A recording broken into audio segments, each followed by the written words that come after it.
There it is. Good morning, everybody. Good morning, Jetty House. What's happening, everybody? Did Ramsey get the belt? I think Ramsey got the belt. Congratulations to Ramsey. Ramsey got the belt per my list.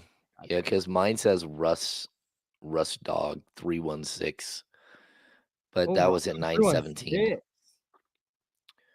I've got Ramsey here at 9:08. Oh, yeah, that's earlier. Oh, Spencer said Russ got the belt. Oh. All right. Well, hey, Russ, nice job. Good job, Russ Dog. Way to be honest. Right. Congrats. That's great.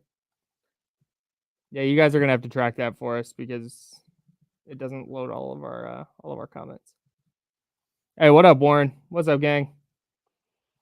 John, Ramsey, David, Russ Dog. What up, Zabo? What's happening, everybody? I apologize for my voice in advance. What up, Spencer? Hi, Spencer. What's up? Thanks, man. Hi, Jim.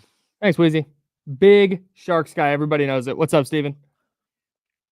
Morning, Katrina. We got about 50 seconds, about a minute to showtime. Oh, Sharp, what's up, dog? Sharp lives down in an area of the country that is one of the only ones hotter than Sacramento the last few days. Salute to Arizona. I still have Phoenix in my weather app just as like a nice little reminder. So I have Oakley, my hometown, which is 103 today. Sacramento, 108. It's San Francisco and Oakland.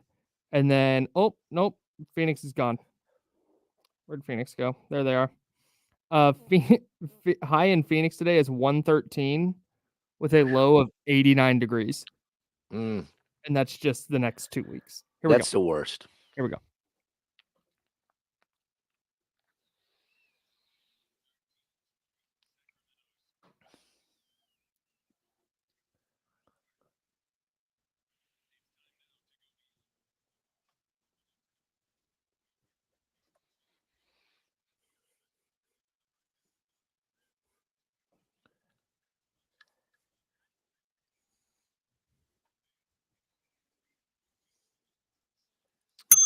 Yeah, it sure is. Good morning, everybody, and a very happy Wednesday to you. I'm Kyle Madsen. He's James Ham.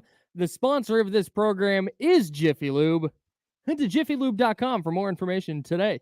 Good morning.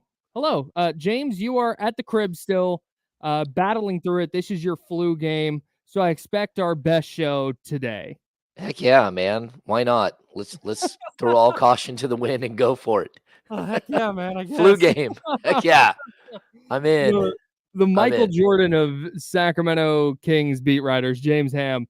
Check him out at thekingsbeat.com. You were down at the DeMar DeRozan presser yesterday. You, the assembled Kings media, assembled Kings personnel to watch the introduction of perhaps the biggest name free agent acquisition. And I'm going to, you know what? Let me pause right there. I'm going to call this a free agent acquisition. I'm going to call it a free agent signing. I'm going to call it a signing. That's what I'm going to do. Okay. You call it what you want, Kyle. Thank you. I'm going to. I understand that this was a trade that is on the table. I get it. The Kings moved Harrison Barnes and an unprotected first round pick swap to the Spurs. And then they moved Chris Duarte and a couple of seconds and some cash to the Bulls. And then they acquired DeMar DeRozan in that swap. I get it. It's there. I'm calling it a signing. So if anybody has a problem with that, go listen to something else. Okay. That's fine, Kyle, because I honestly believe at some point we do have to give them some credit for this being a free agent signing, because that's what it was. The way that they courted him, the way that they brought him in, this was not a standard trade. This was having to roll out the red carpet and convince somebody that you're the right team for them at the right time. And that's what they did with DeRozan. I thought it was interesting that there were a lot of either fans or Kings employees or employees of like local businesses there I'm not sure, Sure. but it reminded me of like 1970s television where this episode is filmed in front of a live studio audience. And you're like, okay, like there was a laugh track, man. It was very strange.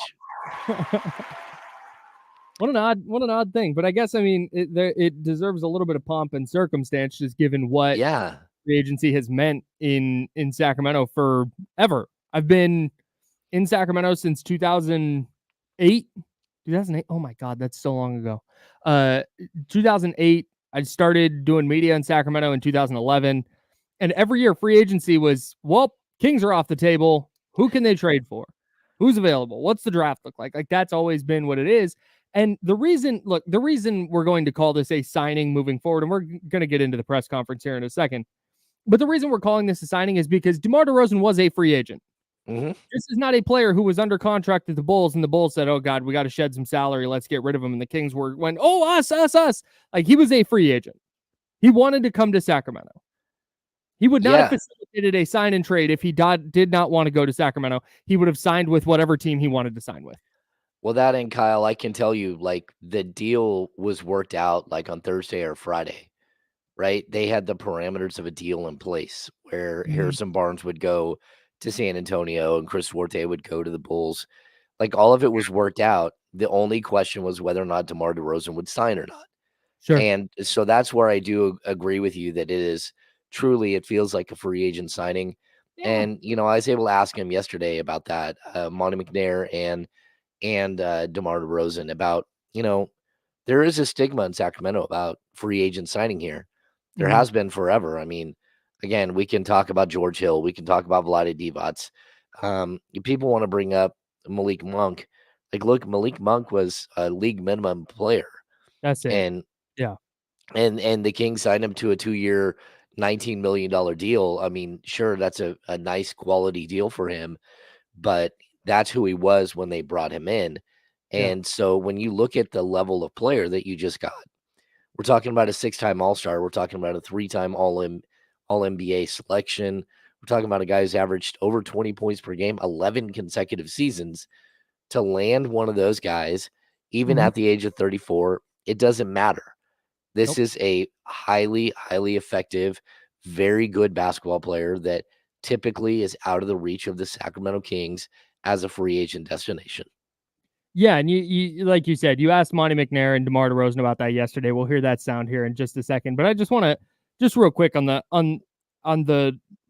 like you said, people bring up Vlade. And Vlade was obviously incredibly impactful and super meaningful to what the Kings did in the late 90s and the early 2000s. That is undeniable. But he had never the one quote unquote award to his name at that point in his career through his first 9 seasons he finished 9th in most improved player voting in the 94-95 season. Wow. Like that's it. This is not a 3-time All-NBA guy, not a 6-time 7-time All-Star. 7-time All-Star? 6-time All-Star. 6-time All-Star, 3-time All-NBA, top 3 in clutch player of the year voting the last 2 years. Like he's just a different level of player, and I think that's why you saw a lot of the pomp and circumstance yesterday. And it's also why James, you asked Monty McNair and DeMar DeRozan about just kind of that stigma. And here's what they had to say. This is via the Kings Beat, and ESPN 1320.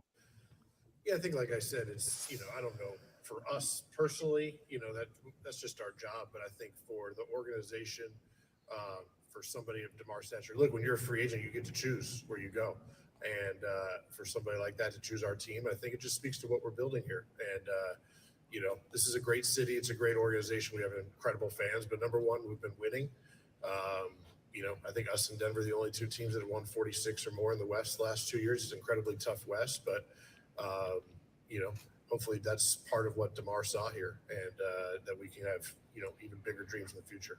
Yeah, DeMar, sort of the same question. Just what is it about this fit that you felt like, okay, I'm willing to take a gamble where so many other players in the past haven't? How many times I've seen that beam lit up when I was chilling at home, especially being on Central Time. me watching, I watch every NBA game. So, like I said, you're just always seeing something lit up. And it's like, damn, what's the significance of pushing this button? You know. But like I said, winning solves all, and that's one thing I always express to guys that I play with, that want to be all-stars, want to get paid, blah blah blah. Everything winning solves everything. And you want to be a part of winning. You want to be a winner. You want to be known as a winner. So for me, that's just that's the most appealing thing for me. You see it every single night when this team plays. It's all about winning. So that was DeMar DeRozan and Monty McNair. Again, that's via the Kings Beat. Shout out to you, James, for gutting it out yesterday and heading down to the presser. Just real quick on the aside from the whole winning aspect of this, because that just kind of confirms what you and I talked about a little bit yesterday. If this was the 2018 Sacramento Kings, they're not getting DeMar DeRozan. He's signing for the mid-level with the Clippers. Mm-hmm. Like that's just kind of the reality of this. Even if the Kings had thrown, 3 years and $74 million at him, $75 million, but I guess it's between those two. But I don't know that he would have come to Sacramento even 5 years ago. No, I totally agree. And I've been around this team forever, and I always heard this from them inside. Like, look, winning cures all. It does. Like, It just does. wait. Once we win, it'll cure everything. All of this noise will go away. The way that people view DeMarcus Cousins will be different. The way that they view De'Aaron Fox will be different. And I said, okay, that's fine, but you have like an untested theory, right? Because you guys don't win, and you've never been able to win. And so until you can win and you can show me that actually means something, then I don't know that that's the fact. And all of a sudden you have a player who comes in who, again, normally you wouldn't. Again, if you're looking at 30-year-old DeMar DeRozan, number one, you can't afford him. He's making 40. He's not making 24 or 25. But number two, like, you're getting a guy who probably looks at this as a way that, like, he doesn't have to ease into what's next, but he certainly understands that this team is well built and that he won't have to carry a team every single night. And that's probably something that's a little bit more appealing to him at age 34, where, like, look, just all the pressure of carrying a team isn't going to be focused just on him. You have Fox, Right. you have Demonis, you have Monk, you've got Keegan Murray, you've got all these other pieces, and that's probably a good thing too. So, yeah, I think it's a good moment for the Kings, and it's one of those moments where, like, look, yeah, I guess it was right. Like, winning does cure all. Now let's see if you can win more. Right. That's just kind of it. And I think that's where when the excitement of the offseason kind of wears off, that's what it's going to come down to now. Is now to me, there's not going to be like, well, Malik Monk was out and it was the second year and they're still gelling. Like, now's the time. It's go time.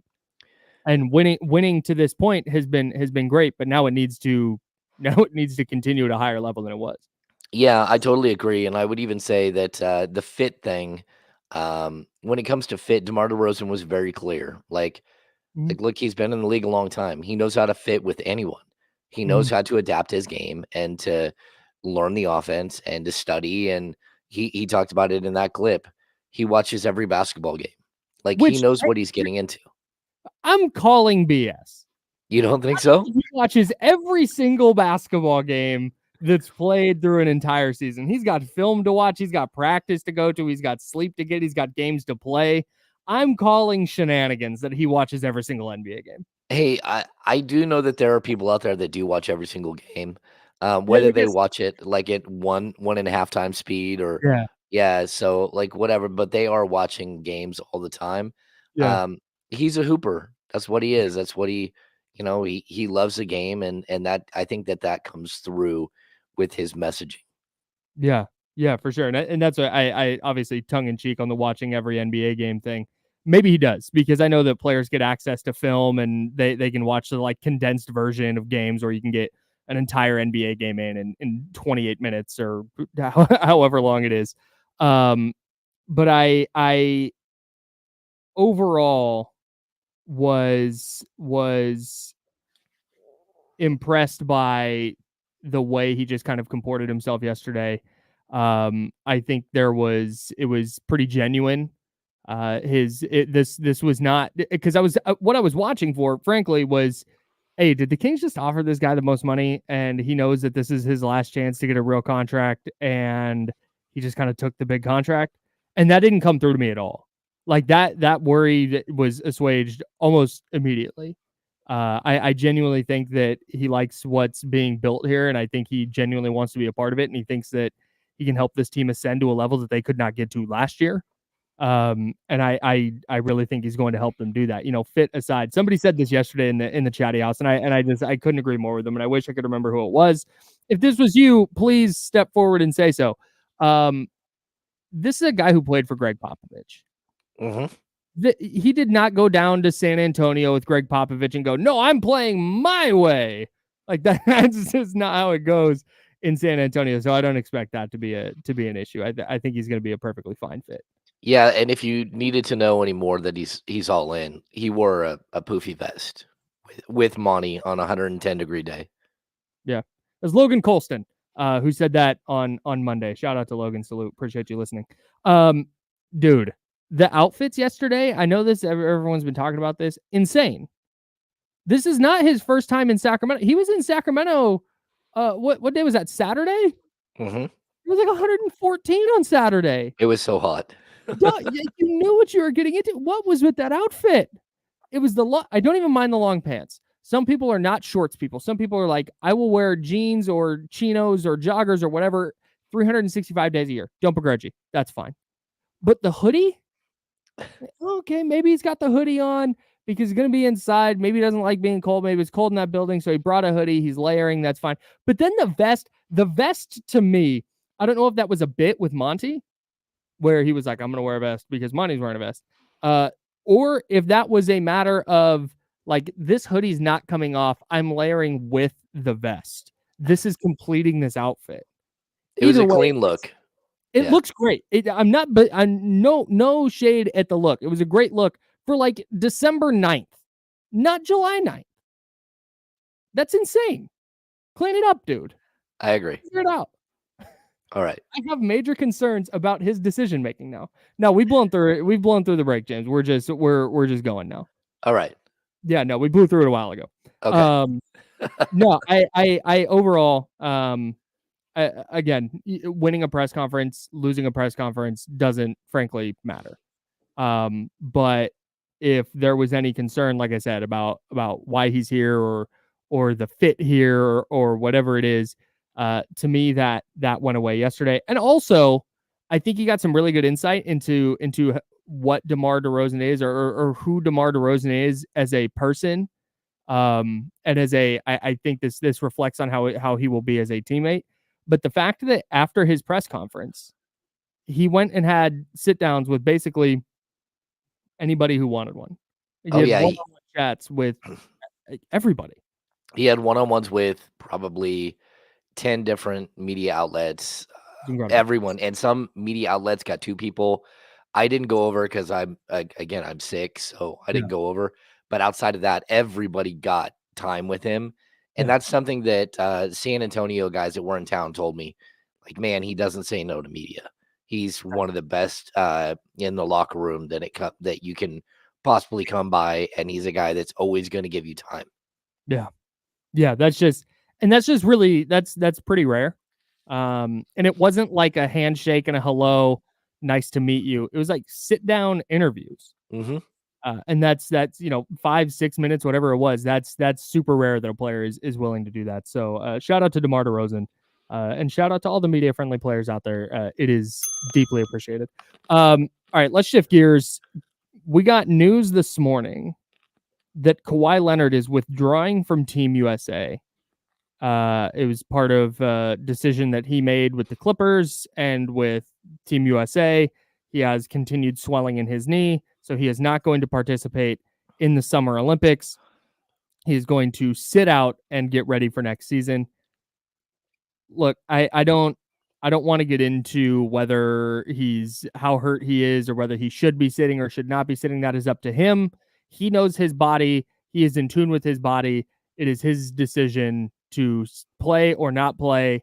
And it sounds like the Clippers might have had a little bit of a say in that, but I'm sure the Clippers talked to their doctors, and everybody just kind of decided this was not a good idea. So I'm not going to begrudge him. I'm just kind of out on Kawhi Leonard as an impactful superstar at this point. And I'm with you. Go ahead. Sorry. Yeah, go ahead. Yeah, I've kind of been in that sort of realm for like the last 5 years. Mhm. You know, he won the title, and since then, even before then, Mhm. you know, he had taken the year where he was fighting with the organization over an injury that they couldn't find, and he kept saying hurt. You know, he sat out like most of a year.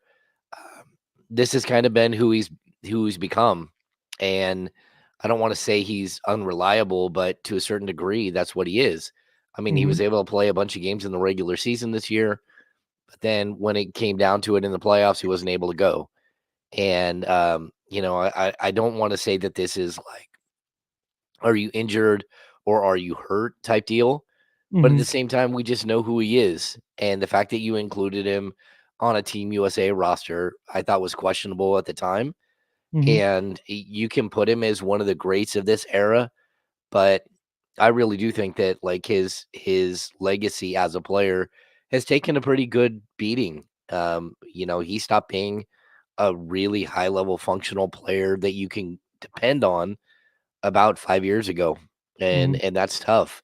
So yeah, it opens a door for someone else to come in and play. But you know, we also saw Kevin Durant like tweak a calf muscle, and he's still willing to play. He still wants to be there. And Team USA is really interesting. If you burn them, if you walk away from them, if you decide not to go stick around for summer, they're done with you. And we've seen it with De'Aaron Fox. We've seen it with other players. But they like to go back to players that they've used that have been on the roster time and time again. It's why Harrison Barnes got another opportunity to go win gold a couple of years ago. It's why we're going to see Derek White likely take a step onto that team. That's a pop guy, and he's a guy who's going to get an opportunity here, and it's because he's put in the time and the energy to be part of their program. Yeah, man. And the thing with Kawhi, you said something there like dependability. And that's the issue, because we saw Kawhi through stretches of this season look like an MVP candidate. Yeah. He's shooting like 60, 50, 90. Like he would go on these tears where you look at it and you go, man, like Kawhi really is. And then you look at what he did winning a title with San Antonio. He goes to Toronto. He gets them their first title and wins finals MVP in both cases. He's this two-way just juggernaut of a player. Yeah. Yeah. And I'm with you that the legacy thing taking a hit, it's because of that dependability. It's not because he's not good anymore.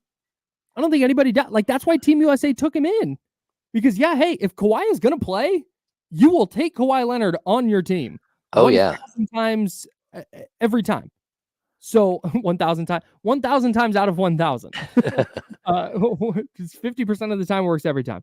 But that's why they wanted him on their team, because like, yeah, hey, Kawhi is still a player who can go get you like 25, 8, and 6 and play good defense. Maybe not at the level he used to, but he's still a really high level defender. But it's that dependability, man. I think if anyone was betting, if they had odds on Kawhi Leonard finishing the Olympics, I'm guessing they would have been pretty even.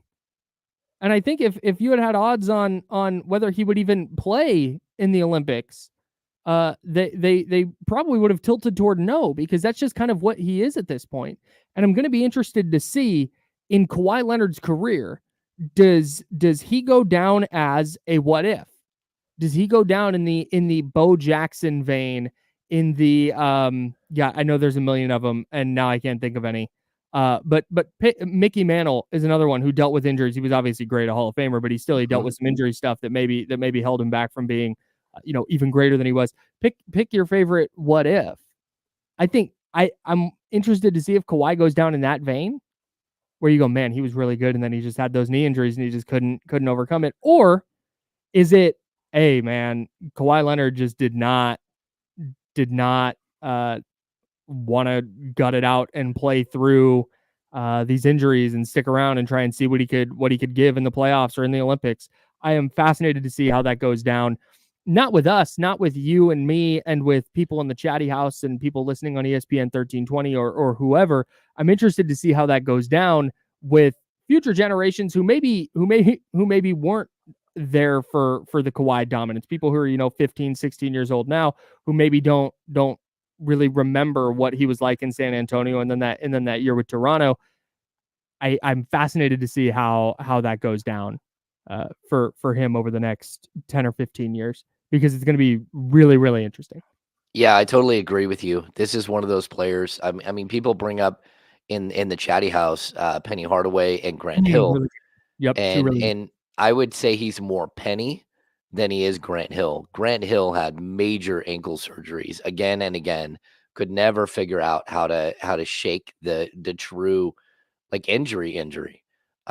Where Penny Hardaway was the guy who had some injuries, but was more of a question mark. Like, is he going to play? Is he not going to play? Stories about him throughout his career were just kind of like, all right, is he really focused? Is this something he wants to do, or is it just he wants to be known as a basketball player? And then Brandon Roy is another good. Russ Dog brings up Brandon Roy. Yeah, really that's good. a guy who just really had his career like ended short with knee injuries. Yeah. Greg Oden to an extent as well, just never really got his career off the ground because of injuries. Yeah. So I think Kawhi is going to ultimately wind up falling in that bucket where you go, man, his peak was incredible, but it was super short because he just couldn't stay on the court, particularly couldn't stay on the court in meaningful games, in the playoffs, in the Olympics. And I think you kind of see it hold a team back. I think the Clippers, if they could go back, would not do his contract. I agree with you. I mean, if you had to choose Paul George or him, I would have taken Paul George. It's not even a question for me. And I know that Steve Ballmer is probably fine with Kawhi skipping the Olympics because they're opening their new Intuit Dome down there in Inglewood, and you want to have a superstar on the court and you want to be competitive. But man, if that superstar may or may not be playing, you have 41 home games. If he may or may not be playing in those games and may or may not be playing if you make the playoffs, that's a really tough proposition, especially when you just lost Paul George because of it. Yeah, and Paul George is way more Hollywood. He's a local kid, and on top of that, he's got his media career that he's doing on the side. He's way more Hollywood. And for them to choose to go the Kawhi route over Paul George, I think they're going to regret that.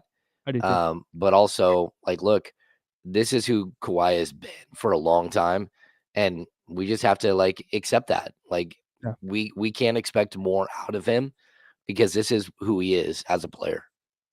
Dude, Kawhi, I was just thinking about this because you just said Kawhi, this is who he's been for a long time. And his this is crazy to me. His final season in San Antonio was 2017-18. And I know that makes sense because he won the title with the Raptors in 19. So that it's just, that was so long ago that he had his injury stuff with the Spurs. And then it has never really plateaued. It's never come down. It just kind of plateaued. Like he's just since that 2017-18 season where he played 9 games, he's just kind of been, the injury stuff has been a problem. He played 60 games in 18-19. Then there's the pandemic season. He played 57 in 19-20 and then 52 in 20 and 21. And in there, he's getting top 10 MVP finishes. He's second team all defense. He's second team all NBA. He's an all-star. He's top 10 defensive player of the year. But it's that, like you said, it's that dependability. I don't think there's anyone questioning whether Kawhi is still a high-level player. It's just for how many games he played. 68 games this year and then didn't play in the playoffs. What's the point? Absolutely destroyed his team by not playing in the playoffs. That's like really crushing for them. All right. Long first segment, but we're going to break now because we have to now. We can't blow through another one. So we're going to break now. We'll continue talking about Team USA. They actually open up their exhibition slate against Canada. We'll talk about who's going to replace Kawhi Leonard. And then I'm sick of hearing this about the 49ers. And I'll tell you what it is next on ESPN 1320. Sacramento sports leader. He's James Ham. I'm Kyle Madsen. We're sponsored by Jiffy Lube. Be back in a second. We're clear. Sorry, guys, my voice is trashed. All good, dog. Oh, no. Don't quit. Don't quit. Don't quit. No, no, no, no, no. Ah! Yes. Oh, I can save it. Hell yeah. Okay, here we go. July. Save. Okay. Yes. So we only with our Adobe subscriptions. This is super inside baseball, but if anybody cares, with our Adobe subscriptions that we get through Odyssey, we can log into 2 devices with our login. So I'm logged in on my work computer because I edit and I do stuff at home. And then I had to log into a different computer to record something this morning, which I probably should have just done on this computer, but that's a different story. And I forgot to sign in or to re-sign in on this computer this morning. And so when I went to, it let me record, but then it would not let me stop the recording and save it.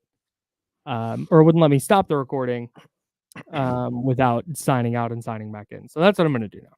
It's a pain in the ass. Let's see, a couple of questions in here.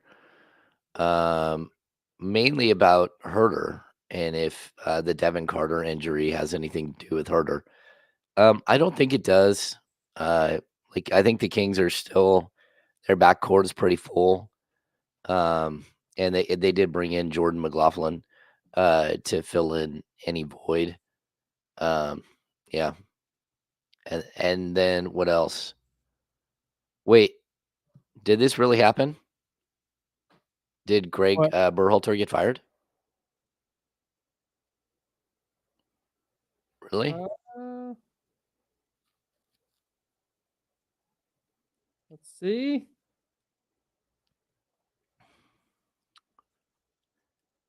It's not immediately on my timeline, but that doesn't mean that it's not there. RP, it sounds like Devin Carter's out for a while, potentially into the season. And that's why people are considering it this way. He's going in for surgery like in the next couple of days, I believe. Frank Anwar is starting power forward. I have not seen anything on Twitter that says Berhalter has been fired. Okay.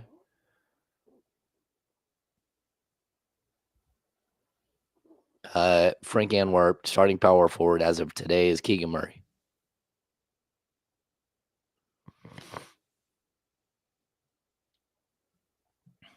I don't think they would, VJ, but I really like Tari Eason. He's that style of player we keep talking about the Kings need. So somebody asked me about him on Twitter last night, because Will Z and I were talking about KJ Martin, and somebody asked about Tari Eason, and so I was like, oh, that's kind of interesting. Let me go look. And everything when you Google Tari Eason is like Rockets blogs and Rockets people. Like Tari Eason is the key to the rebuild. It's like, oh well, if that's the case, I don't think he's moving. We do. I don't know if you saw this, Kyle, in the chat. Jeremy Arredondo Vanderberg says that it will be official in 2 hours. Oh, okay. That guy's got sources? He does. Hell yeah. Love that. Breaking news.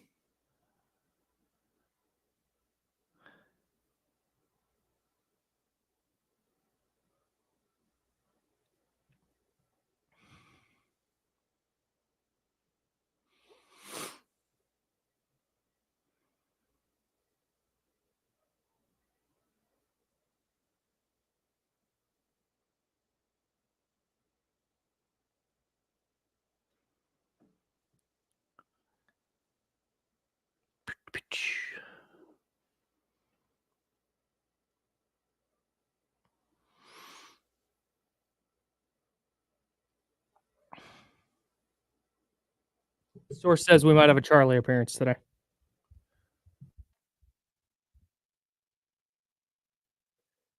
That can't be right. Normalize. That's better.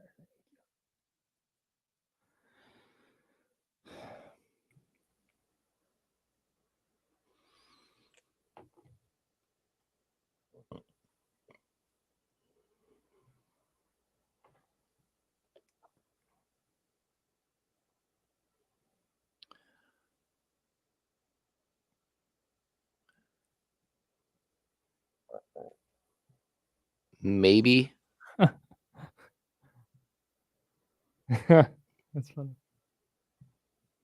The Berhalter firing is 2 hours away from being 2 hours away. Yes. He's the Bruno Caboclo of fired coaches. Okay, we have 20 seconds. What are we gonna do? Team USA here. Niners. That's right. Okay. Lead the way. I'd talk a little football. We're like 2 weeks away from training camp. All right, here we go.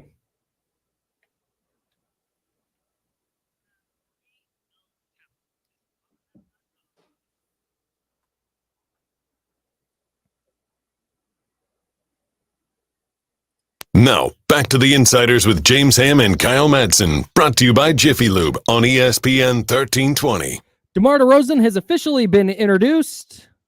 Talked a little bit about that earlier, but now we're on to Team USA, where Kawhi Leonard has dropped out. Further, I don't want to say damaging his legacy, but I think stunting it. Just Okay. kind of like he's going to go down as an all-time great. He's going to go to the Hall of Fame. I don't think there's any question about that. But I think that at some point longevity, especially in this era with Chris Paul, and Steph Curry and LeBron James and DeMar DeRozan, pick your favorite player who's over 35 and still making all-star teams. Having a player like Kawhi Leonard who's in that group, who just consistently can't be healthy enough to participate in things like the Olympics or the playoffs. I think he's gonna his what his legacy could have been just feels what it's going to be feels minuscule compared to what it could have been. Oh no, I totally agree with that. Yeah. Now, whether like how we view him, 10 years from now, Yeah. You're probably right. He's going to be a what if player, a guy like Ralph Sampson, where you're just like the potential was so good, but injuries and everything else. I think Kawhi will be known as, again, this is just one last like mark against him as the guy that you can't depend on in crucial situations. Mhm. And it's unfortunate because he's a hell of a player.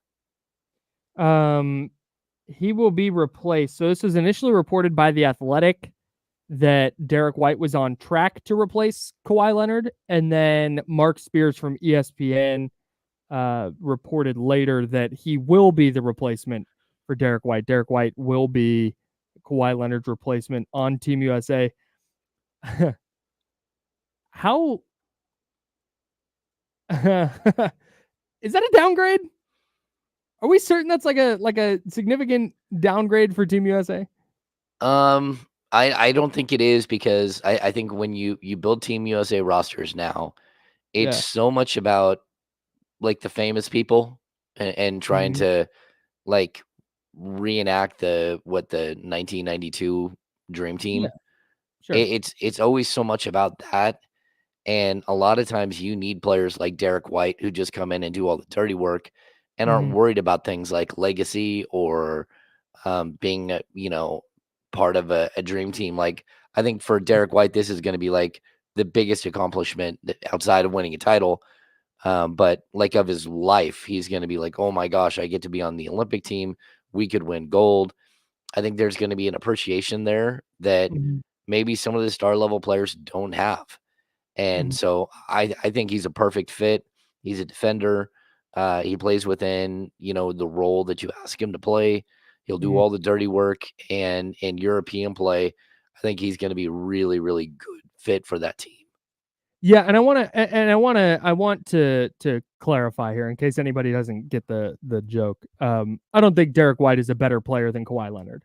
No. But it's what you just said. What they need from the this is Steph Curry, LeBron James, Jason Tatum, Anthony Davis, Joel Embiid, Drew Holiday. Like, this team is so loaded that having a player like Derek White, who may not play a ton, but when he does, you feel comfortable having him defend 1 through 3. He's a good rebounder. He's a good shooter. He can spot up in the corner. He can put the ball on the deck a little bit. Like, it's just he's a really, really solid player. And I don't think that this is like I said, Kawhi's a better player, just in a vacuum. But for what Team USA is going to need out of that role, I don't think it's going to be a huge issue. I do think the Jaylen Brown aspect of this is interesting, that they went with Derek White instead of Jaylen Brown, and I would love to know why. Yeah, that's a tough one, right? Because if you're going to do a star-studded team, then you should probably stick with a star-studded team thing. You shouldn't take on a guy who, like, again, Derek White's a heck of a player, but he's not Jaylen Brown. And so if it kind of does feel a little disingenuous, but again, remember, Team USA is very much about how long you've been with the program, how many times you've sacrificed your summer for them, what you've done for them as a whole. And if Derek White's track record with Team USA is longer, then he's going to get the nod, and that makes sense. Yeah, man, and that's I suppose, and I don't know if there's some politics that's happening here behind the scenes with Team USA. I don't know. But the fact that Jaylen Brown tweeted out it was 3 emojis. It's the monocle emoji. I thought that was interesting. Maybe this is Steve Kerr and co.'s plan to sow dissension with the Celtics. There you go. this is it's doing it. Jason Kidd, this is how it's done. No, I like to pick up for Team USA, and I love the come up for Derek White, who shaved his head bald. He came home, which he's needed to do for 4 years. He came home. He has the best year of his career. He wins a title, and now he gets to go be an Olympian. I think that's super dope, and it's a huge win for the bald community. And that's, frankly, selfishly, what I'm here for. Shout out to the bald gang. That's right. You can make these wild, outlandish claims. I cannot. It's fun. Yeah. All right. I want to shift gears to football real quick, and we'll get back to basketball, I promise. We got training camp starting about for the 49ers. They veterans report to camp 2 weeks from yesterday. So we're inside of the 2 week range until training camp starts. And I was perusing ESPN today, and I saw an article from Bill Barnwell. Very smart football mind. I have much respect for Bill Barnwell, and I don't even necessarily disagree with his take here.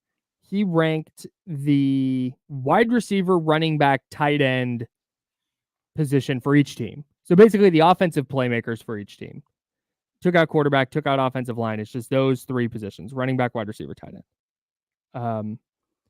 And he ranked the 49ers group of Christian McCaffrey, Deebo Samuel, Brandon Ayuk, George Kittle as number 1 in the league. And this comes on the heels of ESPN ranking the 49ers roster as the number 1 overall roster in the league. Pro Football Focus did the exact same thing. And dude, as I was reading this, because I'm going to aggregate it at NinersWire.com, but as I was reading this, I'm so tired of hearing about how good the 49ers are. Honestly, like I'm really sick of it, because we've heard this. We didn't hear it in 2019. In 2019, they were a little bit, I don't want to say out of nowhere, but they had a bunch of injury stuff. They hadn't proven that they were any good yet. So 2019 was definitely a little bit of a surprise. They were disappointing in 2020, but then 2021, they were supposed to be good. They fell short. 2022, supposed to be good. They fell short. 2023, supposed to be good. They fell short.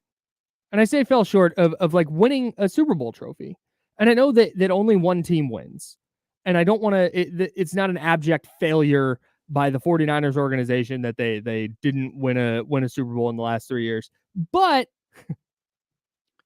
I'm really sick of reading the preseason prognostication of like, look at how freaking good the 49ers are. Like, cool, man. Can they win one? Can they beat Patrick Mahomes and the Chiefs? Are they going to be able to keep up with the Lions and the Packers and all these teams that are coming up behind it? The Rams, the Seahawks, I think the Cardinals are going to be okay this year. Are you be able to stay ahead of them? Are they better than the Ravens even? Can they beat the Bills head to head?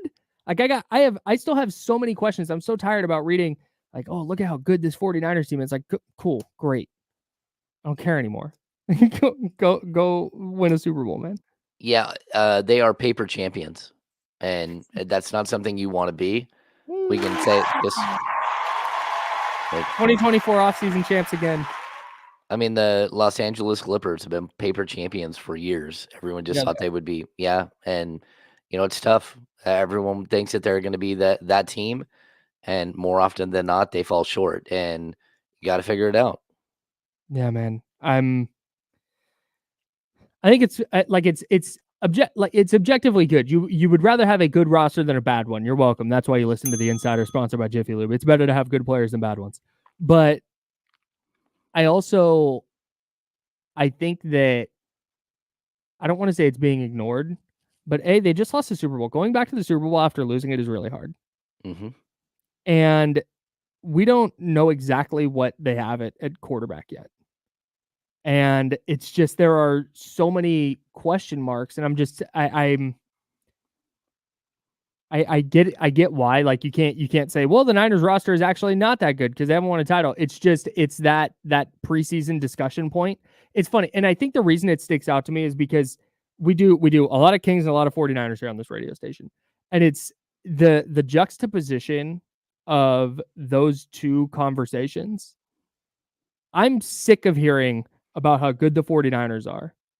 But on the same hand, I'm sick of the just generalization of the Kings because that's the Sacramento Kings. That's just what they are.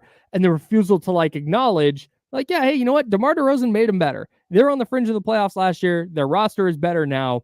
And so that's it. Instead you get oh, this is how does he fit? And this and that.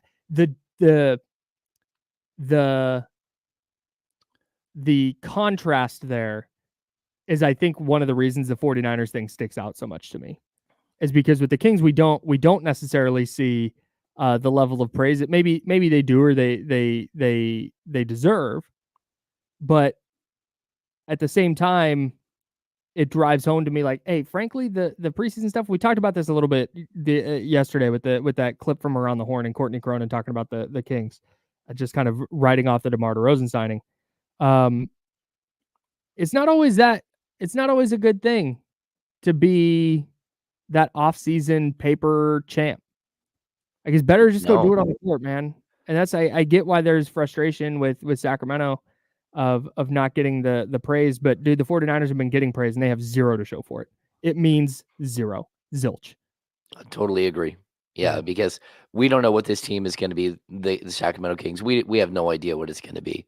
Nope. We can prognosticate that they'll be a top 5 team or a top 6 team. But until they start playing the games, we have no idea. And I would rather not know. I would rather have I'd rather do everything if I'm a general manager in my power to make sure that I give myself the best chance to win. Sure. That I add as much talent as possible, which is what the 49ers do. But at the end of the day, it really does come down to how they all meld in together and play together once the games start. So I would like to tell Kings fans that this was the biggest move ever. I think it's a great move, but until we watch it on the court and we see how it all plays out and we get to March and April, we won't know how good this team is and what their chances are of being better than the team, not last year, but maybe the year before. I think the other side of this, not the other side of this coin, but I guess totally different coin, is the Kings are still, so there's the steps to take to getting to become a contender, right? But then there's the fan angle of that. And there's that the come up, the rise. And that's the most fun part. The Kings lost in the first round 2 years ago, but how fun was that season? And even last year, a little disappointing, but you know what? Hey, they were in the play-in tournament. That win against the Warriors at Golden One Center was a ton of fun.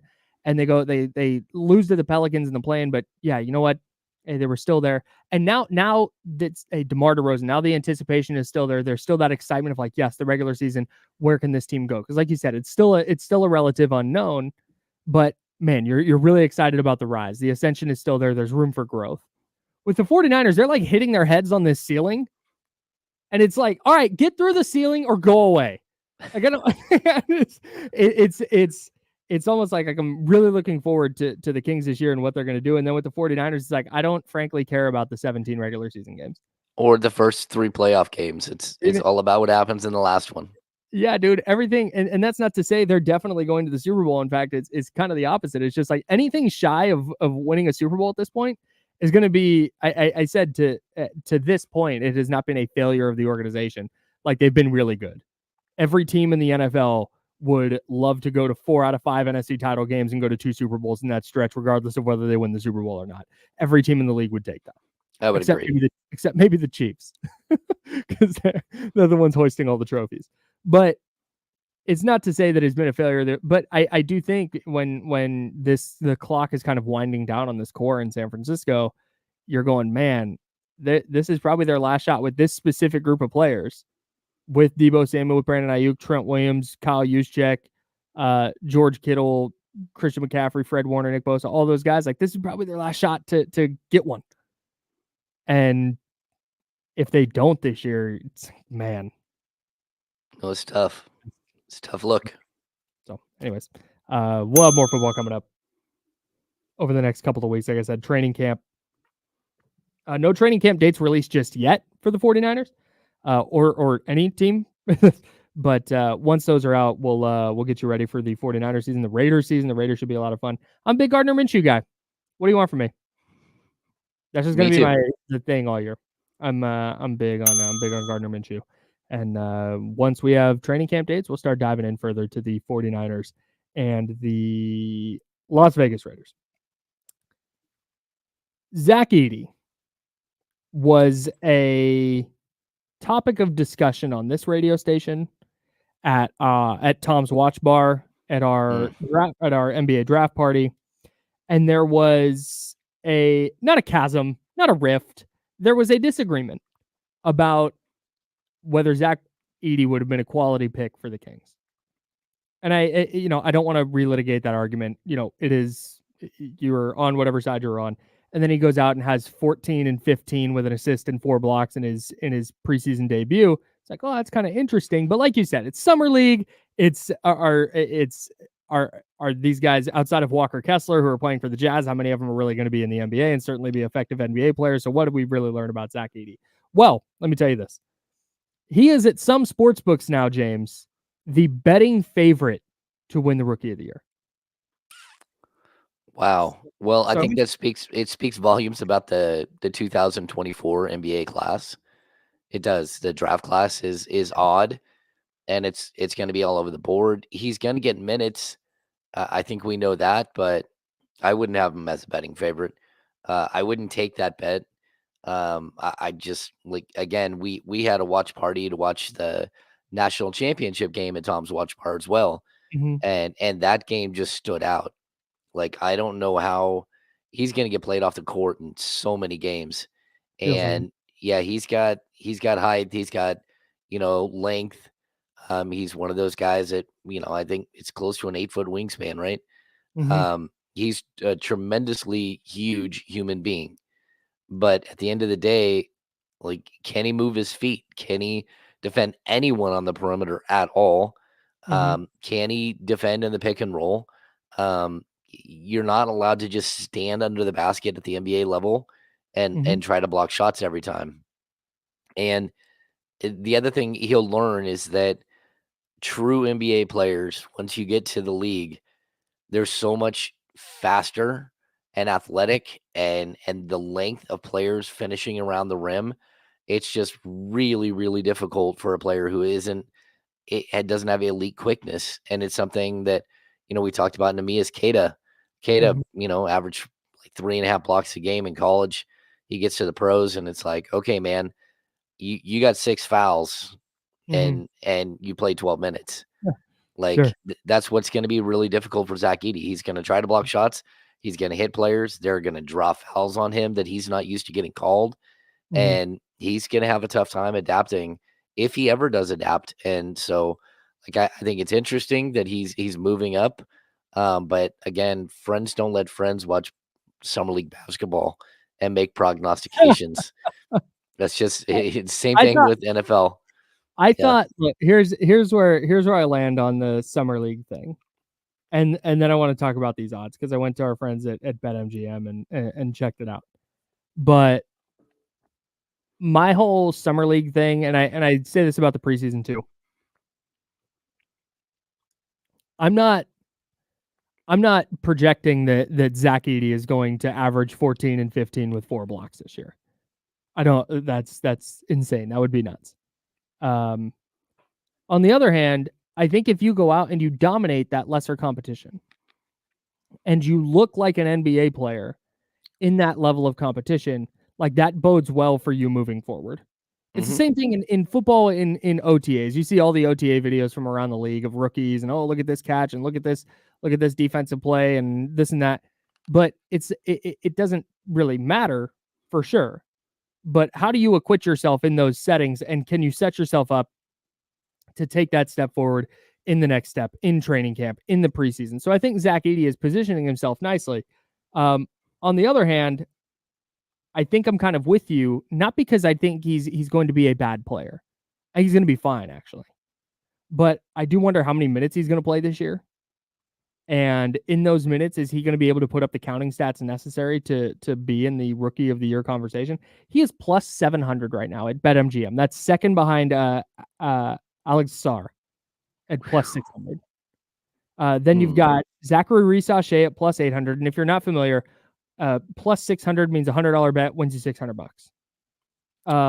So Zachary Reese-Sachet is plus 800. Dalton Connect at plus 900. And I'm going to give you the top 5, then ask you a question. Stephon Castle rounds out the top 5 at plus 1,000. If I gave you those 5 players at pick the odds at plus 500 that one of them is going to win it, or the rest of the class at plus 500, what side are you leaning? I'm taking the field. I think I am too. Yeah, I think so too. And you know, like somebody brought up the point, and I was going to bring it up, and then it popped up here in the chat. Adonis Arms put up what 32. 32. It was great. 32. Like, but you're not instantly going out there and buying a jersey and signing him to a multi-year contract. I mean, it's summer league, and the California Classic is even like a preview of summer league. Yeah. It's the summer league before the summer league. And remember, the Kings have Summer a league split preseason. squad. They've got probably 25, 30 players between the two rosters, like here for summer league.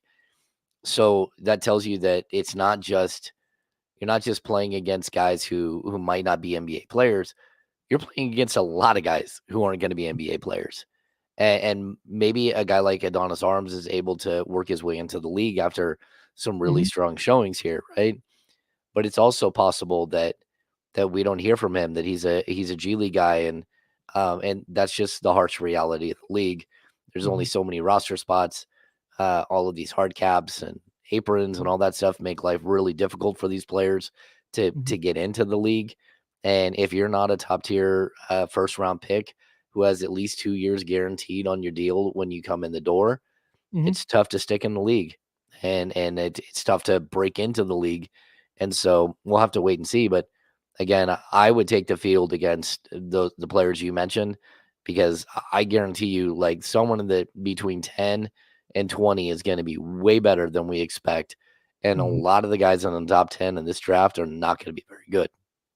Yeah, man. It really feels that way. I think with the thing with summer league, and again, like any preseason, whether it's spring training or training camp or NFL preseason or whatever it is, I think you like take notes, you don't draw conclusions. Yes. And so like Adonis Arms, 32 points, he passed the heck out of the ball, like just kind of looked really good in that first game, not as great in the second game. But like, okay, you kind of take note of Adonis Arms. A, because he has a great name, obviously, but B, just that's kind of interesting production. It's noteworthy. Let's see how it plays out in summer league.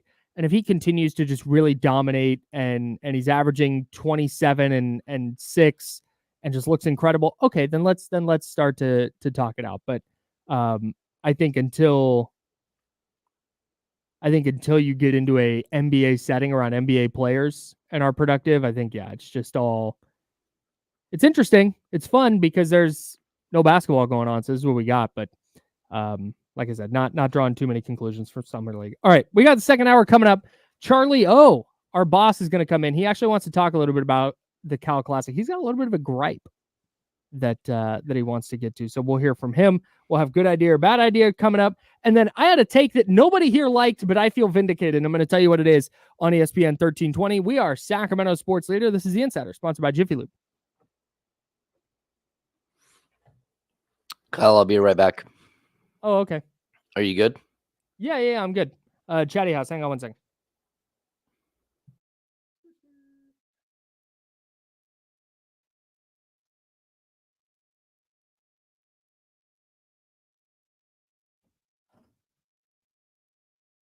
Hello, Charlie. Hello. Where do you want me? Wherever. We don't have any computers signed in, so you're just going to have to... Just talk? Yeah, You you're not need to going be to be like on the video. radio? Yeah, you're not going to be on the video. Sorry, man. No, that's cool. I don't have an additional login. And if I try and log in on my computer, it doesn't have like all my settings and presets. Or not No, presets, dude, but, like, you don't understand. I like doing radio. It's what I do. we are doing radio. People can just see us do it. How are you? I'm doing all right. Chatty House, how's everybody doing? How I don't like everybody, like, life good for everyone? Anybody got any life questions? Anything going on at work? Hey, bro, Manny, we all do. This is facts, Michigan. Like, straight up facts. What's up, Russ Dog? Who among us, Love that. Life's fantastic for Russ Dog. That's Manny. Manny, I thought about you last night. Oh, hang on. You're not.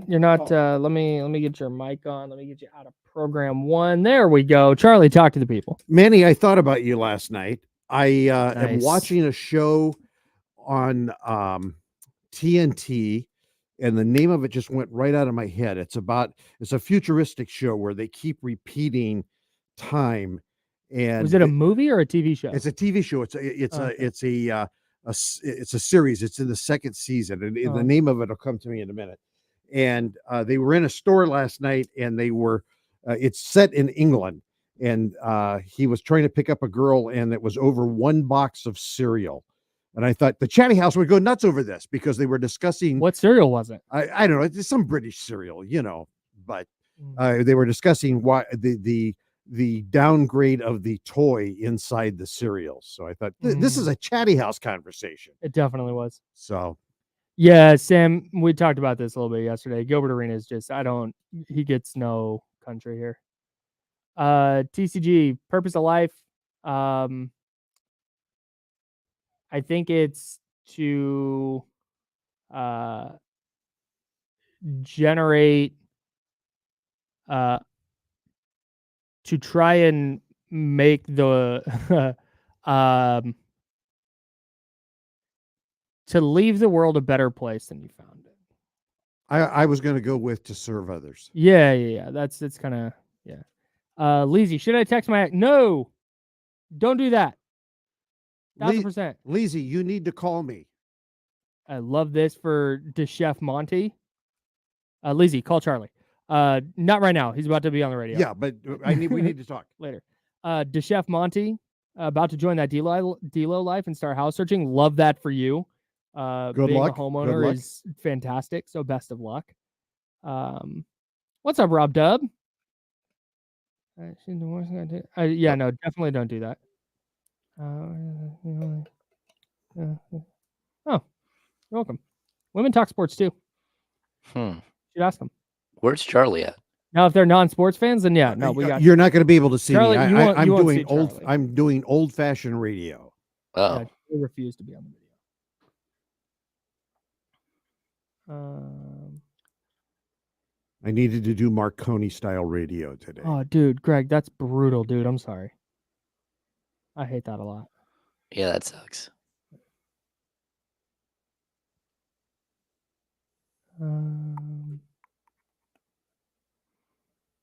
Yeah,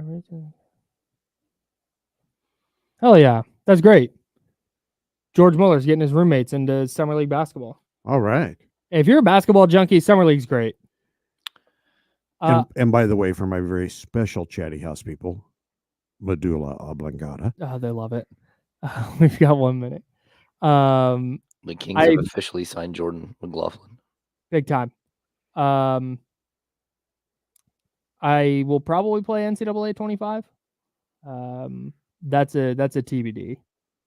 I want to really bad. I just don't know if I can drop money on a video game. Oh my God. Drew, fuck out of here, please. Come on. Is this a super long break? It was until you left. Now we have 30 seconds. Yeah. Shout out to James Ham. Yeah, dude. Take note. Yep, see, pods. Took note. Got to play in the regular season. Good player.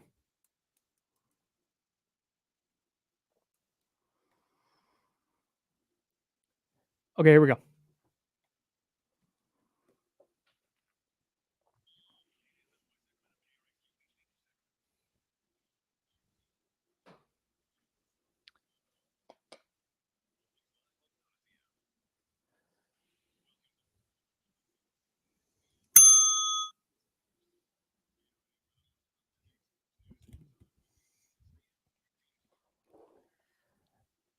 Hour number 2, that's James Ham. I'm Kyle Madsen, and that, ladies and gentlemen, is the great Charlie O in the building to kick off hour number 2 with us. Hello. Charlie, I got to tell you, look, I love you and I respect you. The fact that you, the boss of this station, text me to ask if you're allowed to come on air, it tickles me every time. And if you're watching on YouTube, Charlie's here. We don't have the means to get the computer up for him, so he won't be on the video stream. But trust us that Charlie's here. Yeah, dude, you just like literally, if you walked in the door and popped the mic on, nobody's gonna be like Charlie. Don't do that. But see, I don't want to be that kind of. I don't want to be that kind of program director. I know I'm a brand manager, but I'm really a program director. Sure, yeah, same thing. And I don't want to be that kind of PD because I hate that. I hated that when I was on the other side because there's a flow and a design to a show. Sure. And if you're into a flow, I don't want to be disruptive. So if you were going to jump into something that was going to be totally off the mark of where I was wanting to go, I don't want to do that because what I've got's not earth shattering. You know, I'm not breaking news here today. So, so if you said, hey, probably not, then okay. If I told you probably not on July 10th, I would be the biggest jerk face on the.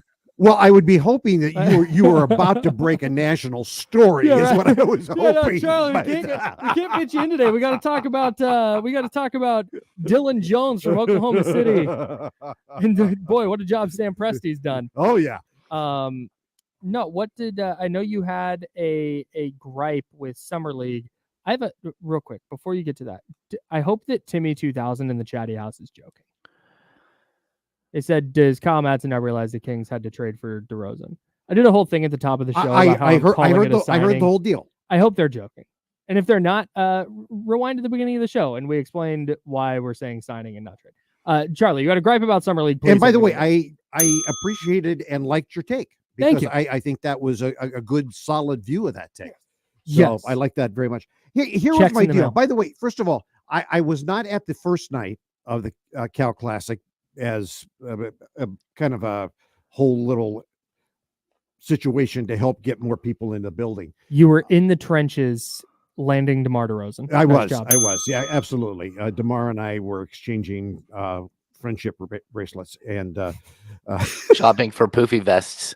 yeah, exactly. I was taking them down, trying to get them a discount on an MBZ.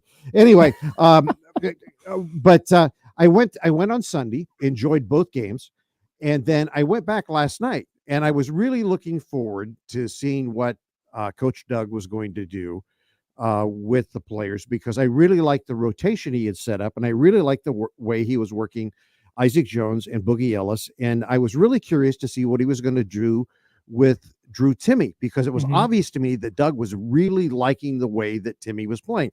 Now, I had no illusions the fact that Timme was necessarily going to make the Kings roster, but for some reason I've kind of followed Timme because he's, his career has been so marred by injury, but he's kind of one of those guys I've been rooting for. And I thought, Doug may be saying, hey, maybe we ought to bring him to Stockton and maybe think down the line about a two-way or something. So I was kind of excited about that. So I get there, I jump up on Media Row. I'm ready to go. Boom, boom, boom. And I'm going, wait a minute. This is a 9-man roster, and where are the other 6 guys? And there's no Jones, there's no Ellis, there's no Timme.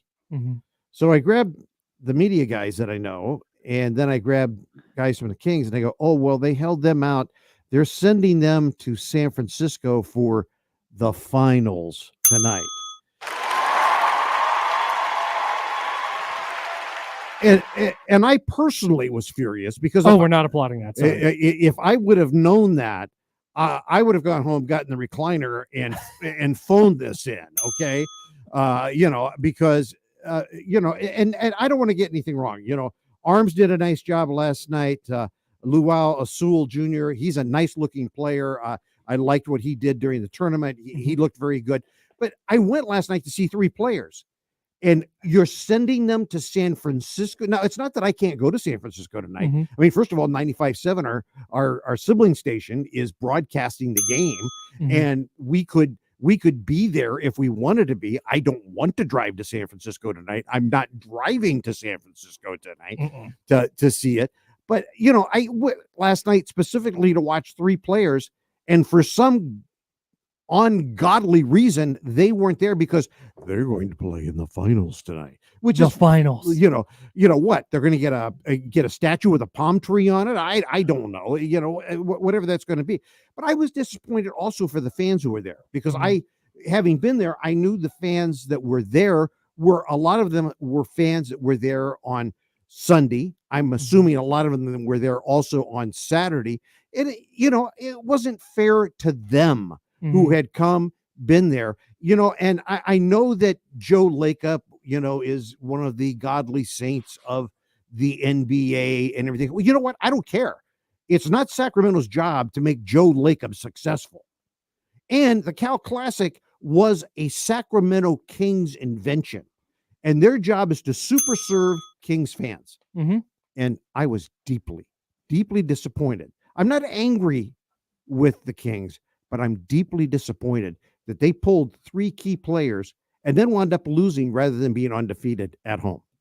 Let me tell you, Charlie, I agree with you completely. We'll talk about the Mitch Richmond trophy coming up in a bit on the show. But you land in a special class of people for me, where just hearing you say that you're disappointed hurts my soul. If you were ever mad or disappointed with me, I would rearrange my life to make that not a thing anymore. So when you're saying you're not mad, you're just disappointed, that's tough. And I think the Kings should, frankly, take it into account. Well, the other thing, I feel like I have a right to be disappointed, and here's why. Yeah. You see the hat that I have on here today? Yeah. Now, first of all, the only redeeming quality was last night, I didn't get a 100th anniversary hat during the season last year. And last night when I left, and I left early, and I never leave anything early. You know that. Yeah, of course. I left in the fourth quarter because I just wasn't interested anymore. I stopped by the concession. I stopped by the concession stand at main entrance on the way out. I got my hat for half price. Oh, So- fantastic. So that was a It's good. the Kings 100th anniversary hat with the shield logo with the 100. And it's in blue with the red trim, and that's important to me because my first NBA game was in 1965, and it was a Cincinnati Royals game That's incredible. against the Boston Celtics. Mm. So I've been rooting for this franchise for a long time. So Damn. I have a lot of emotion tied Mhm. to this, and I have a lot of disappointed emotion Sure. with this franchise. Sure. So I appreciate Kings fans so much, and I don't really care an awful lot about ownership and that kind of stuff because ownerships come and go and all of that. But these fans are so incredibly loyal and live and die and everything else, and they deserve the best. And last night, Mhm. their ownership did not deliver the best, and that was wrong. That's Charlie O. Disappointed in the Sacramento Kings. We will continue discussing that and more with Good Idea or Bad Idea, plus my take that everybody hated that I now feel vindicated on. We'll discuss that as well. He's James Ham. I'm Kyle Madsen. That was Charlie O. We're on ESPN 1320, Sacramento Sports Leader. Be back in a second. Thanks, Charlie. Good work. Other than that, yeah, thanks, dude.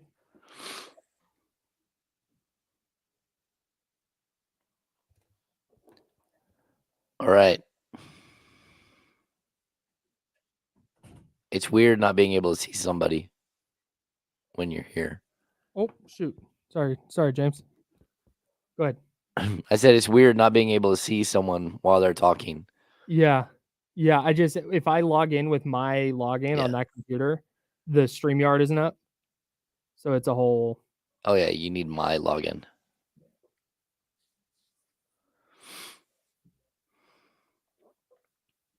What's going on, everybody? Spencer, he did it. He did the medulla oblongata thing. He did. He wasn't wearing overalls, but close. If Charlie pulled up in overalls, I would lose my ever-loving mind. Overalls with no shirt underneath.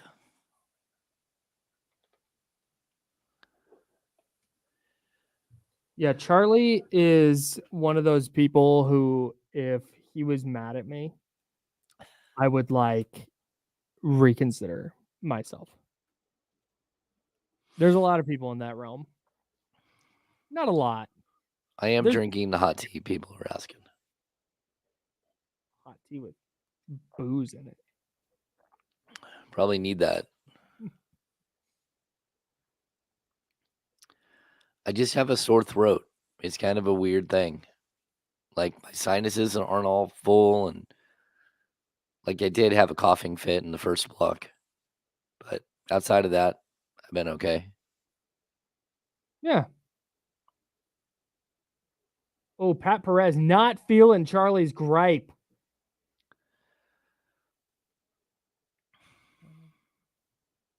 Yeah, Adam. So I will hit the ding as a agreed or good point or something like that. It's just easier for a person to talk through than me going, good point. Yeah. Sometimes I'll do the active listening though. Like, yeah, for sure.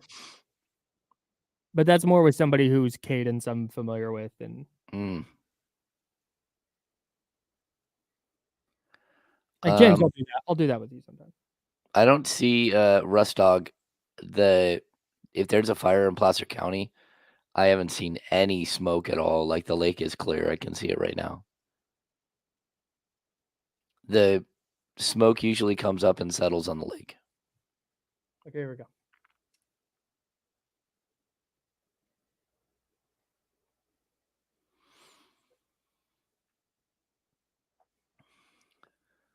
Now, back to the Insiders with James Ham and Kyle Madsen, brought to you by Jiffy Lube on ESPN 1320. A major salute to Paz Perez, who's watching the show on Twitter. We appreciate you immensely. but ma'am or sir, you are a degenerate. If you're betting on the Cal Classic Finals tonight. Apparently the Kings are 1.5-point underdogs, and our friend of the program, Paz, has a wager on tonight's Kings Warriors game. That's tough. Are we gonna look on Prize Picks? That's nutty. That's crazy. No, I like it though. Kings minus 1.5, plus 1. I think they said they were dogs. So Kings plus 1.5. I like that very much.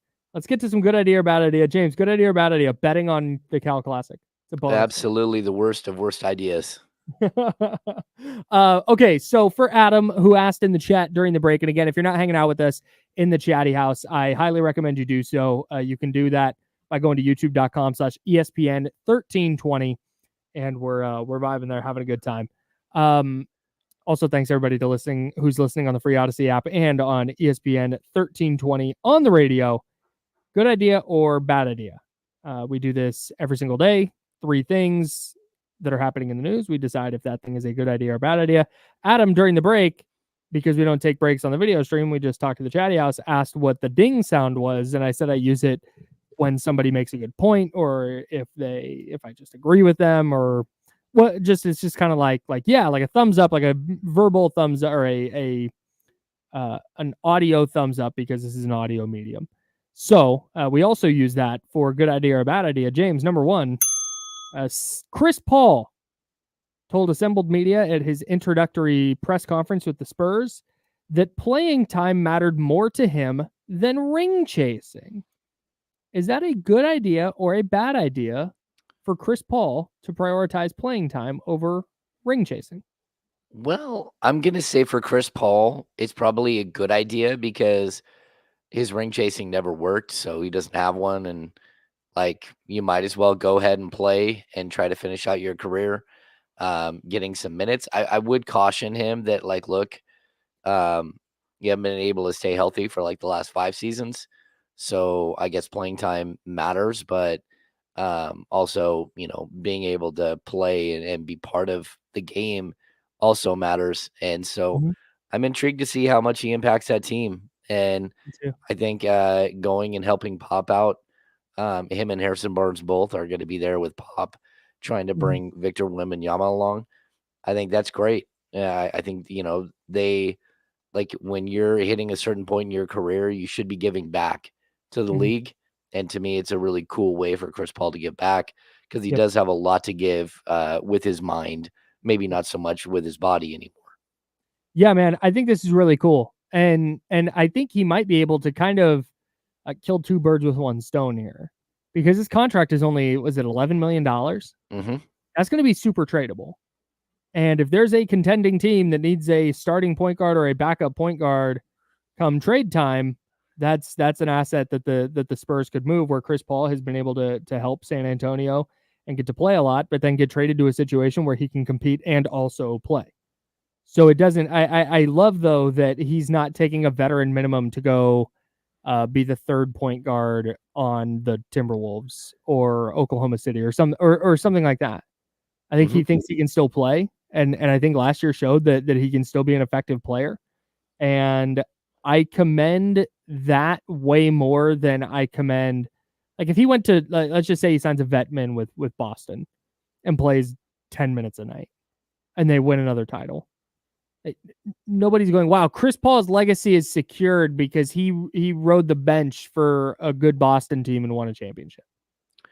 No, I'm with you.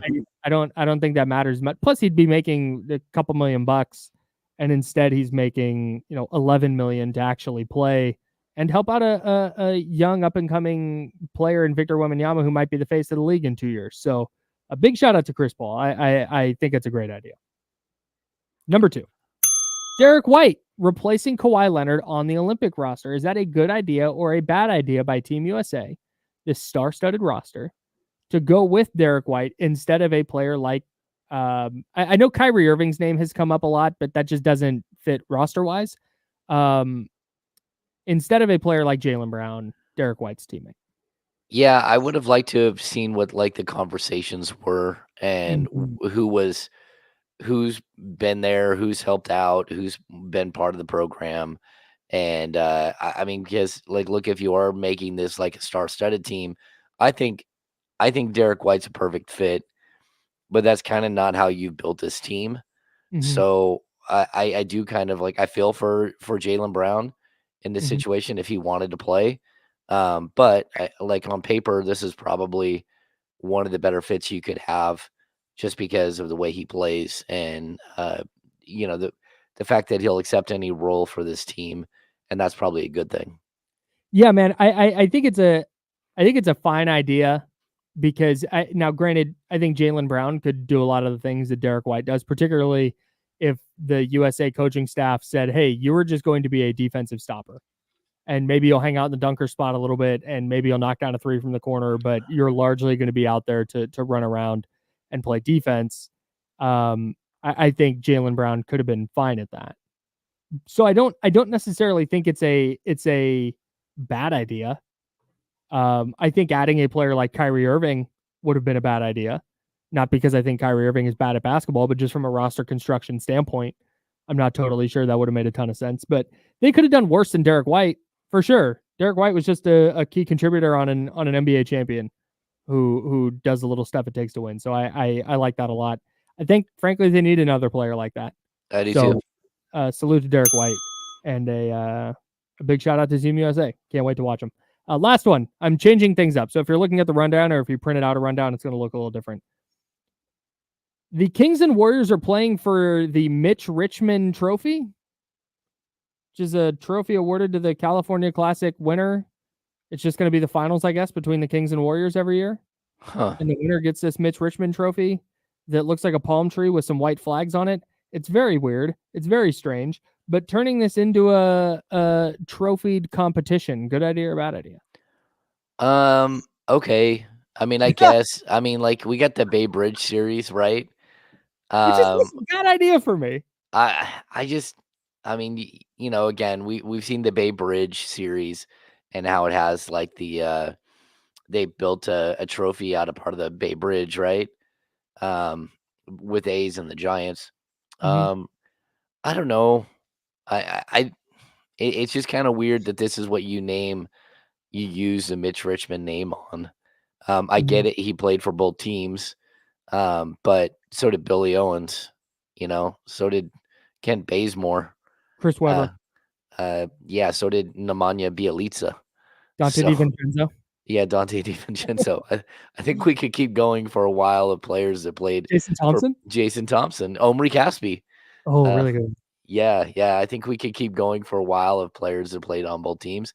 Okay. I mean, I guess I think it, like, for me, the California Classic, I hope that they discuss this for next year. Sorry, keep going. They get it at one gym, one, they don't do the whole split thing again.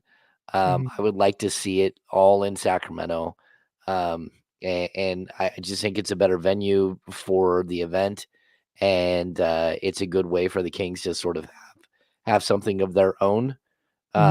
Where, the Warriors have had not only championships, but I'm sure all-star games and stuff like that, where Sacramento just gets skipped. So, yeah, I think it's cool. But I just don't know that we need a trophy. Yeah, I don't. That's. I guess that it drums up interest a little bit if there's something to play for. Yeah. But is anybody? I know there will be jokes. Like there's going to be jokes on the internet. But I just don't. Is this something that anyone's anticipating? Like, did this need this? Was there some issue with the California Classic that they said, "Hey, we can solve this by making it worth a trophy"? Oh. And if you were going to do that, if you were so hell bent on turning, because I do think it's good, like the Kings and Warriors being in the what's the word I'm looking for, being a good-ish at the same time. I know they're heading in different directions, but being in kind of, they were both in the play-in last year and they met in the playoffs the year before. So being in that same kind of realm at the same time, I think is really good for both teams. I think it's fun in Northern California. So if they want to make it some kind of rivalry, why not do that in the regular season? Why not make it a regular season thing? Like Yeah. they did with the Bay Bridge Trophy? No, I And then get just you. turn that into its own separate little, like, hey, here's this Northern California tournament that's happening that nobody else knows about, but hey, the Kings and Warriors know that it's happening and they are fired up about it. That's where I would do it. Instead, you've got the Kings holding out players from the Cal Classic here at Golden One Center, and this is what Charlie was talking about. Again, not like this is a major demerit against the organization. It's the California Classic, but it's like they're trying to win this trophy now, and I think that's kind of weird. Well, I think it's weird too because you're not doing anything. Like the build up to it is not where these two teams are. The winners of the California Classic who are playing in the finals, and whoever wins it. Like if you're gonna do it, I think having like if you want to have a California Classic championship, that would be fine for me, and the winner could get a Mitch Richmond award. That's fine. But I Sure. just think it's a little strange. Yeah, very odd. Kyle Johnson in the chatty house said it's still competition. It's something to strive toward for players who might not get another opportunity. Who cares? Fair enough. Fair enough. That's it. That's all I got. Good idea or bad idea. I had a take that nobody liked, but I felt vindicated after I went and did a deep dive on the take. We'll talk about that next. Jesse's giving me a thumbs down. Jesse, if you want to pop in here and we can talk about it, go for it. That's James Ham. I'm Kyle Madsen. We're the Insider, sponsored by Jiffy Lube here on ESPN 1320, Sacramento Sports Center. Clear. James, can you do me a favor and just open any player's basketball reference page? Mm-hmm. Because the way I'm going to do this is I'm going to need you to reference that page, and then I'll explain why during the show. Okay. So any player. Yeah. All right. Do I tell you who it is? No, who the player is doesn't matter. You can tell me, not tell me. It's I just need you to be able to pull up stats. Okay.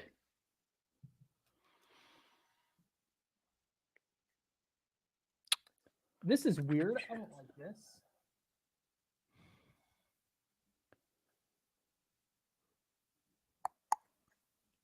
I like that you guys just kept going with different players. Oh, Harrison Barnes. Yeah. Yep. Sharunas Marcellonis. DeMarcus Cousins. Jim Peterson. JTA. Did we get Dante DiVincenzo? Yeah, you said it. Oh, okay. Mm-hmm. JTA is a really good one. Matt Barnes. Buddy Hield. The Buddy Hield. Yep. Seth Curry. Did he? I don't think he ever officially played for Golden State. Oh. I don't think he and Steph played. Yeah, no, he never. He never played a regular season game for. How about Jeff Grayer? I remember that. Sure. I bet you Chucky Brown played for both. Because Chucky Brown's played for everybody. Hey, how many teams do you think Seth Curry has played for? 7? 9. Oh, Chucky Brown did play for the Warriors and Kings. Very pull. What about Mikey Moore? Mm-hmm. Definitely.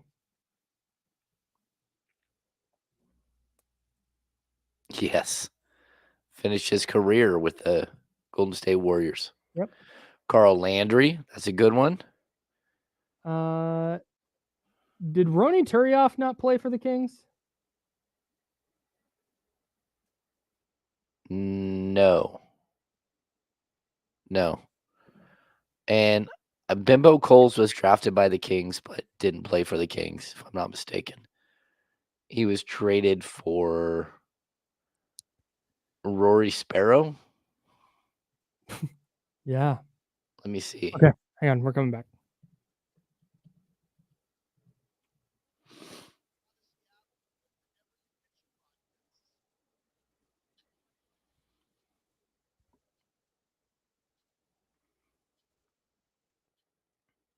This is completely BS.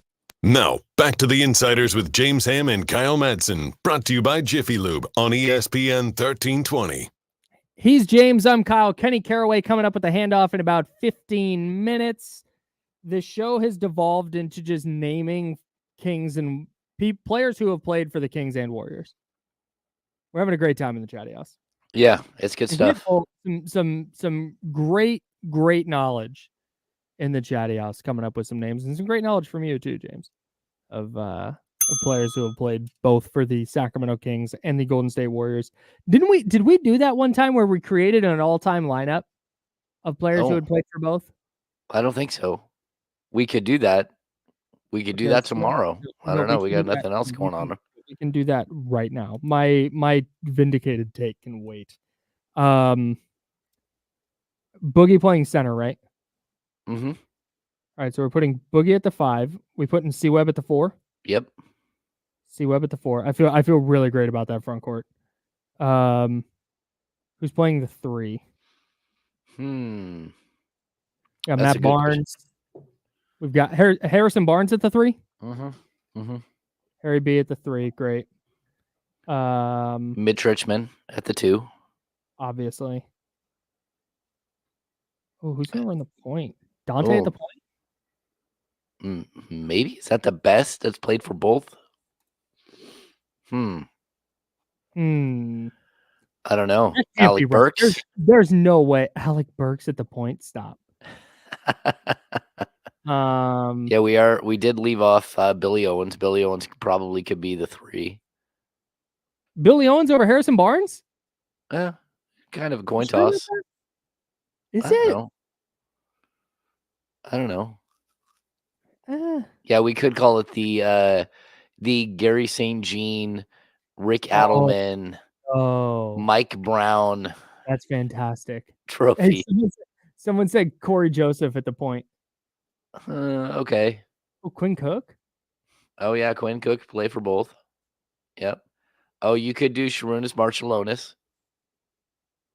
Yeah. Huh.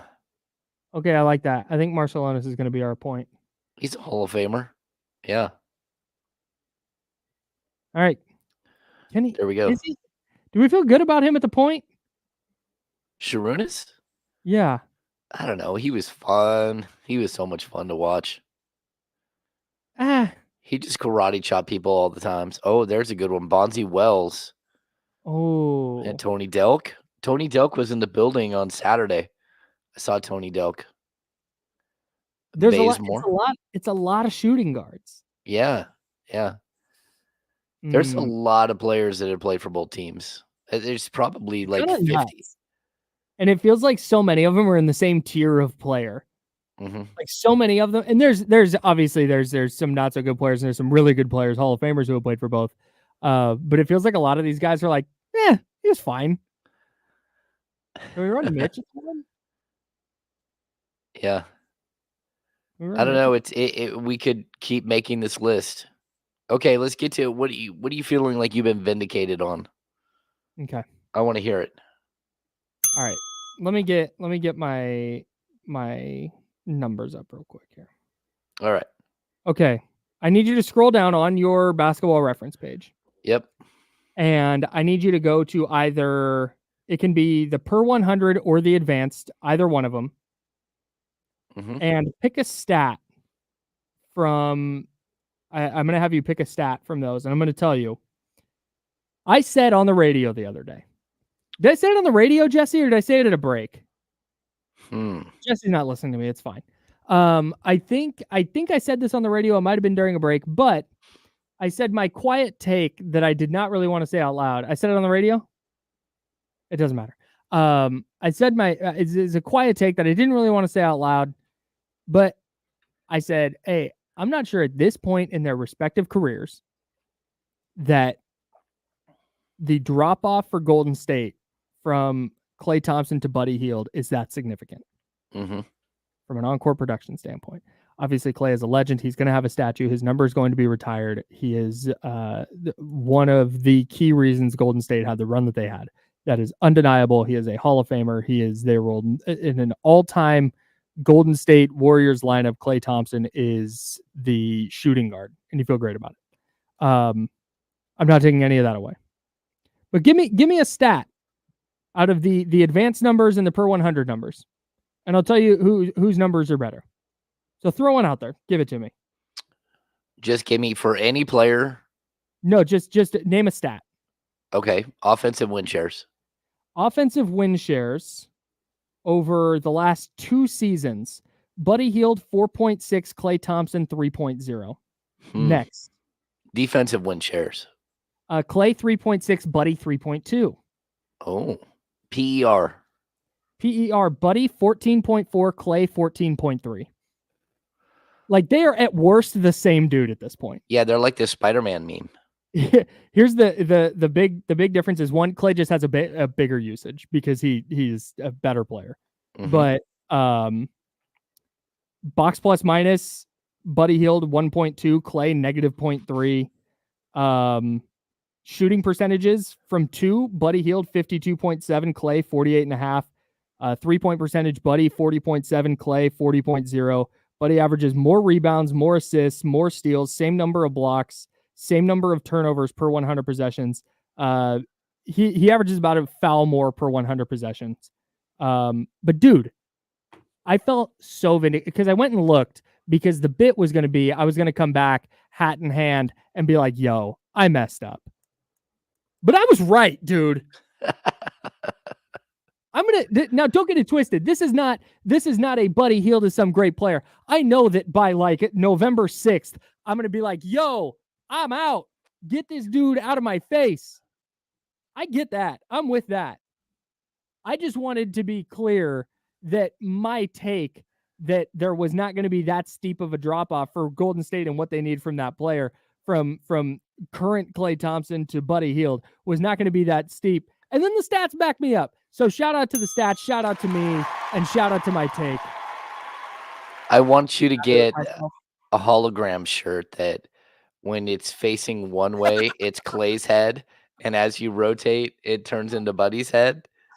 That's what I want. I want that. Or, the Warriors World guys, maybe they just do a split down the middle with half Klay and half Buddy. There you go, Warriors World. I know the guy from Warriors World. We've done some work together. Yeah. I say we've done some work. I had a buddy who printed shirts for him, and I would deliver the shirts. That was the extent of the work. But it was unpaid. It was fine. I would super ask him to do that if I wasn't so certain that, like I said, by sometime in early to mid-November, everybody collectively is going to be out on Buddy Hield. Like I know it. He's going to have a bad turnover. He's going to have a bad early shot clock 3. And that's the stuff that doesn't show up in the stats is that. It's not the 3.3 turnovers per 100 possessions.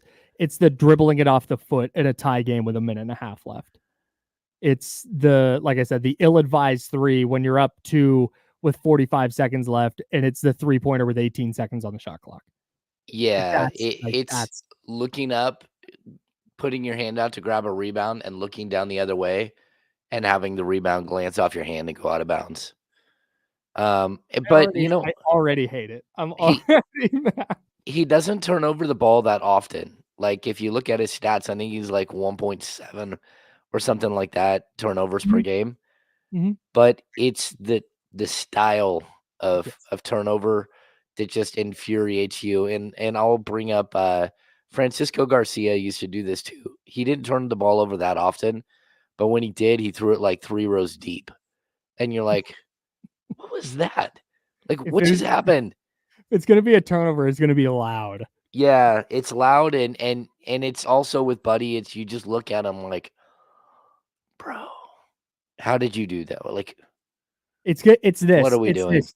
You're intently watching, and then it's this. It's this move right here. It's the forehead to the hand.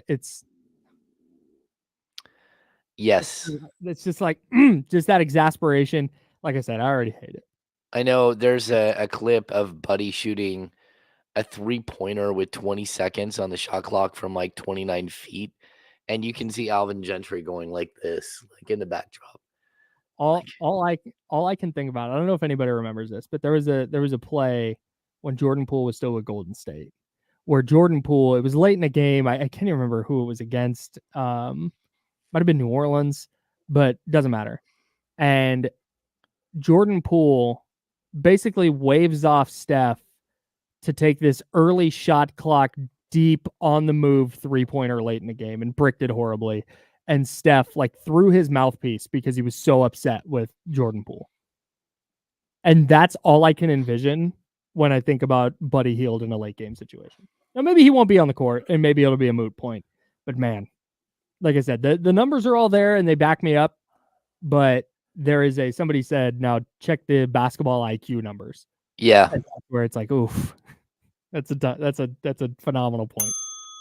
Yeah, that's why advanced statistics, they're a good tool, but they're not the end all be all. You gotta watch the games. You gotta watch. All right. I had a Kings analytics person one time tell me, he was being interviewed on a radio program I was on, and he said that you have to watch games, but the numbers are there to help you catch whatever you didn't see.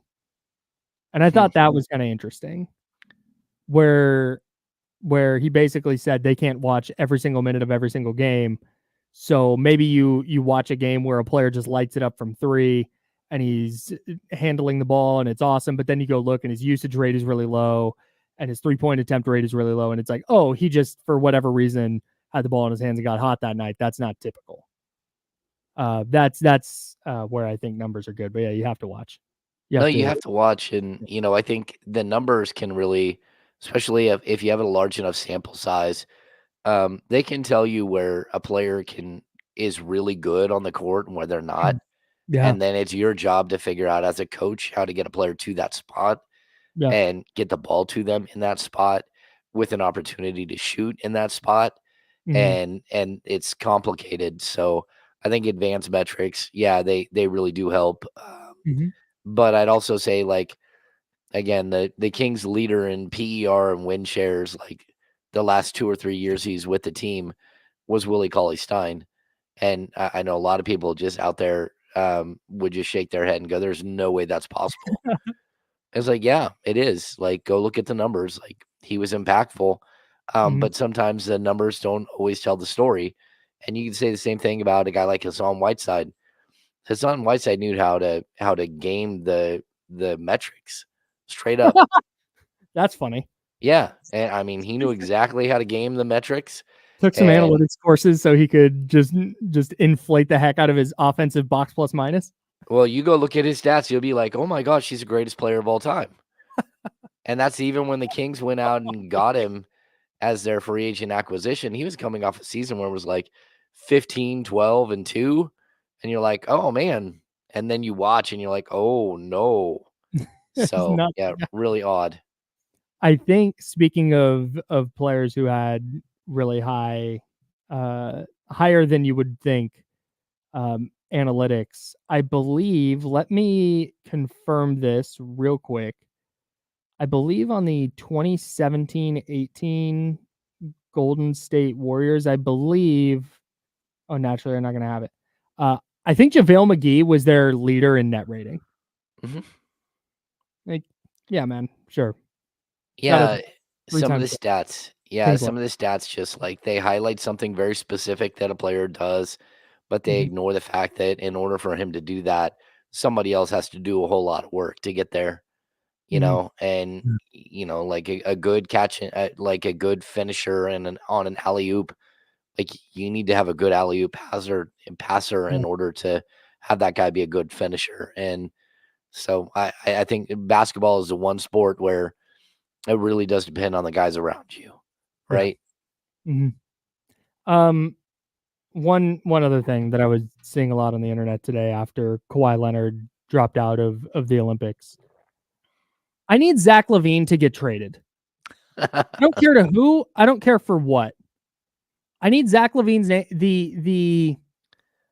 don't want to say revisionist history, but the Zach LaVine standing has gotten out of control. We're posting Zach LaVine highlights. Like, look at this three he hit. Look at how many threes he hit in this game. Look at this dunk. And they're all from like 2018. I'm sorry. I get Zach LaVine is a fantastic talent. But can we when we're going to assess said talent, can we post highlights can we make them within the last 2 years? Well, but he hasn't played a lot of games. That's my point. It's like, yeah, Zach LaVine's still this guy. Like, is he? Is he still that guy? Because he made a turnaround three at the buzzer to win it? You're just going to go trade the farm because he did that once in 2020? It's insane. And I need him to get moved so we can stop talking about Zach LaVine. Yeah, I get what you're saying. And, the problem that I've always had with him is like the contract is it's obscene, right? Mm-hmm. It's probably the biggest albatross in the NBA. And but the other problem is Bradley Beal? What's that? More than Bradley Beal's? Yeah. Oh no, it is. Yeah, because maybe not. Maybe they're equal. Two very bad contracts. I think most people would take Bradley Beal's contract before they would take Zach LaVine's. But the problem I have with LaVine is he doesn't play any defense at all. So you're hoping that he can make up for something on the offensive end that he probably can't. And we'll have to see how that works out wherever he goes. But I think he'll be stuck with the Bulls. And that's just because, like, look, when you sign a contract like that, like sometimes you get stuck. Sometimes you got to pay the piper for it. Yeah. God, I hope he gets moved. I'm just so sick of hearing about Zach LaVine. I'm so tired of it. I'm with you. Actually, you know what? I am a pro player person. I hope Zach LaVine gets healthy and is awesome. That's what I hope. I hope Zach LaVine has a great career ahead of him. That's what I really want. And if we want to talk about him in that context, great. But talking about what Zach LaVine was 4 years ago, I'm just kind of over it. I got some very minor, don't freak out, NBA breaking news from Andrew Marchand at The Athletic. He covers media for The Athletic. The NBA has finalized TV deals with ESPN, NBC, and Amazon. However, anybody fretting the loss of TNT broadcasts and, of course, inside the NBA, TNT using contract language, this is according to CEO of TNT Sports parent company Warner Bros. Discovery, David Zaslav. He said he's going to attempt to use language in their current contract to remain involved with the NBA. That's according to Andrew Marchand at The Athletic. So the NBA has finalized their TV deals with NBC and with Amazon and with ESPN. TNT, though, could still be in the mix. So that'll be interesting to watch and see if really next year is the last year of Inside the NBA. $76 billion over 11 years. $76 billion. Bro, we're going to get like $500,000 contracts. Not that far off. Oh, yeah. No, we're heading there. I think it's 4 or 5 years, and that's what it's going to look like. It's crazy. Does this do anything for Sacramento? And I know not Sacramento specifically, but for teams. And since we're in Sacramento, we'll talk about the Kings. What is that TV deal and an influx of $76 billion? So about $7 billion a year over the next 11 years. What does that do for teams? Yeah, I think the previous was like 2.8 billion per year. Holy so we're basically tripling. And so when you look at basketball related income, it's split with, I think, the players getting 51% and the owners getting 49%. They're going to do what they call smoothing. So the salary cap is only going to increase 10% every year once the new television deal is in place. Every year it's going to go up 10%, but then there'll be an escrow account, and whatever money isn't like reached of that 51% of basketball related income, that will go back to the players. And I don't know how they're going to do that, if it's going to be like strictly based off a percentage of what you make of the salary cap and, or what, like, but players will get the money on the back end. It will be placed in an escrow account and then redistributed by the teams. Jeez. So if a player is making $5 million, there's potential for him to make like another $2 million with the new television deal. Man, Yeah. that's crazy. And that has nothing to do with the cap or anything like that. That's just separate, like, I don't want to say free money, but ostensibly free money. Yeah. I mean, it's going to be taxed heavily, but yeah, it's free money. Incredible. I know we don't want to overreact to Summer League, but Sam Presti might have done it again. Oh, yeah. And I only say that because it's Sam Presti, and they've done such a great job in Oklahoma City over the last 2 decades of not 2 decades, whatever it's been, 15 years of just acquiring really high quality talent. Dylan Jones, the number 26 pick out of Weber State last night for Oklahoma City, was 21 points, 7 boards. He went 7 of 8 from the field and 3 of 3 from beyond the arc. Whew. It's like, of course. Well, and again, not overreacting. Maybe he's not going to be a good player. But the fact that it's hard not to when Oklahoma City has a player like that who just steps onto the floor in Summer League out of Weber State as the number 26 pick and lights it up. It's really hard not to look at OKC and Sam Presti and go, "Whoop, they did it again." Like, why not? Of course they did. Why wouldn't they? They do work off like the laws of percentages, though. You know, they always have like 2 or 3 first-round picks in a couple of seconds, and they draft a bunch of players, and it's like, oh my gosh, this guy's so good. It's like, what about the other 3 dudes who just waved? Like, you do always have that. Like, what about those other 3 first-round picks that didn't make it?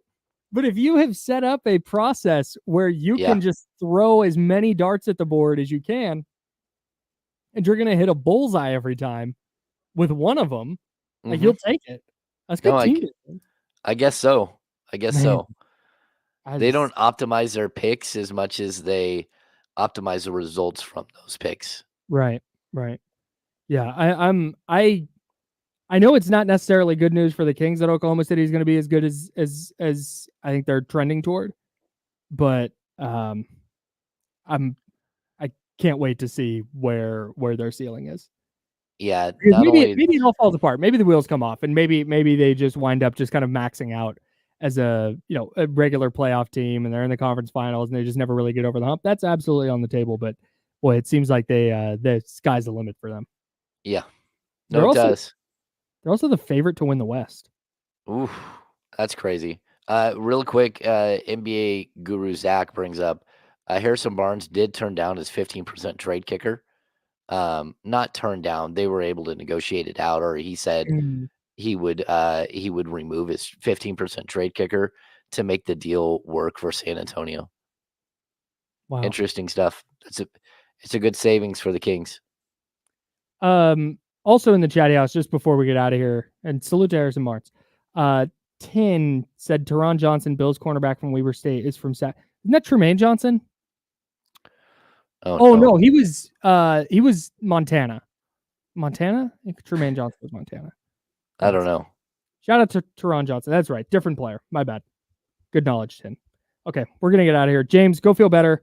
Kenny Caraway coming up next. No D'Lo. D'Lo on vacation this week, so just KC today. Coming up next on ESPN 1320. James and I will be back tomorrow. We are the Insider, sponsored by Jiffy Lube. We'll talk to you at 10 o'clock. Until then, drink water and be nice to people. Woo!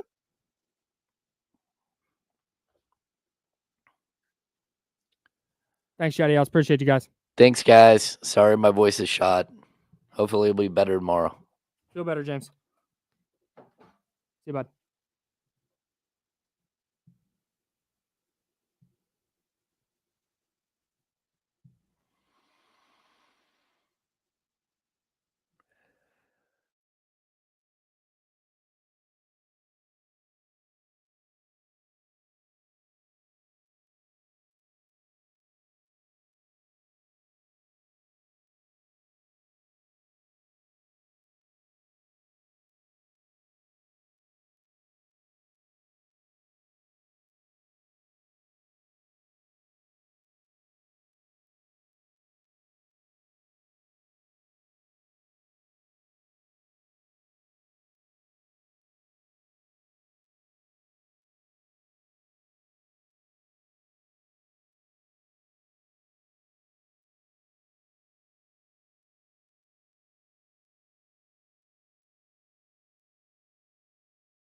Yeah. We got them screaming D-Lo, KC, D-Lo, KC, D-Lo, KC, D-Lo. We got them screaming D-Lo, KC, D-Lo, KC, D-Lo, D-Lo. We your number one spot. We your number one spot for some sports, huh? Got the city going crazy when we work, huh? We top 2, but we ain't 2, we in first, huh? And when you need the real, we is who you search, huh? D-Lo, KC, D-Lo, KC, D-Lo, KC, D-Lo. We your number one spot. Shout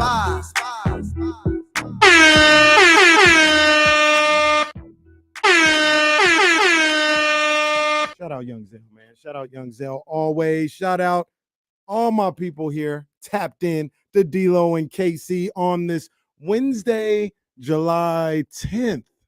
July 10th. We're like in the middle of the summer. And I know I've said it a bunch of different times. I know it's a little strange. It's how it's supposed to be. This is summer. I wouldn't want a 83-degree summer. No, man, you better get up to that 95. You better get up to that 105. Now, look, that doesn't mean I have to be doing wind sprints and suicides in 105. I ain't say I'm doing all that, but this is summer. This is how it's supposed to be. It's been a little extra with the 115s. They can settle down a little bit. I don't live in Vegas. I live in Sacramento. They can chill with all that, but this is how it should be, man. And we getting into that time where there ain't much going on. But luckily for us here in Sacramento, we got DeMar to talk about. We got a lot to talk about. It's your boy Kenny Caraway. Acknowledge me. Vibes. D-Lo off on a much-deserved vacation, but I got my main man Jesse Tapia with me. I'm in God mode. Yeah, that's gonna be yours, Jesse. You know what I'm saying? You Works. just get on there, man. I'm in God mode. Get that tribal chief going on in there, man. He rocking with me. We got Sara Hodges, CBS 13. Sara Hodges, she's coming in at around 12:50 or so. We got my main man, Antonio Harvey, the legend here in Sacramento. He's coming in at around 2:15 or so as D-Lo and KC, aka KC and Friends when Damien's gone. Gets rolling on this Wednesday. Jesse, how you doing, man? Doing all right. You mentioned the heat. It's never too hot for a hoodie. I'll say that. Yeah, I'm trying to be like DeMar DeRozan and Monty about to McNair, say, though. I'm trying to be like them. I saw them. I was inspired. Yeah, I was about to say Jesse DeRozan in Yeah. here. You know what I'm saying? We got to get you a vest. You know, Yeah, what I I'm saying? need We a get you vest. and it's all Monty, good. send me a vest, please. I think we got it. It's like 68 degrees in here. We're working. The interesting thing about like what we do, and salute to like Delivery Joe, Manny, those people that work outside in this heat. And I don't want it to be hot for you. Like I definitely don't want that to happen because I don't want you guys in those type of environments. But when you work like inside, and literally we're in here during the hottest part of the day, we wear whatever we want. I could come in like DeMar DeRozan every day. Yeah, if we Wouldn't wanted matter. it to be December, 365 days a year, we could do that.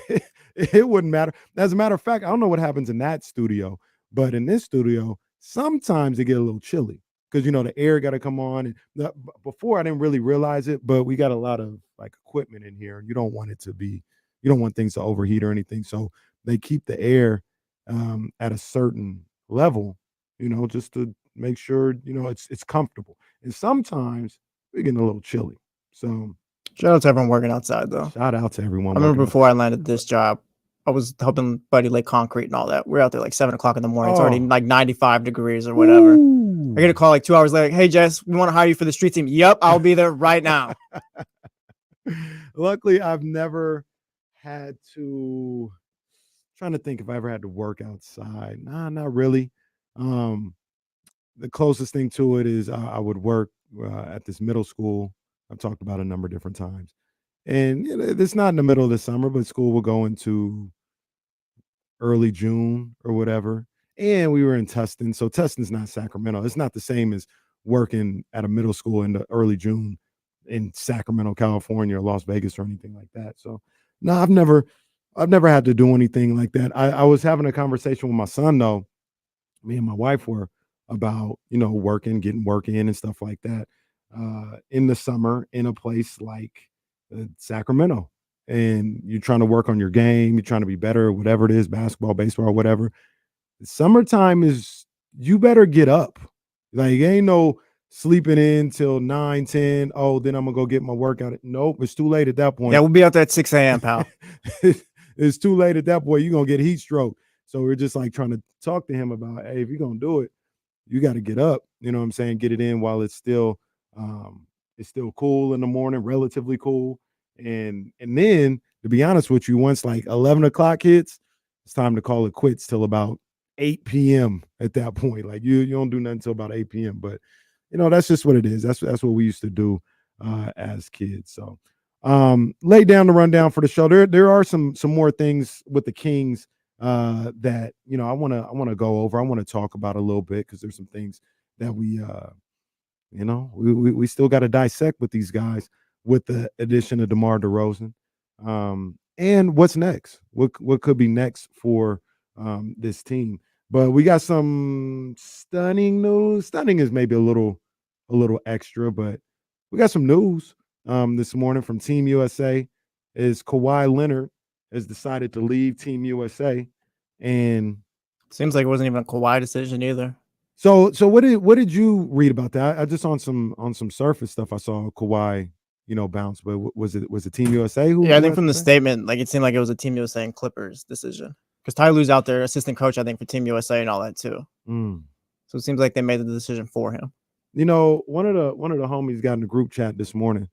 Shout out to my man Brennan, and he was just like, Kawhi need to hang it up. He said he need to hang it up. Like, this ain't gonna happen. Now, that's drastic. I don't agree with that. I don't think he needs to hang it up.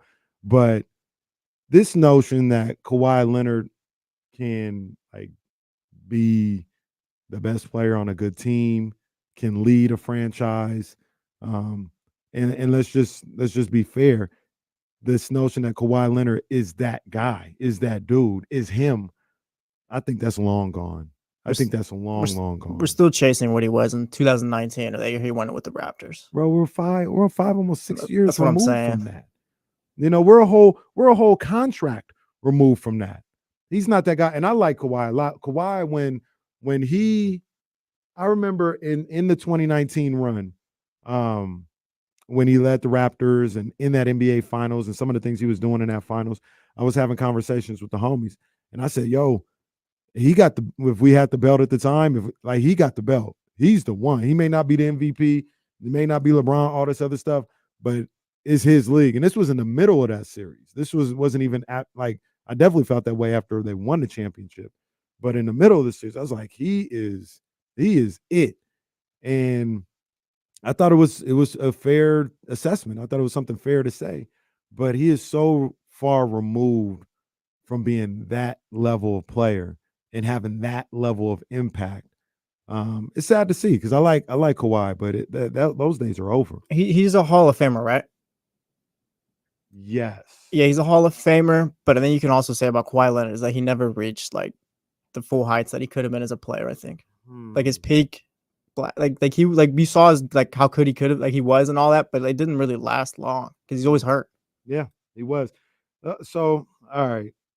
Yeah, he's no question about it. He's a Hall of Famer. Yeah. I pulled up the stuff right now. 20 points per game for his career, 6.5 rebounds for his career, 3 assists, one of the best defenders of his era, 6-time All-Star, 2-time NBA champ, absolutely. All-Rookie, 2-time Finals MVP, 7-time All-Defense. Yeah, this isn't even a discussion. He was on the 75th anniversary team. He's definitely a Hall of Famer, a Hall of Fame lock. I already thought so before, but I was like, man, I gotta think about this a little bit. But after seeing the accolades, no doubt about it, 6-time All-NBA. And what I'm saying with Kawhi is he should be 11-time All-Star, maybe 8-time All-NBA. Like that's what he could have been. There was so much more he could have achieved. There was a time when he won that Finals MVP with San Antonio. That was 2014, I believe. Yeah, around there. 2014 NBA Finals. He from 2014 to, just for argument's sake, I'll say 2022.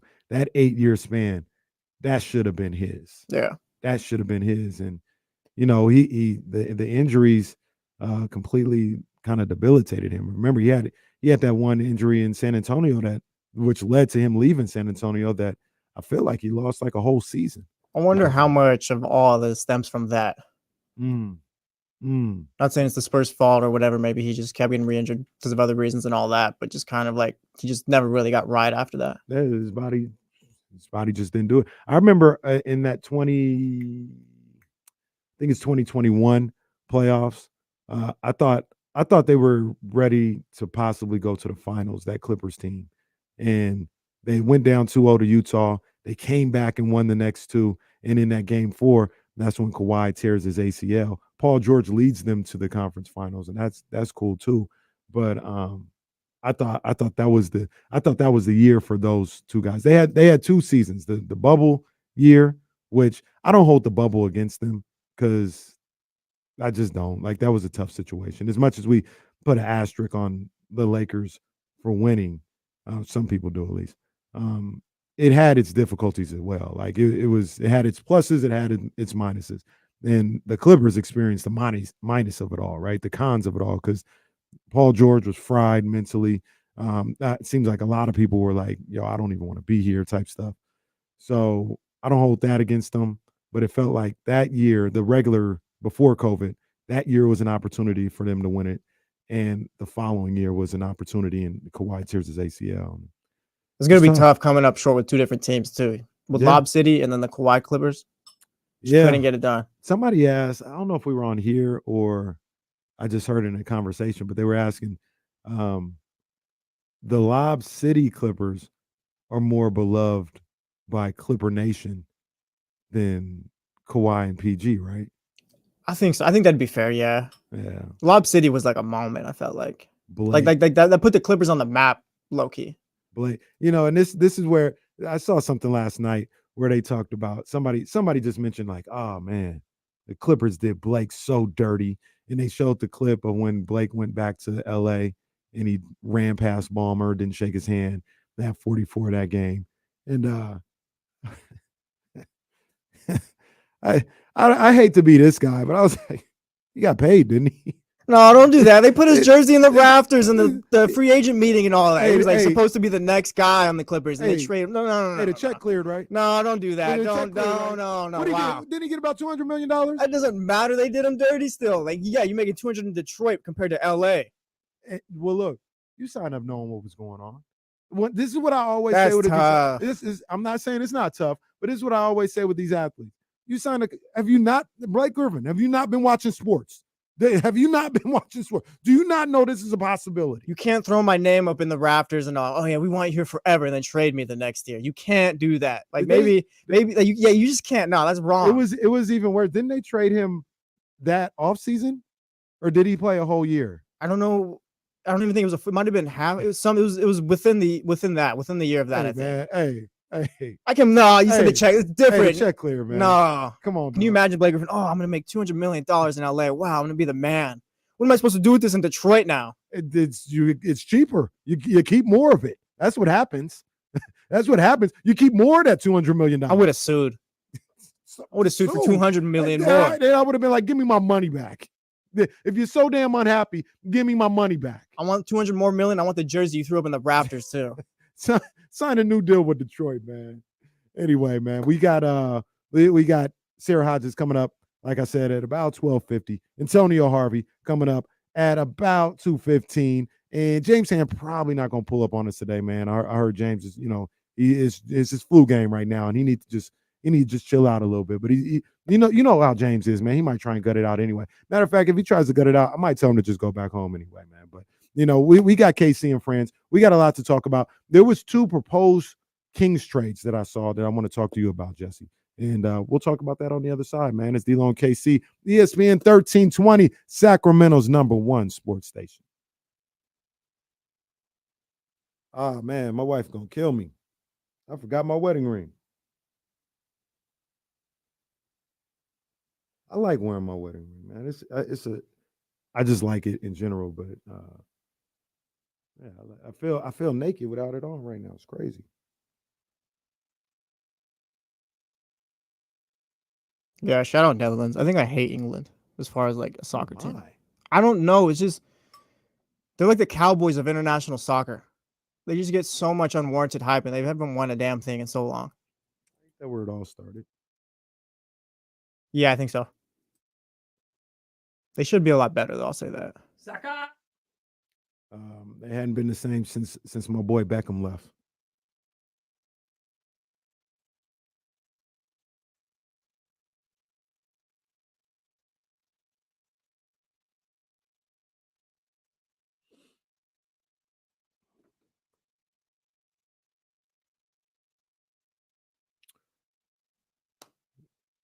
I don't know what you guys are talking about.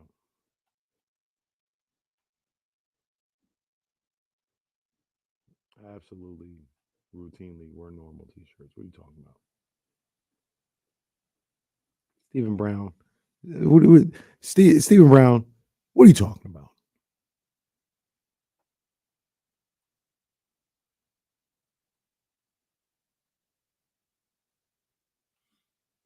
Just like fine China. Rob W., I haven't seen you in a while, dog. What up, man? Look, man. Hey, look, man. Look. The check cleared. All right. The check cleared. He got every cent. All right, Kenny Balmer over here. He got every and then okay, and then I wanna talk about this while we got a little time here. Let me see. Let me see what he did. Because I actually think he was actually decent in the first year or so in Detroit. And then let's see. Oh. Okay. Hold on. Russ, I don't have an issue with it, but Jalen, please don't be mad. He went for 24-5 in his first full year with Detroit. Played 75 games.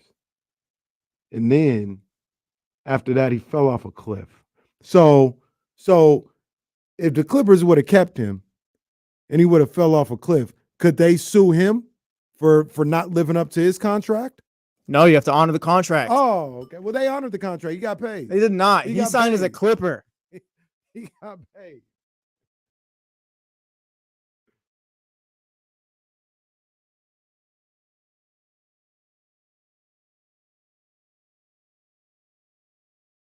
It's all right. I'm not dangerous.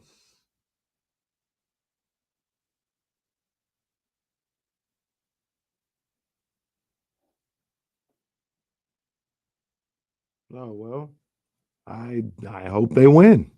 Hey, I hope they win. Let me get $20 if they win. Good luck, pass, but I don't know.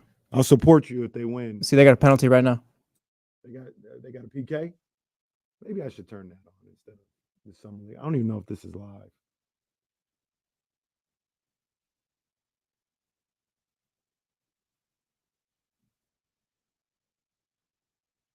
My boy Mbappe's out. I know that much. Yeah, France didn't look too good all tournament. That's what he get for leaving PSG. Shouldn't left PSG. He's going to the real club now.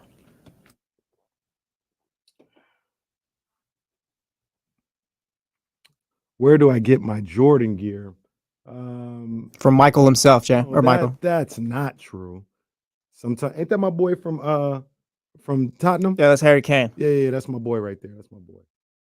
Should I try again to watch what's it, EPL? Yeah, but pick a different team than Tottenham though. I don't know.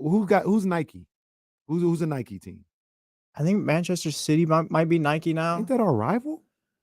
No, Arsenal is Tottenham's rival.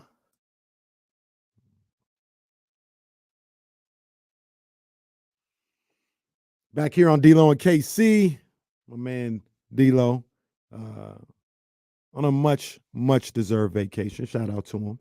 You know, champagning and campaigning somewhere on an island, somewhere maybe listening to us on a PJ. You know how you get down. You know what I'm saying? He might be sipping a little Clico, on a PJ somewhere. So shout out D-Lo. I'm trying to figure out right now what EPL team I should follow because Jesse's telling me to leave Tottenham. Yeah, they're just perennial chokers and they'll just let you down. I don't know, man. I feel like I can't leave now, man. You can. You're too early in the game where it's like you're not really in there or whatever. Well, you know the parameters. It has to be a Nike team. You know, I'm not doing no Adidas team. I ain't doing no Puma team. No, don't Asics. Don't they have a couple smile? I ain't doing all that. No disrespect, but you know, I'm going with the swoosh, whatever team. So they got to have a Nike deal. And part of my contract is if they leave Nike, I can leave too. That feels fair, I guess. Like if you're just brand loyal or whatever, yeah. Yeah, because I gotta wear the gear. I gotta get me a kit. Ain't that what it's called? A kit? Yeah, they call it a kit. You know what I'm saying? So I'm not gonna get no Adidas kit. No shade to Adidas, no disrespect. You know what I mean? Adidas, the fine company. You know, and there are certain Adidas that I may get. Anthony Edwards just re-upped with Adidas, actually. I want to get some AE1s. I do want to get some AE1s. Those shoes were some of the best basketball shoes all year. They did the thing with the AE1s. I might get a couple pair of Yeezys when they come back out. Don't tell nobody. But you know, I mean, look, I'm just saying, if the shoe is dope, I get some New Balances. Speaking of Kawhi, I'll get some New Balances. You know, that's popping off right now, but I don't want to wear their jerseys. Simple as that. The only Adidas jersey I'll wear is a Sac State jersey. That's fair. And they need to reevaluate what they're doing with their life when it comes to their licensing apparel. Remember when Puma was a thing in the NBA for those 20 minutes? Well, shout out to number 35 himself, Marvin Bagley, one of the ones. They went all in on that draft class and just they now the interesting thing about that, if this guy could ever stay healthy, like we talked about, LaMelo is the one. He's the one that could save them. Yeah, LaMelo, them LaMelo 1s and LaMelo 2s, 1.2s, whatever. Kids love them shoes. Kids love, and that's the whole thing. Like my son, he kind of, you know, keeps me up to date with, you know, what everybody's rocking and liking and all this other stuff. The Scoot Henderson, you know, they got a little buzz going on with him there, but LaMelo's the one right there. So Puma, after all that money they put in, LaMelo might be the one to save him, but he's got to play. LaMelo was a Laker team away from being a star. This is a big year for LaMelo. It's kind of random to talk about this, but it's a big year for LaMelo. Like I gotta understand what direction he wants to go with his career. I think we got to get him out of Charlotte.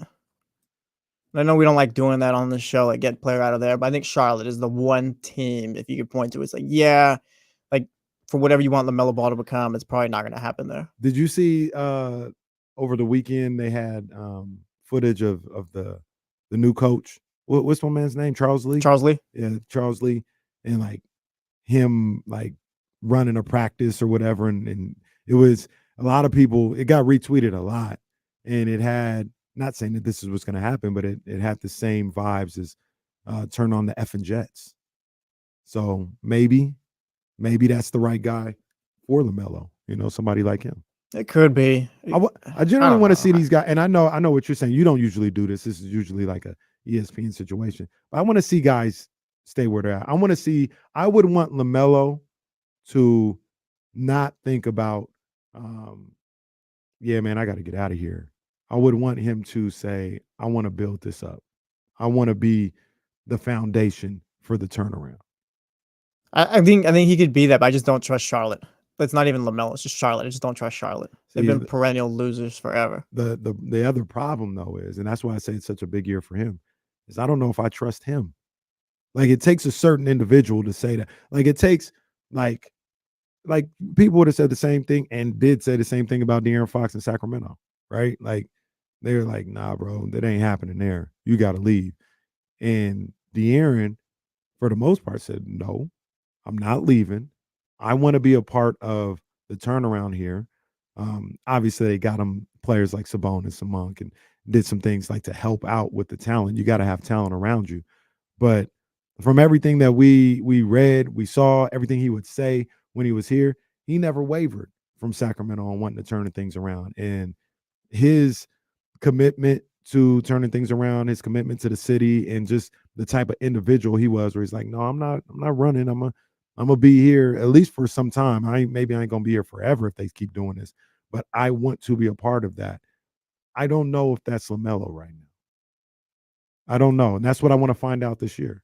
Yeah, that's fair to say too. I think LaMelo may be the type that in in a LA, in a Chicago with more lights on him and stuff like that, that may bring the best out of him, which is fine. But that also that's a different individual, right? There's some individuals that it don't matter where I'm at, like I'm turning this thing around. This is what I do.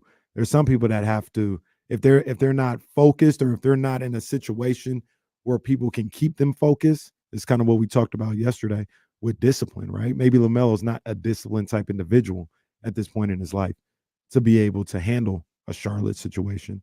But I feel like I'm gonna learn a lot about Orlando, or excuse me, about LaMelo. We'll learn about Orlando too. Yeah, I'm gonna learn a lot about Orlando as well. I don't know how we got it. We were talking shoes and all this other stuff, but it's always a good time. July 10th, man. It's July 10th. This is like the first show. I was like, we really don't have a lot. Yeah, this week, next week gonna be crazy.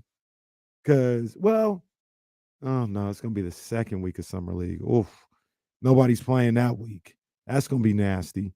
We're gonna be getting ready for Olympics, and even though we don't speak a lot about it, shout out to the Giants with a big come from behind win last night on a wild pitch in the 9th inning. I was actually watching that game last night. I got an opportunity to sit down and watch the Giants live. Usually I'm like, got to watch them recorded or whatever, but great come from behind victory last night. But I say all that to say, baseball not even going on next week. Next week is the All-Star game, and they don't come back till like Friday. So, all right, give us TV shows in the chat to review next week. Maybe movies too. That's definitely on deck, man. We're gonna have a good time with it.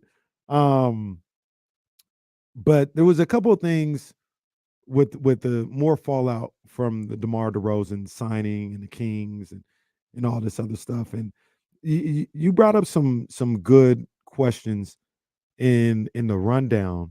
And I want to talk about them a little bit more and just kind of breaking down the Western Conference and the off seasons that these teams had. And you had, for teams that had solid off seasons in that category, you had the Kings, OKC, the Mavs, and the Clippers with a question mark. I absolutely would knock the Clippers out of that. I threw the question mark because they lost Paul George, but they were active. I'm not a big fan of winning the offseason, signing a bunch of players, but I guess this is all about perspective. So that's why I threw a question mark. Refresh my memory. What they do? They re-signed Harden. He signed Harden. Westbrook, they're trying to trade him. I think they added someone else. I have to double check what they've done. But I feel like they've added a couple names. They added oh man, who went there? Derrick Jones Jr. went there. Yeah, they had Derrick Jones. They added Kevin Porter. I think they added Batum too. Talk about Charlotte. They made a signing over the weekend. Yeah. Look, man, he's in the league, so I guess all right. I threw the Clippers in there, more so like is it just activity, or are they actually doing something? I don't know if they. So this goes into a question I wanted to ask you earlier when we started talking about Kawhi.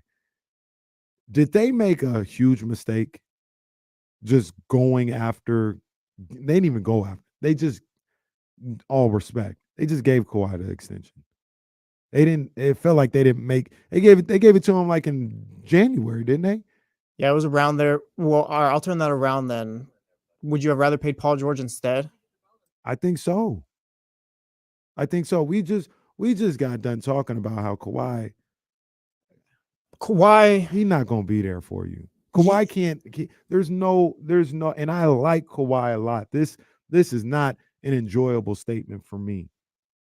There's no way he can lead your franchise, and you're almost foolish if you put your eggs in the basket of him being our franchise guy, which is how they paid him, which is how they kind of set up this whole structure. That's crazy. See, that's fair, but if it's that way, then if I'm the Clippers, I'm just blowing it up and I'm rebuilding. That's I'm not paying Paul George either, because if Kawhi can get healthy, maybe I can just rationalize in my brain, if Kawhi gets healthy, he can lead us. Where he can still be that guy if he gets healthy. I can't do that with Paul George, even if he is healthy. If Paul George is healthy, he's not a number one. He can't be the guy on my team. So I'm not paying him because of that. That's fair. But I hate to say it, and I hope I'm wrong. I'm just talking. I got to talk. I got a radio show. I'm not going to stand up. There's no chance Kawhi stays healthy. I don't think so either. I mean, just look at it. Just look at it now. He was missed the end of last season or whatever, and he's coming back to Team USA, and they're like, yeah, no, go home. Yeah.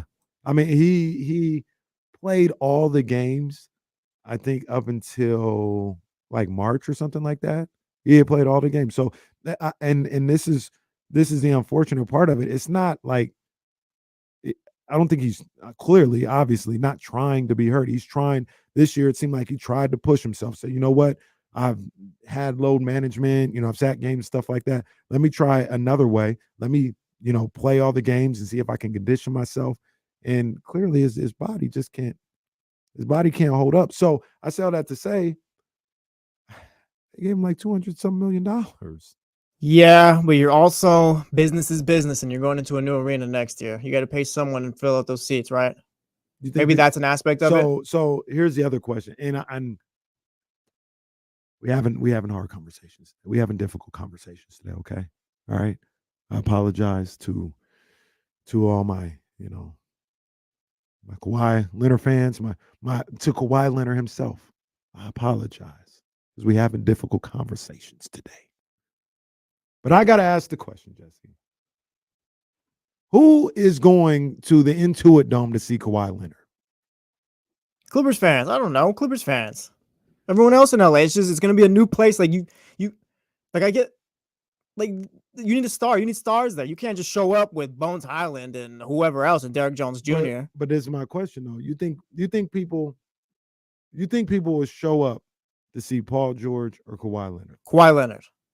I disagree. I think Kawhi Leonard. I disagree. There are, and the reason why I say that is there are numerous young, albeit young, NBA players or potential NBA players who say Paul George is my GOAT. You've seen the clips. You've heard. Yeah, I have. Shout out Brandon Miller. Shout out Brandon Miller. Shout out Kyan Anthony. Numerous. People will go to see Paul George. I don't know if we're like, yo, we need a star, so we'll bring Kawhi Leonard in here at this point in his career. Maybe 2019, but at this point in his career, I still think people will go to see Paul George before Kawhi Leonard. That's fine. Like I get that argument, but it's also like it's everything all together though. It's the whole selling tickets, and it's the fact, like I said, if I'm paying Paul George, like I know I'm not going to do anything. There's nothing that he can take us to. Like he's not the number one. He's not going to be that guy. Like I said, I could rationalize if Kawhi's healthy, like, hey, maybe we can do something or whatever. He could take us a lot farther than Paul George could. And that's when you lose me. There's no way he's healthy. There's no way he can hold up. I just seen 6 years of it now. And the crazy thing about it was in 2019, he gutted it out. Remember, if you remember back to that finals, he was like on one leg. Like he had broken down at that point. So yeah. I think the Clippers made a mistake. Maybe, but at that point, I'm rebuilding. Then I'm not paying Paul George. I know that. If it's the Why Clippers, aren't you paying Paul George? If it's the Sixers, yeah, you pay him or whatever because you need a third guy, second guy, or whatever. But not to be my number one. Why aren't you paying Paul George? It's just a waste of time. We know how it's going to end up. This is a waste of time. Yeah, but like I said, there's like the whole if he's healthy, hey, he's healthy. I like both of the guys. I think but to all the arguments, I think Paul George has a better track record of being able to stay healthy, and he's a bigger star than Kawhi Leonard. Yeah, and I think going back to it too, I think we can call this activity rather than success in the offseason by the Clippers. Yeah. So the original question was a solid offseason. And Clippers, like I said, we'll put them in the disappointing offseason in the Western Conference. But you look at Kings, OKC, and the Mavs. Out of those three teams, who do you think improved the most? I think this is all kind of relative. I think I'm going to go with OKC for the fact I think they're a finals team now. Like they'd be my pick to get out the West. That's fair. Like the Kings, I think they've gone from a play-in to top 6 team. The Mavs kind of solidified themselves. I said instead of making progress going forward, they kind of like solidified themselves to be a top 5 team, kind of be in the mix next year. But I'm going to go with OKC just for the fact I think they can go to the finals this year now. Like they got the pieces that'll put them over the top. That's fair. Getting Caruso, getting Hartenstein. They still got opportunities to make trades. I mean, they've got assets all over the place. So that's 100% fair. That's probably the right answer, right? I would say in that those three teams, I would say OKC, the Kings, and the Mavs, as far as who had the better offseasons. You throw Cam Johnson or Dorian Finney-Smith though with the Kings, we're having another conversation though. You think they can get to the top of that list? Yeah, they're close. They're close. DeMar, like I said, solidified them as top 6 and all. Like now they're a playoff team to me. But you just like I said, those right pieces because now you know exactly what you need. You get those right pieces or whatever that'll work. Like they're right there, I think. Yeah, and they're not done cooking. I mean, so I'll go to that right now. I saw on Bleacher Report, and it's a grain of salt. It's content time. We just talked about how we're going to talk about movies for movies, wrestling, and TV shows for the next week. So like, you got to get content out there. That's the business that we're in. But Bleacher Report had one of those articles that was like the best trade for every team, one trade for every team or whatever, and their trade for the Kings was to get Cam Johnson, and to get Cam Johnson by trading Kevin Huerter, Kobe Jones, a 2025 second-round pick, and a 2028 protected first-round pick. Send it in. Come on now. Send it in. Come on now. That's easy. If that's what it would take, and I don't think that's far off. I don't think that's far off. Like we like Cam Johnson a lot, but we also realize he's a role player. It's not like getting Michael. It's not like getting even DeMar. You know what I mean? See, even though they didn't give up much for DeMar, but it's not like getting one of those players. He's a really good role player with potential to do a little bit more. And if that's what it took, come on, man. Yeah, you do that because essentially, like Kevin Huerter, he'll be in the league for however long or whatever. He's got a place in the league. He should, whatever. It's just Kevin Huerter, a good ball player. Yeah, I just don't know if he's got a role on the Kings right now, given Keon stepping up last year. We got DeMar here and then Malik and all that. It's gonna be a lot of minutes going everywhere, whatever. So and he's expiring next year. So maybe Brooklyn likes that. And you get the picks there. I mean, yeah, on the Kings side, you easily do that, but it just depends on what Brooklyn wants back. Yeah. And then they had another one. This was on the Brooklyn Nets side. It was Brooklyn Nets trading Dorian Finney-Smith to the Kings for Huerter, a 2025 second rounder, and a 2026 second rounder. I hate that one either. Yeah. Shout out Bleach Report. Finally cooking. Finally. No, the interesting thing is they had probably 6 or 7 Dorian Finney-Smith trades. Like every team was like, go get Dorian Finney-Smith. I mean, because the Nets got to do something. They can't just stick around with those guys. You have to build up your assets now. Yeah, you got to build up your assets. And then we talk about it. There's not much incentive or a reason for them to be trying to win games next year, especially with a guy like. Did you guys not see the Cooper Flag video? Come on, man. I'm going to send that to Brooklyn right now. Tankathon 2024 is what should be going on, because if you're the Chicago Bulls, if you're the Brooklyn Nets, Utah Jazz lose as many games as possible. It's humanly possible to try to get this young guy this year. And even if you don't get him, even if you reach for the what they say, if you reach for the stars and fall in the clouds, like that lottery's crazy next year. I think Boozer's son is in the draft. He's either in the draft next year or the following year. But they got a couple different guys coming out next year where if you don't land Cooper Flag, you'll be doing really good if you were in the top 4 or 5 next year. So you got no business trying to win games.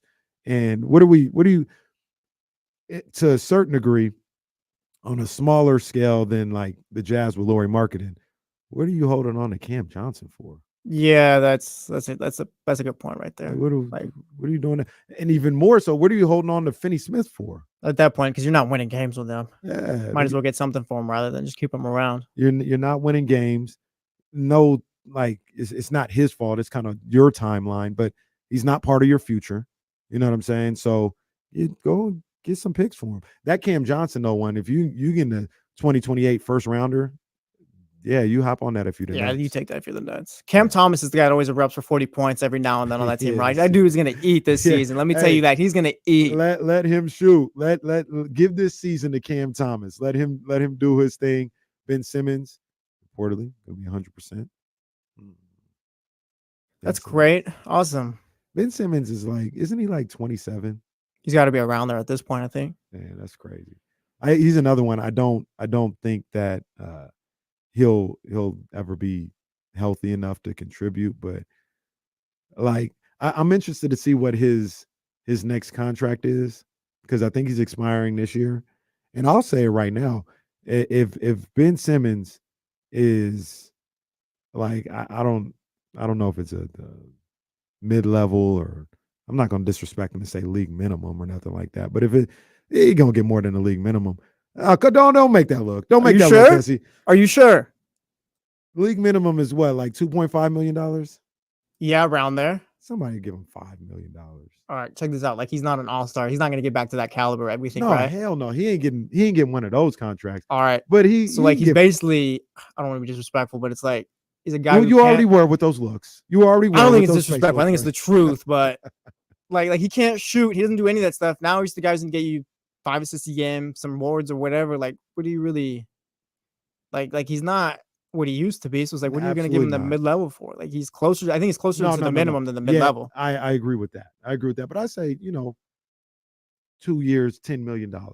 That's fine. I would give him $5 million that, a year. I wouldn't go more than 5, but yeah. I'll say it for right here in Sacramento. I'd absolutely do that for Ben Simmons. Like next year as a free agent, 2 years, $10 million. You know what I mean? To take a flyer on this guy. And he could possibly add something. He wouldn't start. I don't see him starting in any form. No, he's a backup point guard at this point. He's a backup type dude. Absolutely. Get him here and see what he can do for 5. So I'm interested to see what he's gonna be able to do next year. But I say this for Brooklyn. They signed Claxton to $25 million a year. That should really be about it. Everybody else you should be getting off the books. And yeah, you should be getting Cam Johnson off the books. Send him to Sacramento. Let's get this one done. And if that's too rich for your blood, go ahead and send Finney Smith here too. That works too. Yeah, both of them. Yeah. Why not? Let's cook. So, I saw those 2 deals, man, and I was really interested in that. There's a couple other Kings situations. I want to talk a little bit more about the layout of the Western Conference. We talked about who had a good offseason in the Western Conference. Who had a bad offseason in the Western Conference? How does that affect it? Does that catapult Sacramento? Does that make their path even easier? Are there teams in the Western Conference that we're sleeping on a little bit, man? So there's a lot more to talk about, and we're going to talk about that with one of the greats, one of the legends here in Sacramento, Sara Hodges, CBS 13. She's in the building as we speak. She's going to join us for a little while, man. She's gonna champagne and campaign with us for a little bit, man. Here on D-Lo and KC, ESPN 1320, Sacramento sports leader.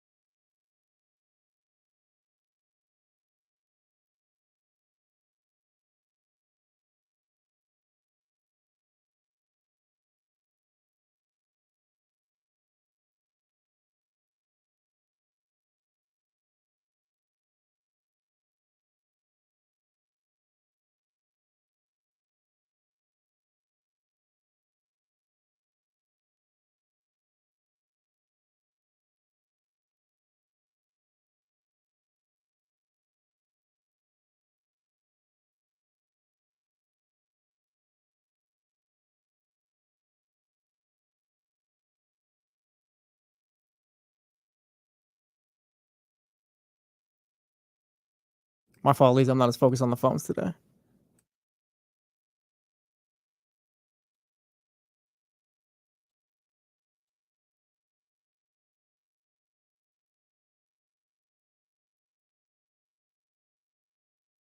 David, it sounds like Berlanga, but at this point, I'm kind of like that's my favorite fighter, like one of my all-time favorites. But it's like if you're not fighting Benavidez, then like these other guys don't really matter at this point.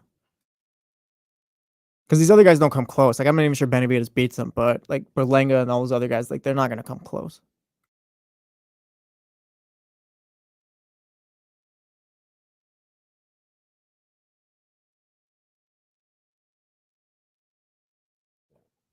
Hold on, I'll get you in here. I got to give you the grand entrance. You know what I'm saying? You can't just Sara Hodges just can't hop on like KC during the handoff, man. I got to give you the grand entrance, man. You already know what it is. CBS 13. Sara Hodges in the building. What up, bro? There you go. Turn that. There we go. There we There go. we go. Okay. Now you cooking. Let me get it together. What's up? Okay. Is Tony coming here? Nah, he's gonna be on the stream. I love Tony so much. That's my boy. That's the. Yeah, I got you. What's up, Jesse? I would like to talk about, if we could for a little bit, Bobby Jackson's having this like charity golf event at some point. If you guys have time for it. You said Bobby Jackson is? Yeah, he's having like this.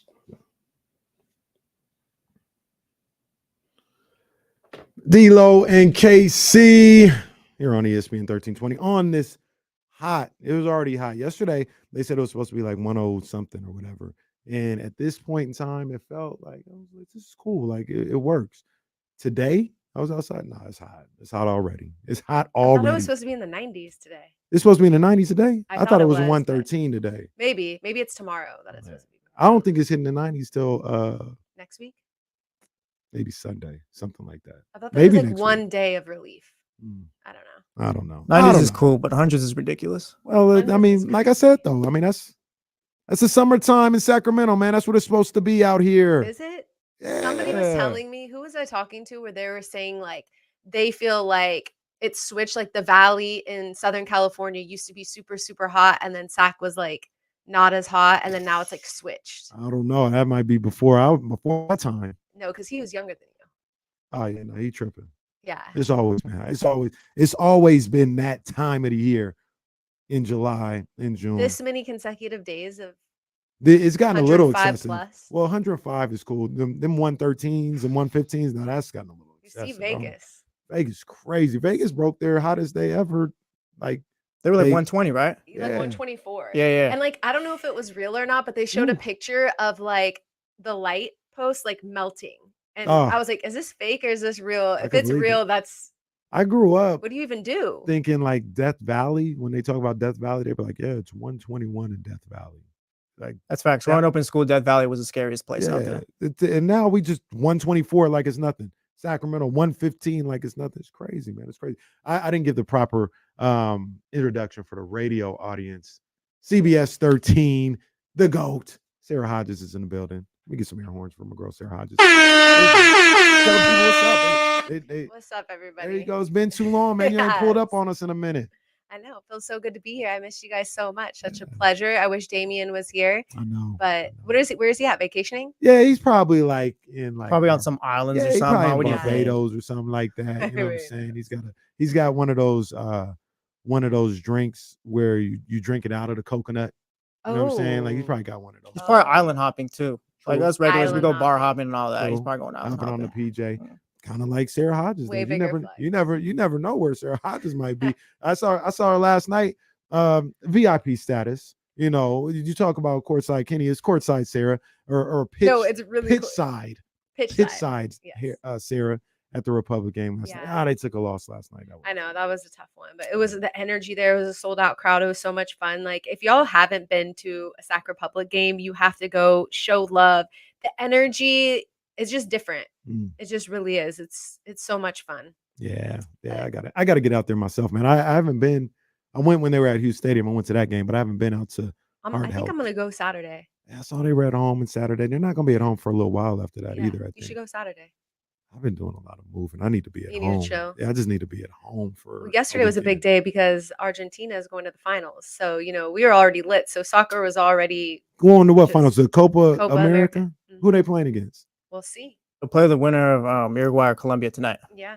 Do you see they took shots at your boy Drake? Yeah, and so that's did really see that. that's really the segue that I wanted to talk about. They tweeted. I did see that. Yeah, because he bet like $300,000 on. I mean, obviously he's from Canada, so like, Yeah. you can't like be that mad at him. But Right. he bet $300,000 that Canada would beat Argentina, and they literally retweeted the Kendrick song and said, "Not like us, not with us." Hey, look. Your boy's going through it, bro. Well, look, hey Jesse, you guys, one day you're gonna see things the correct way. This is Roman Reigns. All this happens because it's Drake, because he's the biggest star in hip hop. Do you think that his career is done? Nah, not at all. I mean, if as long as he keeps putting out hit music, he'll be fine. It's not done, but I think it's on a break. It's on Yeah, a yeah, he break. probably got I to. would agree. It's He on probably a got break. to, yeah, I don't think he's going to. I think he's going to try and just like come out with some hits in the next couple months. But make the people miss you a little bit. You know what I mean? Maybe chill out for a little bit, come back, in the fall or something like that. I don't think that's what he's going to do. But I think he's got to come back next year. Because Not Like Us it's an all year thing. It is. It's going to be on social media all year. It's going crazy, and you know that they're going to be playing that at Kings games this for season. Like, sure, The fact for that sure. Argentina is tweeting it out. yeah, that should tell you. Like, I think whatchamacallit, the Reds, they tweeted out, or it was on their post game or something like that, and like De La Cruz like stole third base or whatever, and they were like, hey, run for your life. it's the whole world against Drake. Like, I feel like even like people I know, like Drake comes on, they just like turn him off now. I was like, dang, people are really. I don't do that. Like, Yeah, they it's doing not too that much. serious. Like, And that's the other aspect of it. I mean, there's people who, I'll just say, they ride the wave a little well, bit. there's some serious accusations there, and people are taking that seriously. So That's a whole nother conversation. It's a whole nother conversation. I'm just saying. There's a lot of people riding the wave. I'll say that. I don't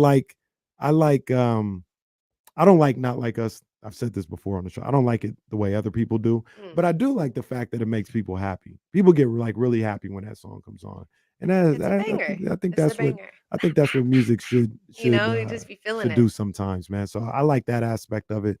All right, let's all be honest here real quick, though. Like, if it comes up on your Apple Music playlist or whatever, you guys still playing it or are you skipping over it at this point? What, Not Like Us? Yeah. Depends. Well, Jesse's touching on. Everybody call me a hater when I say it, but just go ahead and say it, Jesse. Say it. I'm starting to skip over it a little bit The now. song's played out. at Yeah, this and I point. mean it is played out. When Argentina. It's fun. It's fun. Come It's on. fun. The social media I love, but yeah, in the car I'm starting to skip over it. I still listen to Euphoria, but Not Like Us. I still space listen it to out a Not bit. Like Us. My son still loves it, so we still listen to it. Yeah, I listen to it. Every once in a while, you still gotta just play it. Especially the music video came out, so I feel like on the 4th, so I feel like it kind of like Kept it rejuvenate. going a little Yeah, bit. kind of. Yeah, exactly. Kept it going a little bit. It is, to me, it is kind of played out, but I thought it was played out when they had the kids bop version. I was like, all right, this is getting ridiculous. Then they you had like the church. the pop up though, right? Like you were still vibing to it then Oh, on yeah, Juneteenth. That was when that was one of the great shows in hip hop history, man. Kendrick did his thing. Like I said, that was like a championship parade is what the pop out was, man. So that was awesome. But yeah, it still plays in my Drake's car when funeral. it comes on. It ain't Drake's funeral. Drake. Once again, like I said, all of this is because of Drake. I used the analogy before. If Kendrick dissed Lil Durk like that, we wouldn't be hearing. no. We wouldn't be hearing Not Like But Us I mean, like it that. is a bigger deal because it is Drake. It's Drake. Like, of course. That's it. Like Yeah. he's the headliner. He's the one. Yeah. He's Roman Reigns. That's what I'm saying, Jesse. Yeah, but like I feel like when It wouldn't have Cody- I don't know, I lasted think as I'm long. arguing It against my certainly point. wouldn't have lasted. I was gonna bring up Drake and Pusha T, but Kendrick- Drake was part of that too. Kendrick is he's better than Cody Rhodes, right? So that's all the comparison I made. Cody Rhodes is not on the same level as a wrestler as Kendrick is as a rapper, right? Kendrick is a higher, but Roman is Drake. He ran things forever. His time, there are some people who are just ready for his time to end, and yeah, I'm not gonna give you that comparison, but I'm not sure if you it gets know as- it's true. No, I'm not sure if it You gets as see it. big. Like You if see it this is now. Future or anyone else or whoever you want to throw in there. It doesn't hit the same. One thing I was surprised about was like I didn't realize Kendrick was so rich. I don't know why I didn't realize. Like he has money. Absolutely. Because I was Sold a I was lot of kind of albums just like to going tell- back and forth, like how much Drake has, like how I was just Googling because I just wanted to know. Yeah. And I was like, dang, Kendrick really is super rich. Nah, he sold a lot of albums, very accomplished. His crazy. tours sell out every single time. Yeah. So he done made a lot of money in his career. And he seems like the type of guy that doesn't spend his money frivolously. Because So, first thing, like my first thought is like money, right? I mean, Mhm. I'm sure a little bit is to stay relevant and all that. Like it doesn't hurt, right? But I was like, oh, like you kind of think like culture vulture-ish, maybe a little bit. You're trying to figure it out, but yeah, it's money. nah, I mean, it's all it's never enough, right? It's all authentic for Kendrick for whatever reason. I don't know what I would love for him to do an interview and explain why he hates Drake so much. That's what I don't understand. Like I don't it know. almost Like he seemed seems like he really hates Drake, and I'm like, why do you hate him? and that for some much? of the reasons that they're saying seems just so petty, like, oh, he is a fan of me, like just him complimenting Kendrick, like Don't they I- all hate Drake though? I Like don't it felt know. like was once the song was Drake and Kendrick that everyone jumped in. Well, everybody started riding the wave. and it's Everybody crazy started too, running because away. like people who would be like on songs with Drake that you would just think like they're cool, you would just never expect it, were then like Mhm. dissing him. Yeah, and like I said, that I think some of that was kind of money related. Drake, from some of the stuff I've gathered or whatever, Drake was moving a little funny too, as far as like not even like the accusation, but like the way he was behaving Mm. within the music industry. You know what I'm saying? Just kind of thinking he was from some of the stories I heard, just thinking he was bigger than everybody and bigger than anything. And he was moving a little funny. So some of this is, his humbling. Some of this is, chickens coming home to roost. And I think that rubbed a lot of people the wrong way. But I'd like to know why Kendrick, like what is it that he really, really hates about Drake? Because he hates Drake more than I feel like I could hate anybody. Yeah, this isn't like a regular rap thing. He hates that Yeah. man. I can't. I don't hate the feel way like you I walk, can hate hate the way you somebody. talk, that- hate the like chill.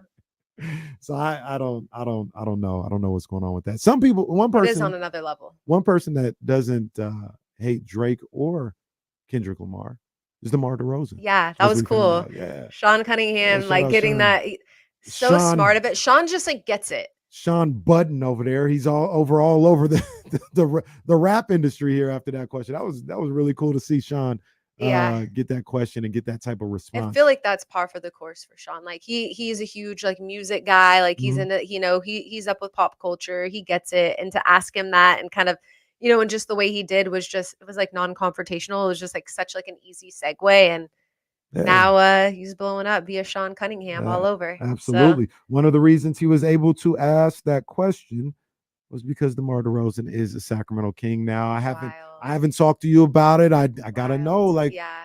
how you. What was your initial thought Well, and like feeling when DeMar became a King? so exciting. Like, he's from LA. I'm from Southern California. So there's that, part of it. And I just feel like he brings not just like the player he is on the court, but he just brings like a different type of like riz to Sacramento, right? Like I feel Mhm. like Sac really isn't used to that, hasn't had much of that in the past. So it's pretty cool from, just like a standpoint from people, maybe fans who do love the game, but like this is gonna bring fans who are kind of like so to want to Mm. come to games and watch and be like more into, Kings basketball. Yeah, Because yeah. you have a big time player like DeMar. But there's just so many things. Like I was just happy for the Kings because I wasn't sure that they were going to be able to pull off a big name in free agency like that. Mhm. And it's cool for DeMar because he's close. Like I'm from Southern California. I know how easy it is to get home. I'm sure that was like a huge selling point too. Like you're pretty much right here. Mhm.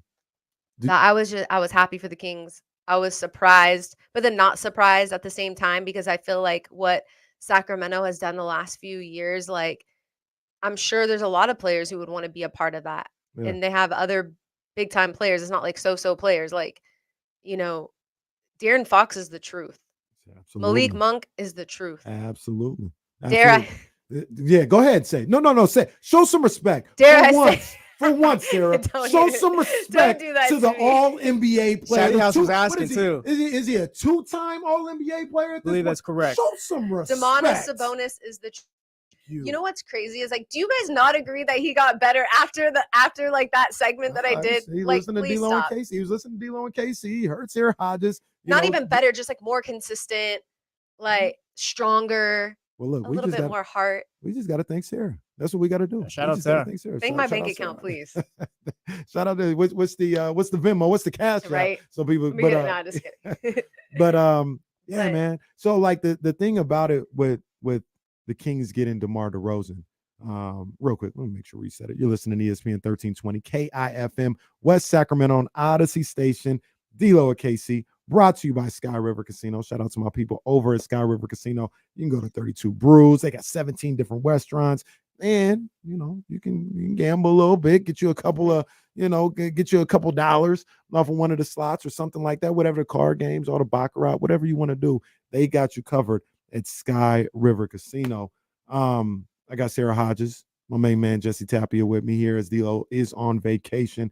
We're just talking a little bit about DeMar DeRozan coming to the Kings. And one of the things that I talked about yesterday is I believe this gives the Kings the floor of being a 50-win team. I said 52 games. I'll stand by it. I'll stand on business. I think the floor of the Kings is a 52-win team with DeMar DeRozan. He changes the game that much for this team with what he's able to do, with what he's able to bring on and off the court in that locker room. I think it's worth. And I know they won 46, but they had injuries and stuff like that. If they have injuries, maybe it won't be 52. I'm going off the year before when they were healthy and they won 48 games. I believe DeMar DeRozan is worth 4 wins. He's insane. Like, I watched his highlights again once the Kings got him, like, just, wanted to just see what he was about again, refresh my memory, and just what he's able to do on the court is everything like we wish Harrison Barnes could, right? Like, the way that he can finish, drive, give it up, or, just destroy people in the post. Like, he's just amazing. His midi has gotten better. He has a shot, a long range shot. Like, he can really do it all. And Monty McNair in the press conference, he just talked about like how he's able to pass the ball. Like, a lot of people don't give him enough credit for being like a passer.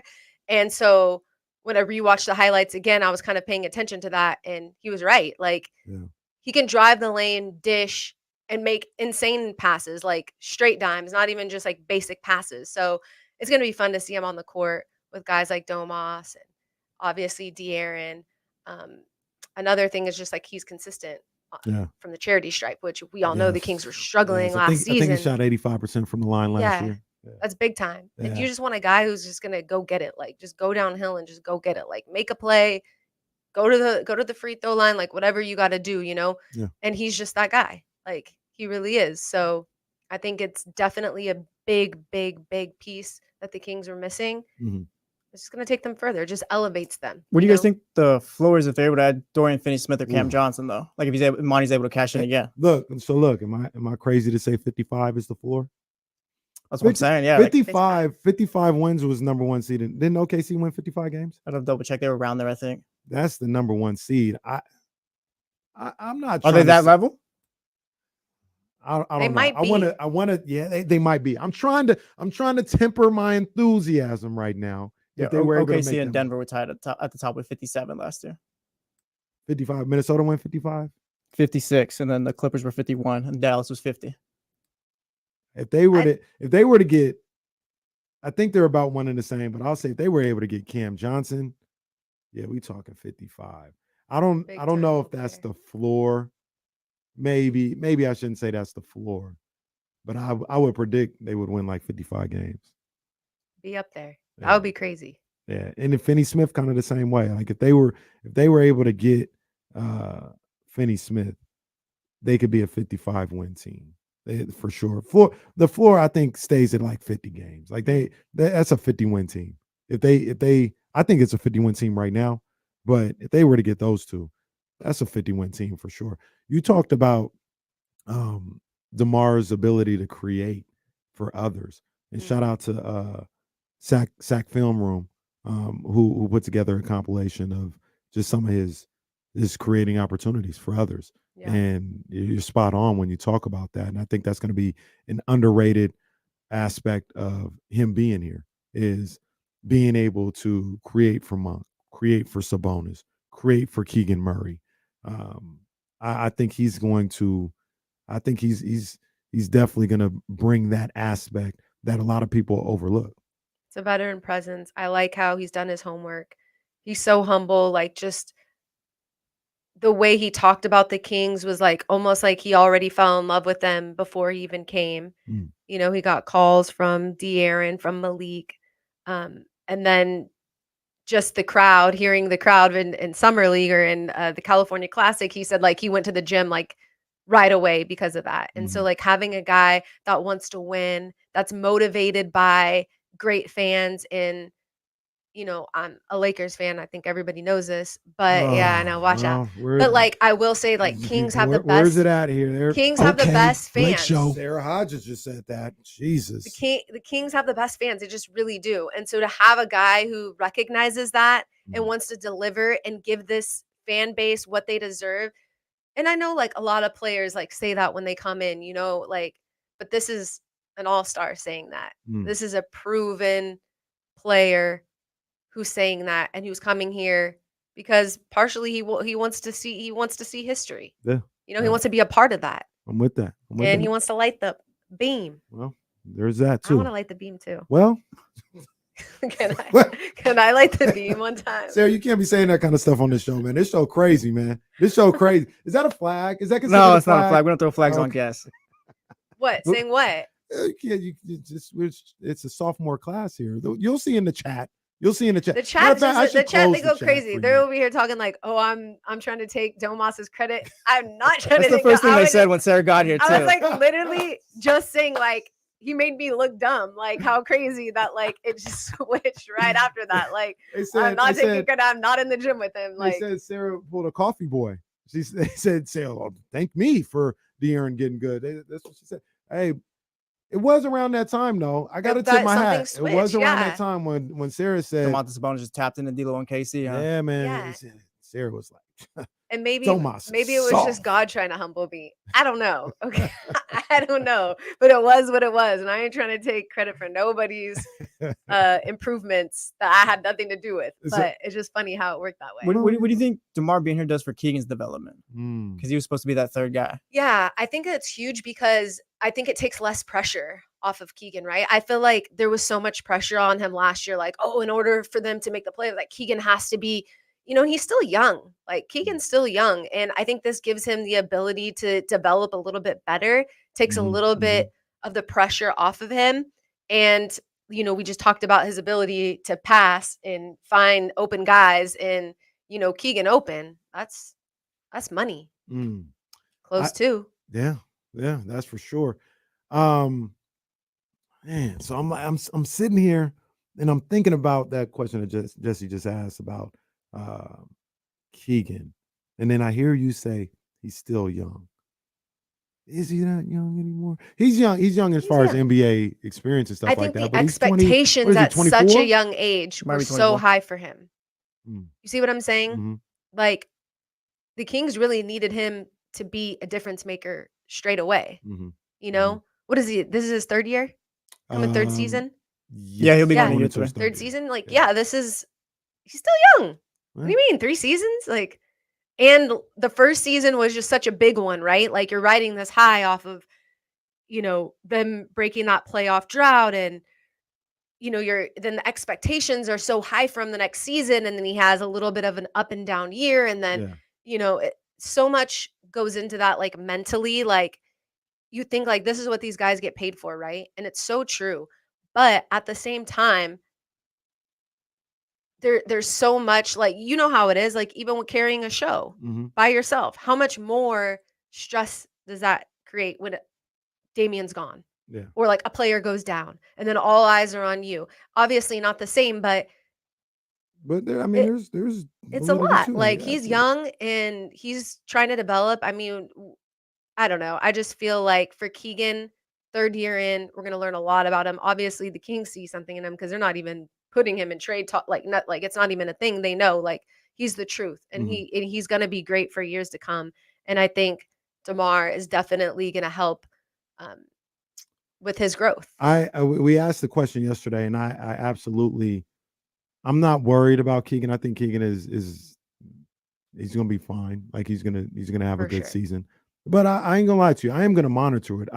Jesse, you talked about it. I don't want him to fall back. Yeah, he's gonna stay aggressive. I still want a level of aggression for him. He may not get the same number of shots every time. Like if I'm asking for 18, I'm not necessarily asking for that this time around. He may not get that, but I do want him to be aggressive when he has a good look. And How much of Keegan's demeanor reminds you that of like Tim Duncan?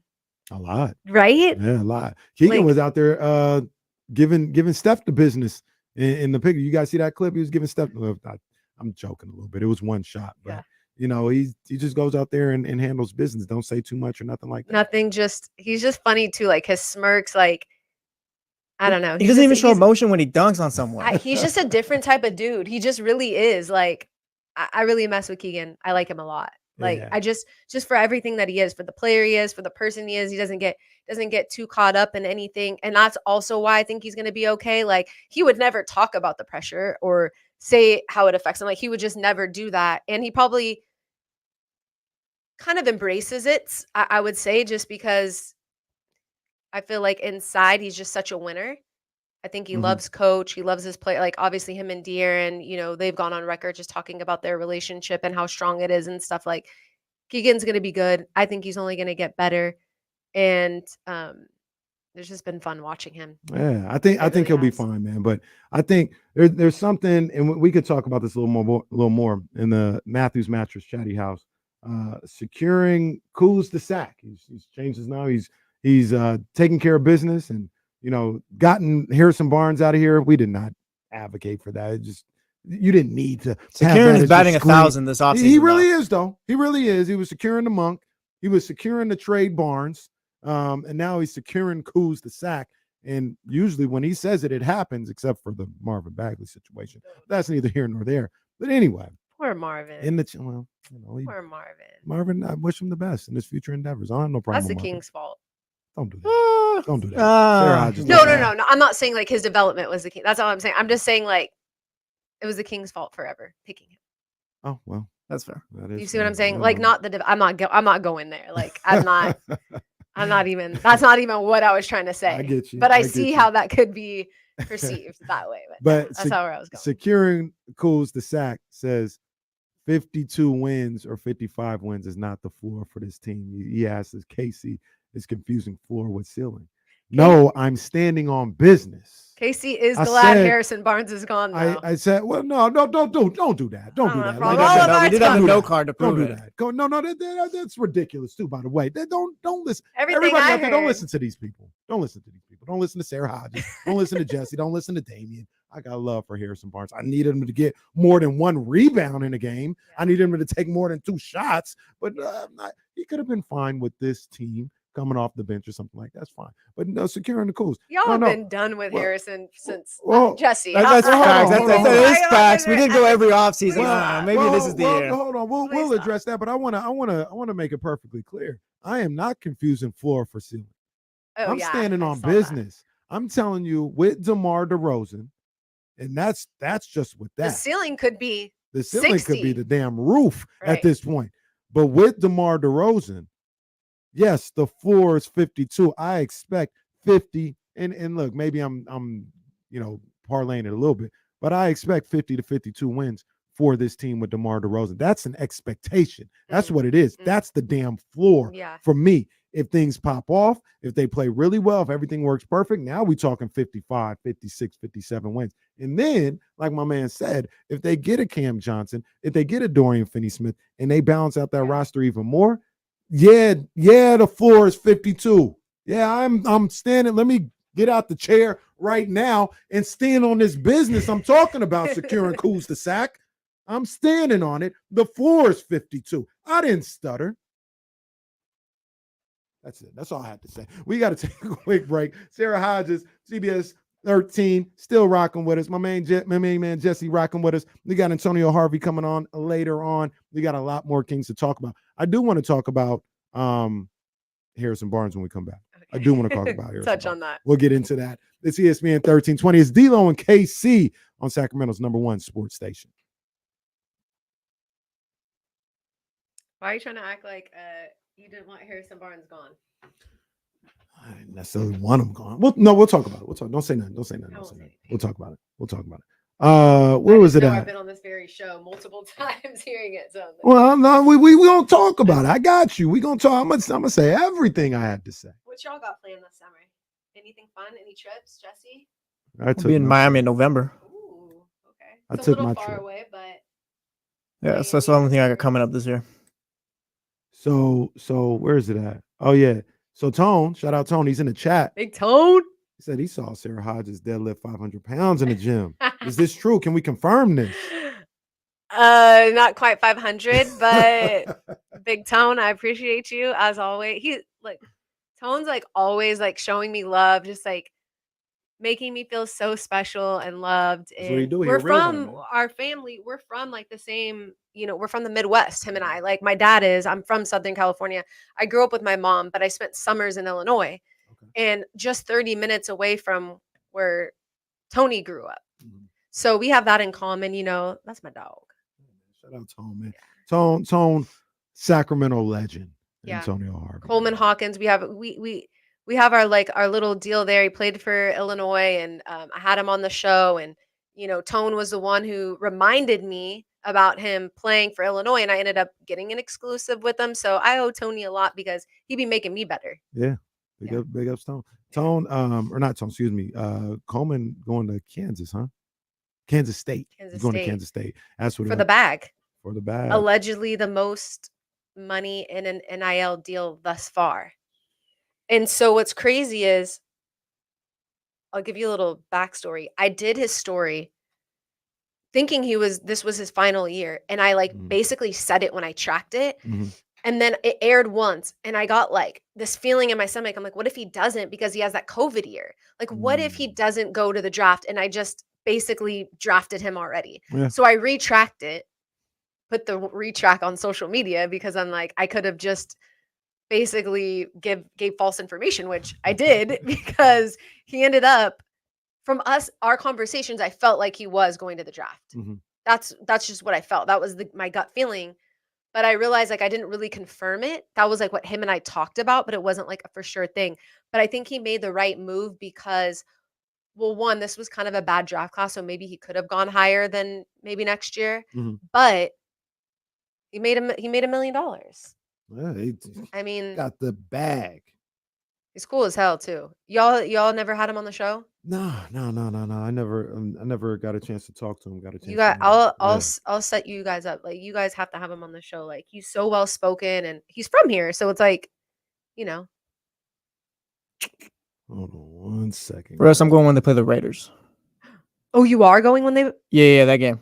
Is Raiders are going back to Miami again? Yeah, it's like November 17th or something like that. I'll be at that one. Ooh, I need to go to that. It's gonna be fire. I have people that work for the Dolphins, so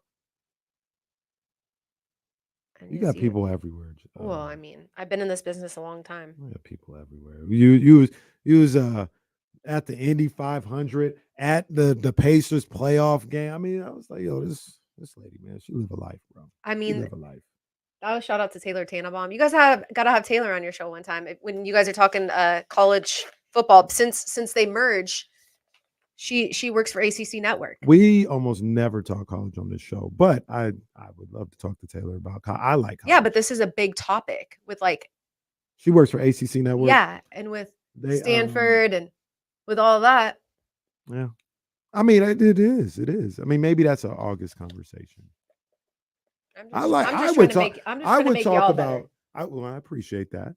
Tony makes me better. Absolutely. I would talk because it is interesting. I don't know.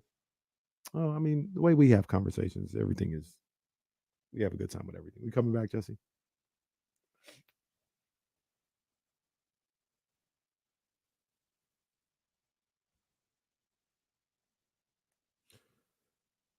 Back here on D-Lo and KC, ESPN 1320. Sara Hodges, the Sacramento GOAT. She's chapping in with me here on AKA KC and Friends with D-Lo on vacation. And, they talk about a lot of the times when,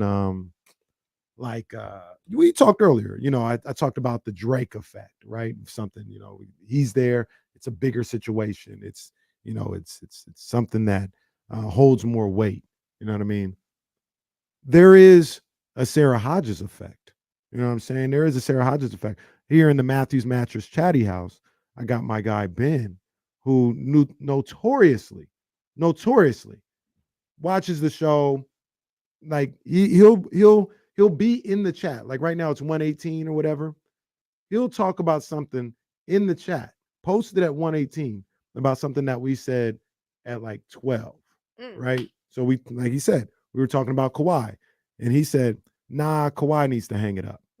We talked about Kawhi an hour ago, Yeah. about an hour and 15 minutes ago. Yeah. Like that's what he does. But the Sara Hodges effect Mm.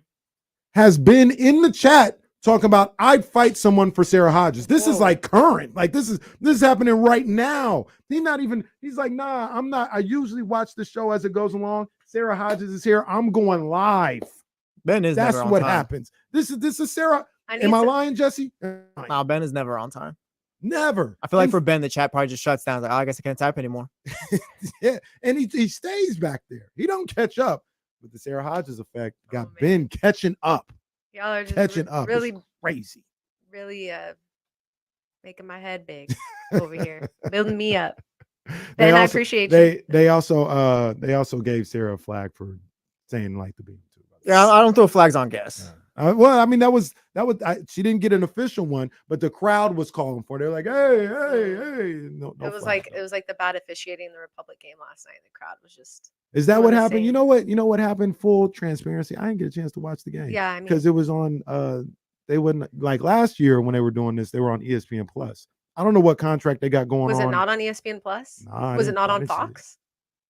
I didn't check, but I knew the last game that they Am I allowed to played, say that since I work for CBS? I probably shouldn't shout out the other yeah, station, you but just you know, say was it somewhere else? Was That's it- what you said. on another local channel. Yeah. But the last game they played against the Earthquake wasn't on anything. Ooh. And it was like on USL or maybe it was like US Open app or something like that. I was like, Trying man, to get this remember. off of here, man. Put this back on ESPN Plus. So I don't know what Yeah. happened last night. I was just following along on my phone. Saw they were down 2-0 early. Yeah, And the they took it Sounders back. were they were applying that pressure pretty much the entire match, and Mm. it was just, and you know, Republic is a great defensive team. Mm-hmm. They just too many shots on goal. I would have to see the stats just from, you know, sometimes when you watch a match and then you look at the stats, it doesn't quite read the same way that you saw it. Right. Like I felt the time of possession was definitely on the Sounder side. I would have to look and see like what it actually was. But you know, you also have to think like this is a tournament that they're playing outside of the regular season. Like these are a lot of matches going on. So to be a coach and have to like coach through that and, you know, be meticulous, like, okay, when am I going to play these players and these? Because like they have to turn around and they got to play Saturday. And this is actually for the USL and they're battling for first place right now in the West. So it's like, it's a hard one. Yeah, I wonder how much they miss Roro too, man. They miss Roro a lot. And I think that a lot of people don't realize because, you know, Roro's to me one of the better players on the team. Mhm, He absolutely. creates plays, Yeah. he gives them confidence. They're definitely missing him. His Yeah. assists, like they're definitely missing him out there. There's no doubt. And then of course, Cicerone as well, which Yeah. is like one of their better players. So Absolutely. when they get those two guys back, hopefully it doesn't look like Roro is going to be back this season. Hopefully he will. Like you saw when he got injured last season, like he came back before, you know, anybody expected him to return. Like he's just the type of guy that's going to do whatever it takes to get back out on the pitch. Like his recovery, like he's relentless with it. That's my guy. Yeah, That's my guy right too. there, Such a man. good person. Absolutely. Great. So They're- great for the city. They're saying the game was on Apple. I guess Oh. I missed that. Yeah. I mean, I missed it. I wanted to watch it. I couldn't see it, but I ended up following along, and I was like, come on. They got it to 2-1. I thought, you know, maybe they might be able Dude, to- and that was within like 5 minutes of the second half because Yeah. I was there with my little niece. She's from LA and you know, she's not really into sports like I am. So I was like telling her like down 2-0, like, oh, this game's over. And I'm like, no, I'm like, I've seen Republic come back Yeah. being down 3-0. Isn't that what happened in the Earthquake game? Or one of the games recently, They do it all the they were time. down 2-0 and they came back and got two late goals, I feel like. I got there 15 minutes late. Well, in that's the s- Hollywood. Hollywood. That's what it is. I wish I was. I didn't because I wanted to be there and kind of see the pregame stuff, but it's hot, you know. So I It's- kind of yeah. wanted to wait a little bit. But they were already down 1-0, and like already I was like pissed walking in. I'm like, oh my gosh, like maybe if I was here, they wouldn't be down 1-0. You know, just Yeah, let's blame Sarah, ladies and I gentlemen. know, just chatty Your house fault. does, Showed might up as on well. time. Chatty house does, might as well. Your fault. Yeah, I was just so disappointed when I walked in because I'm like, ugh, I love Republic. Yeah, man. I love the city. I really do. So do you agree with Gilbert Arenas?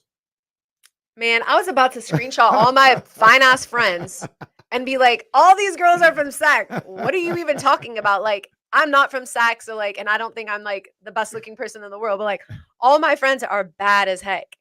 And like, I was about to like take pictures, send all my friends, and be like, what are you missing?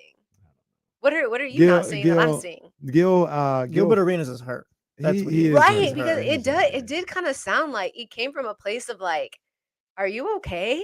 Like, did Sacramento do? I feel like he dated a girl from Sacramento His that baby like did him mamas. dirty or something. Well, Because like, his baby mother's from oh She's really? from the Bay Area. She worked for the Kings. Wow. Laura Govan, with his ex-wife, with the Really? they got 4 kids or something like that. He met her when she was working for the Okay, Kings. but she's not from Sac, so we can't claim her as being like. No, but that's bad memories for him. So you He think that it met her just when she was in Sac. it hit a chord? It sounds like it. Dang. Feels like it. Okay, I didn't know that. Yeah. But like, how like to even say that out loud?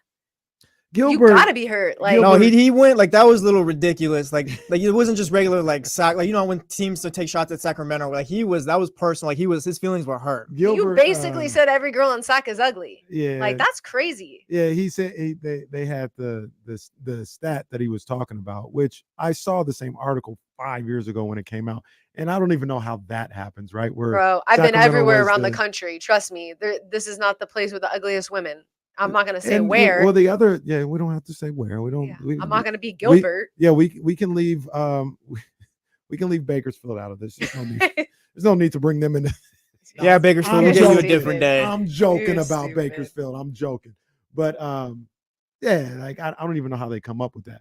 But I don't know if anybody saw it, because I'm the type of guy.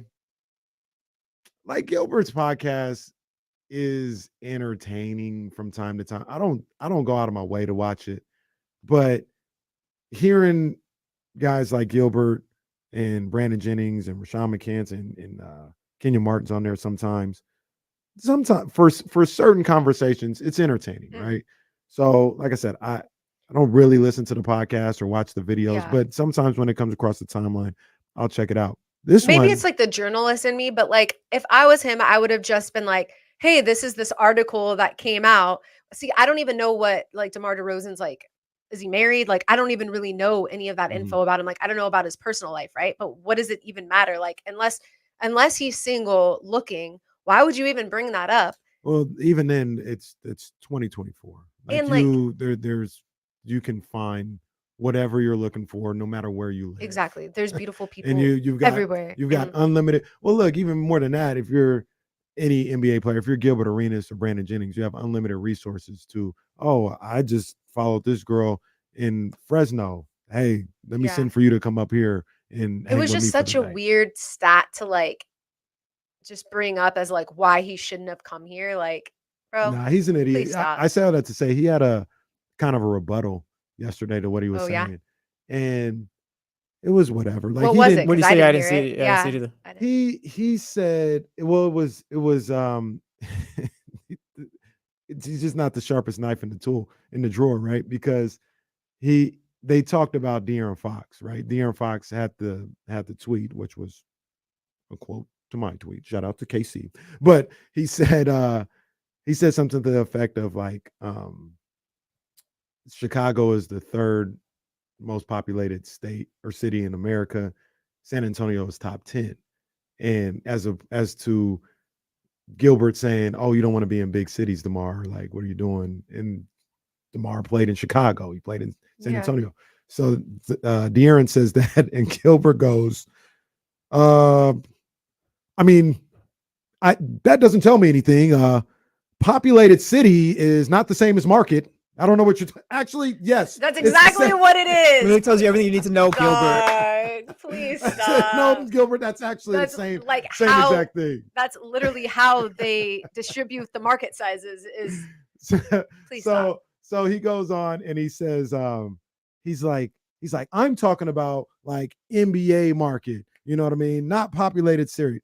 It's literally the same thing. Literally the same whatever, thing. Gilbert. That is. And he goes, I'm talking. So then he's all over the place, right? Because then he goes, I'm talking about, LA. Think about all the great players that ever played. They, except from Tim Duncan, they're from LA. They're from New York. They're from the Bay Area. They're from Philadelphia. They're from da-da-da-da. He names all this stuff, right? Mhm. Where they played their NBA career. And then he goes, what I'm talking about the finances, and that's why Sacramento's a bottom market, because financially they wouldn't be able to have a supermax and then pay people or do all this other stuff. Like, he got into it, right? And he was wrong, but like he was trying to make a point or whatever. He was But then- running in circles because but- there was no point being made. He but just then- dug himself No, deeper he was into sounding being. I was crazy. like, "Are you okay?" But mind you, what I just said, right? Mind what I just said. He was like, yeah, Chicago, New York, LA, Philadelphia. Those are the big markets, da-da-da-da. And then he goes, you see what happened to Tyrese Maxey. He's not gonna make Supermax. They didn't get his money, so now they gave the Supermax to Paul George. See, I told you. Fam, you just said Philadelphia was a big market. All right, Gilbert. Jeez Louise. He needs help. Gilbert was a mess. He was all over the place. You know how, like, I will say this about Gilbert.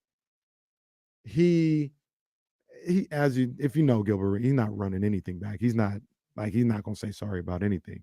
But he did say, and the only reason I'm bringing this up is I do feel a little bad. I called him a loser numerous times yesterday. That is a loser thing to say, though. Nah, like, maybe it he's is. not a loser, but that is a loser thing to say. Like, why would you? I shouldn't have called him a loser. I shouldn't have called him. You're defending your women here in SAC, and we appreciate that.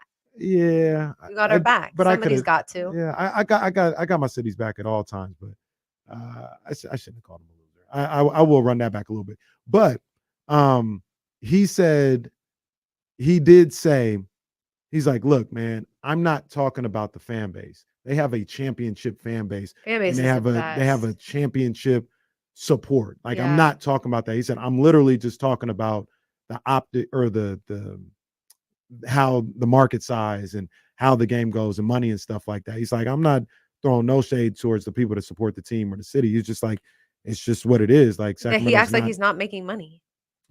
Well, if it's that, then talk about it like that instead of talking like your feelings are hurt. Yeah, he exactly. definitely- So why are you definitely bringing hurt. women's looks into it when it's like, Nah, I'm he pretty hurt. sure this dude can fly any girl from anywhere around the world that he wants, if that's what he wants. Like, why are you even bringing up women here? He definitely hurt. Yeah. He definitely hurt. And then he Something's didn't going come off very bright when he was. He just trying to hates the explain. Kings, is really what it is.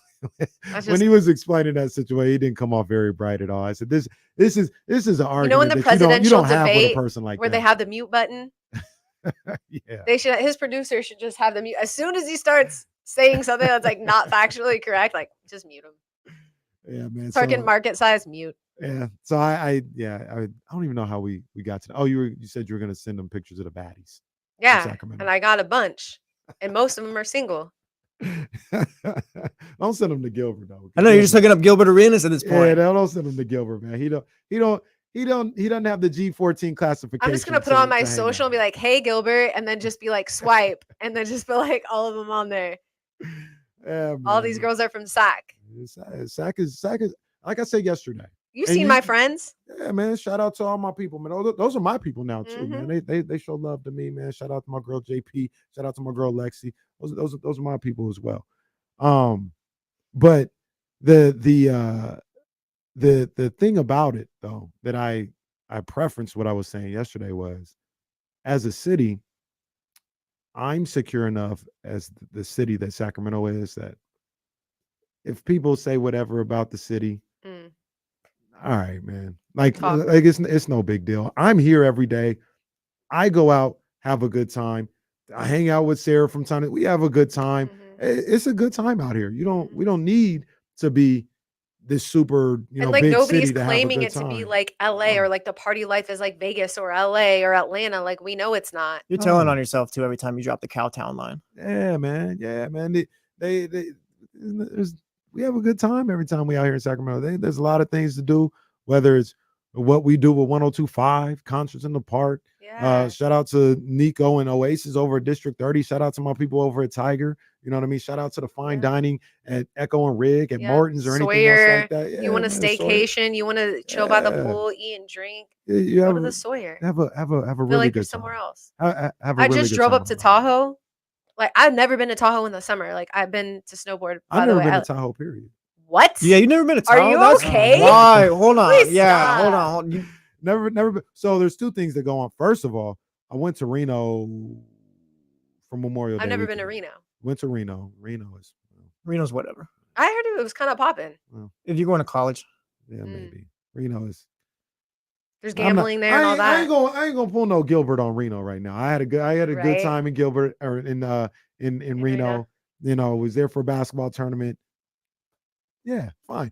But the thing about it is, I've never. That was the first time I've ever driven to Reno, and that drive kind of crazy. Going through the mountains and the turns and trucks. And you know, on really, one the drive up side. to Tahoe isn't like if you've been to like other, I don't know, like I'm from Southern California, so like Big Bear, Arrowhead, like that's really windy. Going up that mountain, I feel like Tahoe's not even bad. I don't know. Maybe it's that is different. wild that you've never been there, though. I'm a That little is- shocked. Well, Me too. the thing about it is, I don't know. Like this would be the time for me to go. Do you like And- to swim? No, Do you like to be on a boat? it's whatever. Yeah, so then I guess maybe You can vibe out in Tahoe, though. You don't have to go on the water or I'd have whatever. a good time. they have like there's if like a I tiki went bar there- on a beach that you could go to and like drink and like you know If I went your to kids can Tahoe play. and somebody's like, "Yo, we rented this boat," I'd have a great time. I know I'd have a great time in Tahoe. I felt like I was in a different I gamble country. a little bit. You know what I mean? I know I'd have my aunt. She always goes to Tahoe. She's always like, "Yo, you need to come up here with me." I got to take her up on the offer. But here's the thing: from November, I'd even say maybe October. October would be all right. But from November to March, that Tahoe Reno, that's a no-go. I'm not driving In the where I snow. need chains. I ain't doing that. That's We ain't fine. Yeah, doing driving that. in the snow is So I trash. We went- ain't doing that. I went snowboarding one time last season and I know when broke you- my I was about elbow to say, you and know my when you hurt wrist yourself? and my wrist. I was in a cast for literally a month. Too busy doing all them flips, man. Stop doing them flips. And Trying to be I like, couldn't believe it. What was that? What was the guy's name? The red tomato? Shaun White? Shaun White, yeah. Trying to be like Shaun White. I wish I was like Shaun White. Snowboarding is the single most frustrating thing I've ever done in my life. It's so much fun. Like I've grown up snowboarding, but I just don't go that often. And I went the one time I went last season, and the snow was good last season, but I went on a day that it was I guess like a little bit more icy than normal. Just cruising Yeah. for a bruising. It's pretty much See, what I ain't happened. doing. I think I've told this story about when I tried to snowboard one time. Where'd you go? I was in this place, Shaver Lake, which is like Oh, okay. east of Fresno, Okay. and a lot of snow, everything else like that. But they, we were going up the little lift or whatever, and I'd never snowboard or skied ever in my life. And my wife and all her friends, they're like, "Let's go to the top." None of them had ever done it either. But like, let's go Ooh, to the top. brave. I was like, didn't we do the little bunny Bunny slopes? slopes. But we were running out of time. We were running out of daylight. So we were trying to get her as much time as we can in. So we go up to the top and get off on the little ski lift. That was an adventure in itself. And I was on the snowboard and I went like down the hill just a little bit, not very far or whatever. And I started, it just didn't feel right. I sat down up here. So I saw her sliding down. So I saw one of the instructors and I was like, "Hey, what's the other options to get down from the mountain? Because I'm not going to snowboard. I don't like the way this feels." She's like, "Well, you gotta snowboard down." Yeah. I said, "No, I'm not. You don't understand. I'm not doing that. It's not going to happen." So then I go up to the little top of the hill where they have the little cabin, the little small cabin. It's not no big, it's a little small cabin where you get coffee or something like that. So, what can I do? She's like, "You got to snow down." She said, "Look, I'll help you. Okay. I'll help you get used to everything. Just hold my hand and we'll slide down a little bit together." I was like, "All right, cool." So she's sliding, we're going down the snowboard. And as we're going, we're starting to pick up steam a little bit. And we're going a little faster. And I'm like, in my head, I'm like, man, if I get hurt, that's all bad. But if she gets hurt, I'm definitely stuck. And then I just like sat down or whatever. And then it's like she kind of almost fell a little bit. I said, "Nah, I tried. I'm not going to snowboard. I'm not going to snowboard. I'm not doing it." Yeah. So how am I getting down from this Walk. mountain? That's the only way. Do we got to get a helicopter? What do we have to do? Snowboard and skiing is not an option. It's not happening. Well, people get hurt. They just let them down. Well, what happened to me was they end up getting the last call guy, because then it started to get dark. This was February. So it was getting dark at like 5 o'clock or whatever. So then they have the little last call guy on the snowmobile. And they're like, lady was like, "Look, man, it was a lady actually. She's like, "I'm doing a little last call on the snowmobile. You can just ride down on that." I was like, "Great. This is awesome. This is a great Scary experience." too. See, I No, that was walked. fine. The first time That's like the little jet ski thing, you know, like the little motor. No, I know. I've never been on one of those actually. First time I went, mom was like, "Yeah, I'll teach you how to snowboard. It'll be fun. Cool. We're gonna do the bunny hill." No, it takes me to the top, and I'm just falling every time. And you know me, like Casey, I don't get frustrated. I'm like always cool, calm, collected. I'm like, no, this is stupid. Like, why you bring me up here?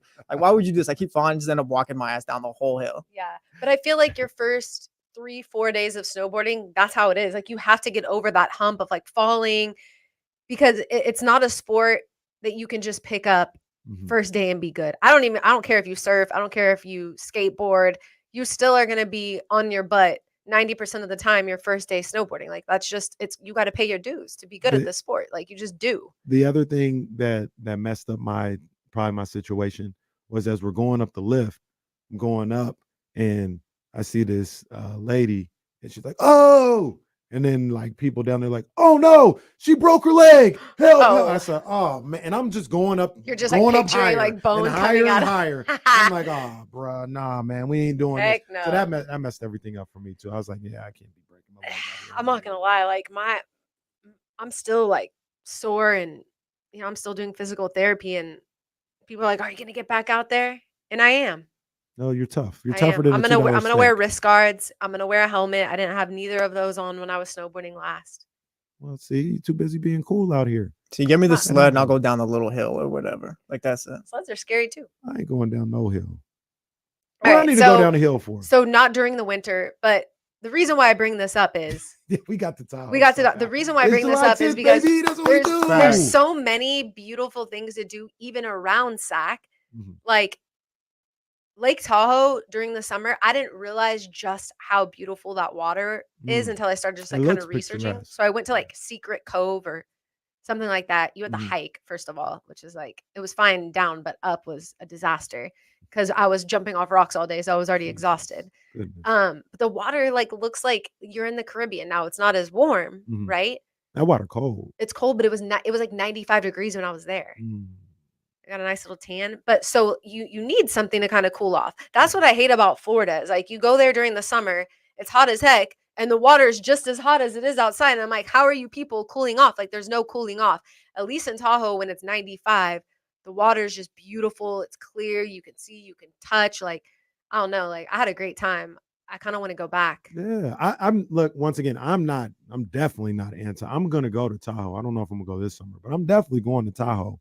But yeah, I don't know. I might need a driver. What we need Maybe to you do, can drive me. I'll drive you. But also what we need to do is we need to make it a family affair, rent like a dope ass house, like on the water, and we can like barbecue.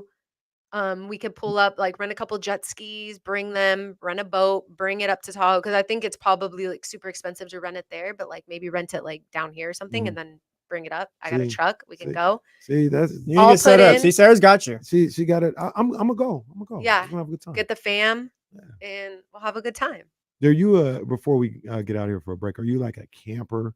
Like, would you camp in a tent, or are you like got to be in an RV? I would prefer an RV. Like, I will. Like, I'm not gonna say like I'm too good for anything, but I would prefer to be in an RV. Like, when I was a kid, I camped, and my parents would do that. We would go to like, what is it, like Kings County, where there would be like rivers and stuff that you could like, there'd be like natural slides that you could go down, and we would set up camp. Like, came from humble beginnings, right? Like, my parents probably couldn't afford an RV like that. Right. But at my big age, I ain't got no kids, which is another thing. So it's like I can probably afford to get an RV because I don't have to pay for all these things. Sarah's not sleeping on the floor, basically. Not sleeping on the floor. Blow a mattress. She's gonna be on a Matthews mattress while camping. That's how she's gonna be. Man. Sara Hodges, CBS 13, rocking with us right now. We may talk more about Tahoe. We may talk about the Kings. We never got to Harrison Barnes. Oh yeah, we'll talk about Harrison Barnes. I do have something to say about her, and I got a question to ask you about Harrison Barnes. Okay. We'll talk about it more. D-Lo and KC, ESPN 1320. Kenny acting like his car doesn't self-drive. That's terrifying too. I've done that a couple times. I haven't done it in in traffic. Go through the neighborhood. That is terrifying. Like, no, I just like don't know that I could do that. Yeah, no, it is kind of scary. There's people who do it. I've seen the videos where people do it on the trips. Well, that's the thing. Your car didn't come with it, and then they updated your software, and then you have it, right? Yeah. See, yeah, you can't just like update my car to self-drive or whatever. No, it needs to come with that or just don't add anything. Did you see the video? I think I tweeted it out where those people were bullying the robot. Is it bad? I felt bad for the robot at some point. No, it's stupid ass. It looks sad, bro. People are stupid. When the robot turns around and uses a laser straight into the middle of their head. Oh, can you imagine? He backs up, hits you with a sweet chin music. Come on, man. It's because you've seen the little robots that have. Like, I haven't seen what you guys are or, like, talking about. I'm but about to tag you right now. I'm Like a those huge little like robots there, and they're just animal kicking it around. activist, and just the way people treat animals, I can only imagine how they treat robots. Well, look, I am not even saying it as don't get mad at me. I ain't saying it as pro robot. I'm saying leave them alone because they look. I'm not messing with no robots. They about to take over. They are. Like I said, when that robot, I'm gonna find it. Here it is. Here it is. Little dumbasses bullying the robot. When it turns around and shoots a damn laser right into your eye, don't say I didn't warn you. Or gives you a quick little uppercut. Whatever it Arm wants to extends do. out. Nope. It's crazy. Hold on, I'm getting it to y'all. So y'all see this? Little stupid asses. I have not seen it. This little robot only got 2 legs. This is the thing. Why do we keep making robots? I don't know. Like, man, 'cause why? People are dumb. I People are don't dumb. like it's gonna take over like where we're gonna like how we watch these movies where like in the future and it's like just there's like nothing and everybody's so poor and it's like gonna happen because of robots. We're cooked. Like we are cooked. Like we and I was thinking like to live in the 60s and the 70s, like that was probably the time or the 80s. 80s got a little sketchy.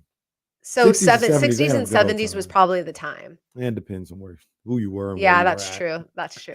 It That's definitely facts. Depends on who you were. That's and where facts.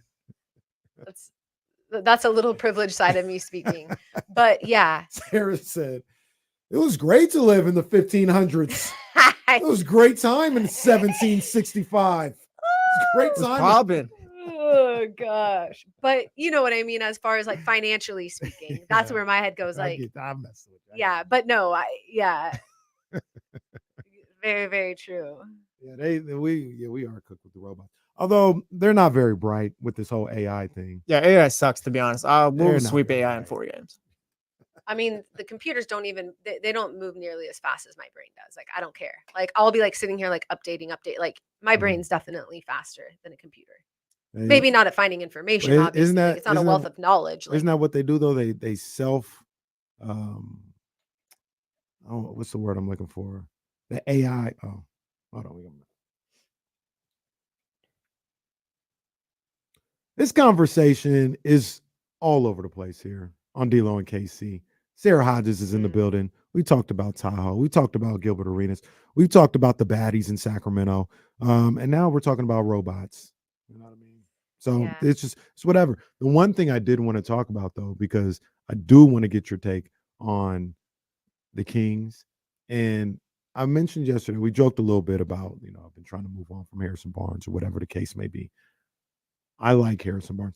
I respect and appreciate what Harrison Barnes was to this team, to this franchise, to this city. there were some big moments. Yeah, if there was a way to keep Harrison Barnes and add DeMar DeRozan or something like that, that'd be perfect. That'd be absolutely perfect because I think there is value to having a guy like Harrison Barnes. Unfortunately, you had to give up a little something to get something in that situation. But nah, man, Harrison Barnes, the frustrating part for me with Harrison Barnes was the fact that I believed he was capable of a lot more than what he was putting out on. The lack on a of lot consistency. nights. Yeah. Lack of consistency. Like I could not fathom why he would have 2 rebounds. I could not fathom why he would have 2 shot attempts from time to time.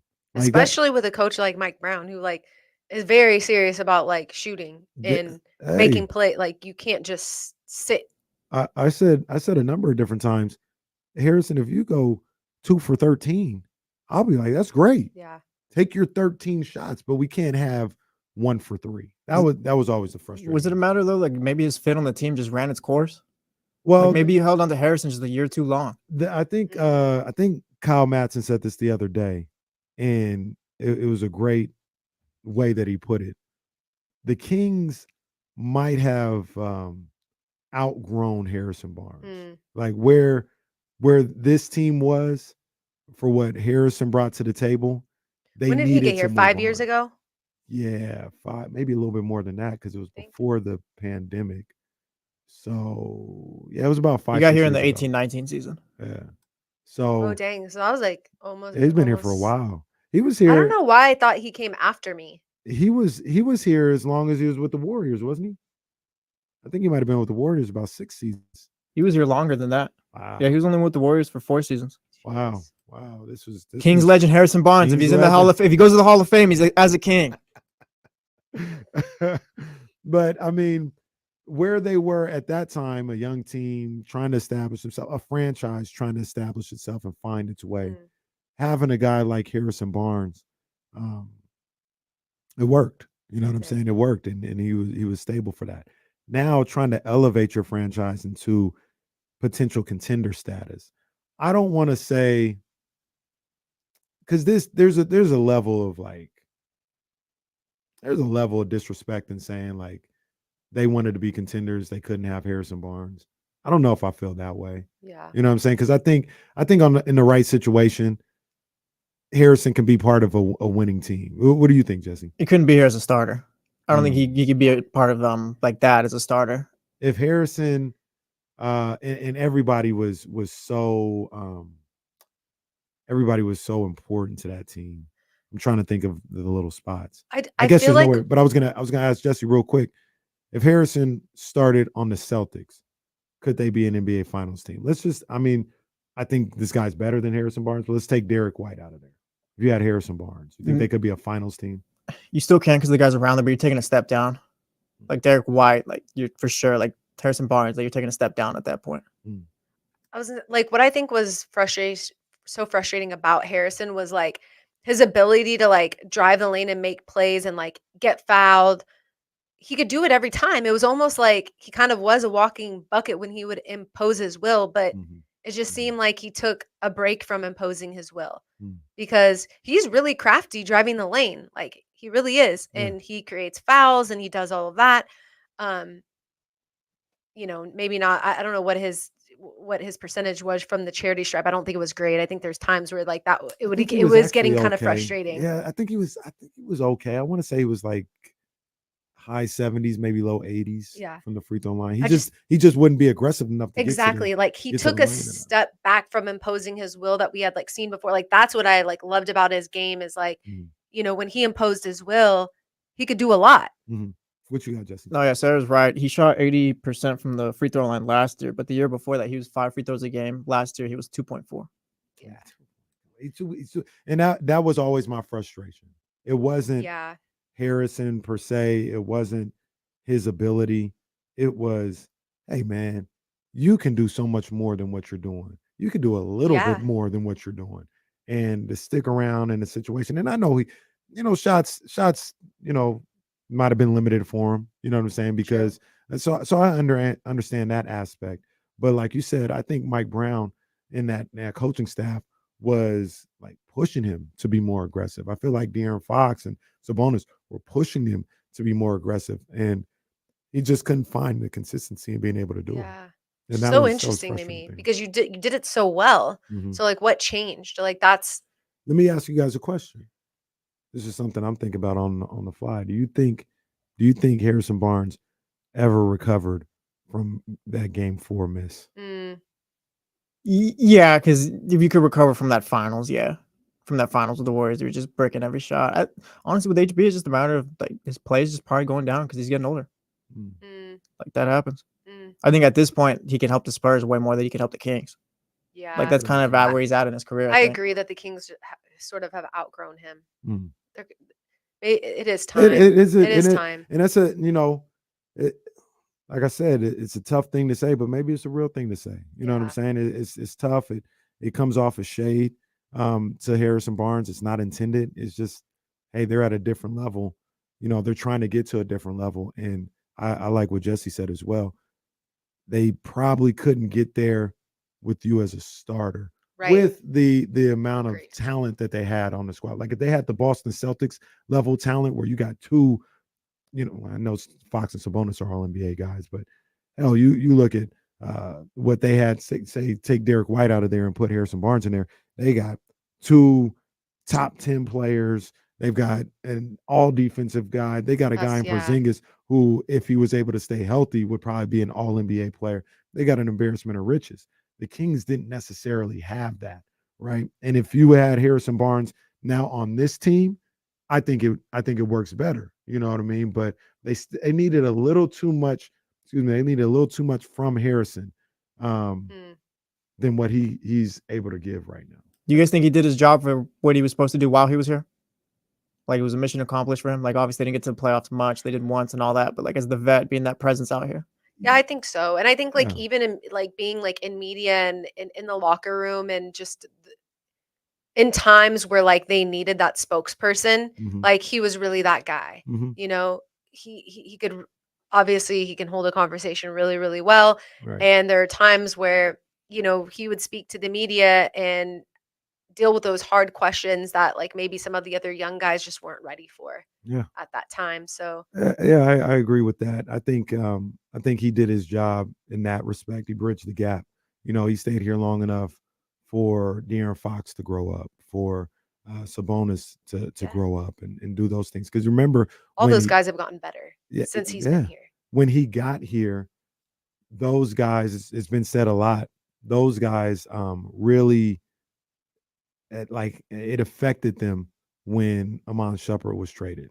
You know what I'm saying? That was they all kind of point to the fact that man, when he was traded, that was a gut punch. And that's because they were, young NBA players and they were guys who were getting the first look at the business side of it all. Now, what we say 6 years later, these guys are young men now. These are grown men with families, and Harrison helped bridge that gap to the point where now De'Aaron Fox, he can handle anything that he sees in the NBA. He's a seasoned vet, and Harrison helped along that. And we're talking about off the court. I think on the court, he did, for the most part, he did his job. I mean, Harrison Barnes was 15 points a game, 15 points a game for his entire time here with the Sacramento Kings. The fact that they needed more from him, that's not a Harrison Barnes problem. Yeah. That's a Sacramento Kings problem. Yeah. And I feel like he was just, he was here for such a big part of like history, Kings history with, breaking that playoff drought. And, there were 2 years there where I feel like Harrison was extremely reliable. Yeah. And so he always played. He always played. Yeah. And I feel like when he wanted it, he could go get it, which not every player can do that. You know what I mean? But I felt like Harrison was that type of player. Like, he could drive the lane, and if not, get a bucket, at least, get to the charity stripe. Yeah, I agree. Which those guys are important to have. I agree, but the reality of the situation is you're getting a better version of Harrison Barnes and DeMar DeRozan. You know what I mean? Oh yeah, it's this guy. He's Harrison on steroids. Fade away. He's got man, and I think it was Sac Film Room again. Shout out to them again.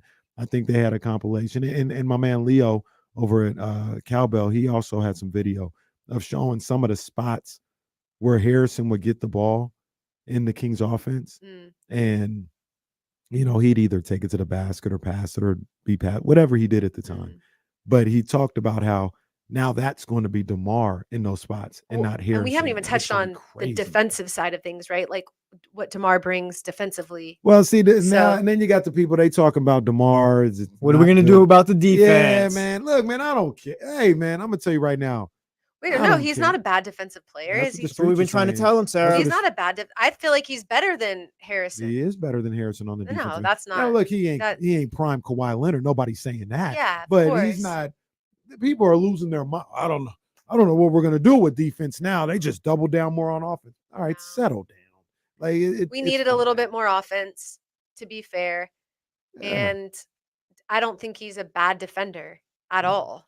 I don't think so. I don't think so either. He's better than Harrison Barnes. That's what I'm saying. Yeah, that's what I'm saying. Like if we're looking, I mean, it's very clear that like pound for pound, like it's not even a question who you would take, right? Like we already know that. But if we're going to, then yeah, on the speaking defense, he's better too. Mm-hmm. So Mhm. I don't. Kyle No. Renata throws in the chat. They were literally acting like you traded like a defensive stopper in HB. And I'm not trying to like talk bad about HB or whatever, but like maybe he was that a few years ago and all that. But I don't know if they were watching last season or anything like that. Man, come The on, last man. 2 years, really. I mean, look, man, like I said, I know we said a lot of nice things about Harrison, so I don't want to mess that up. I want to show respect, But I think like when we were having that, this guy was food. It was not even He was Harrison's food thing. out there. and when we were having this conversation about Harrison, like what was it last year and maybe the year before, I think that's why I was so defensive over HB, because I was just living in those great 2 years that we got out of him, that it was like it was hard for me to accept, like, no, because I've seen what he does. Like, he brings this veteran presence. He's cool, he's calm, he's collected, just like my man Jesse. And so it was hard for me to, because this team was just, I was so used to them being so young and like, but then they're not anymore. You're right. They're all grown now. Right. And they've all developed into these great players. And I do think HB had some to do with that, and I do think it's time. Yeah. So in those conversations you guys were having where you guys were ready to just. Well, see, then look and see how the media does. See how the media does. They twist your words around. Look at the media right now, Jesse. twisting what I said. There was a note card that said KC hates HB. Did I make that note card? No, but it was Why was the note card made, Kenny, yeah, though? it was a little, I was getting that vibes, not even just from you, from Damien as well. Like, and I was having such a hard time accepting what you guys were saying, because I'm like, what? Like, well, for this team, then I felt like HB was so good. Mhm. But after last year, maybe you guys were ahead of what I was seeing. Here's the other aspect of that as well, though, is what you got, Jesse? I would say with the HB thing, I don't know if it was so much we had to HB out of here, but more so this is the only spot we could upgrade. That's true. That's more so. probably fair. That was the spot where you could upgrade. And no, I'm pretty sure we had a conversation about you guys like feeling like Harrison Barnes like isn't reliable. I'm pretty sure. No, he wasn't reliable. Yeah.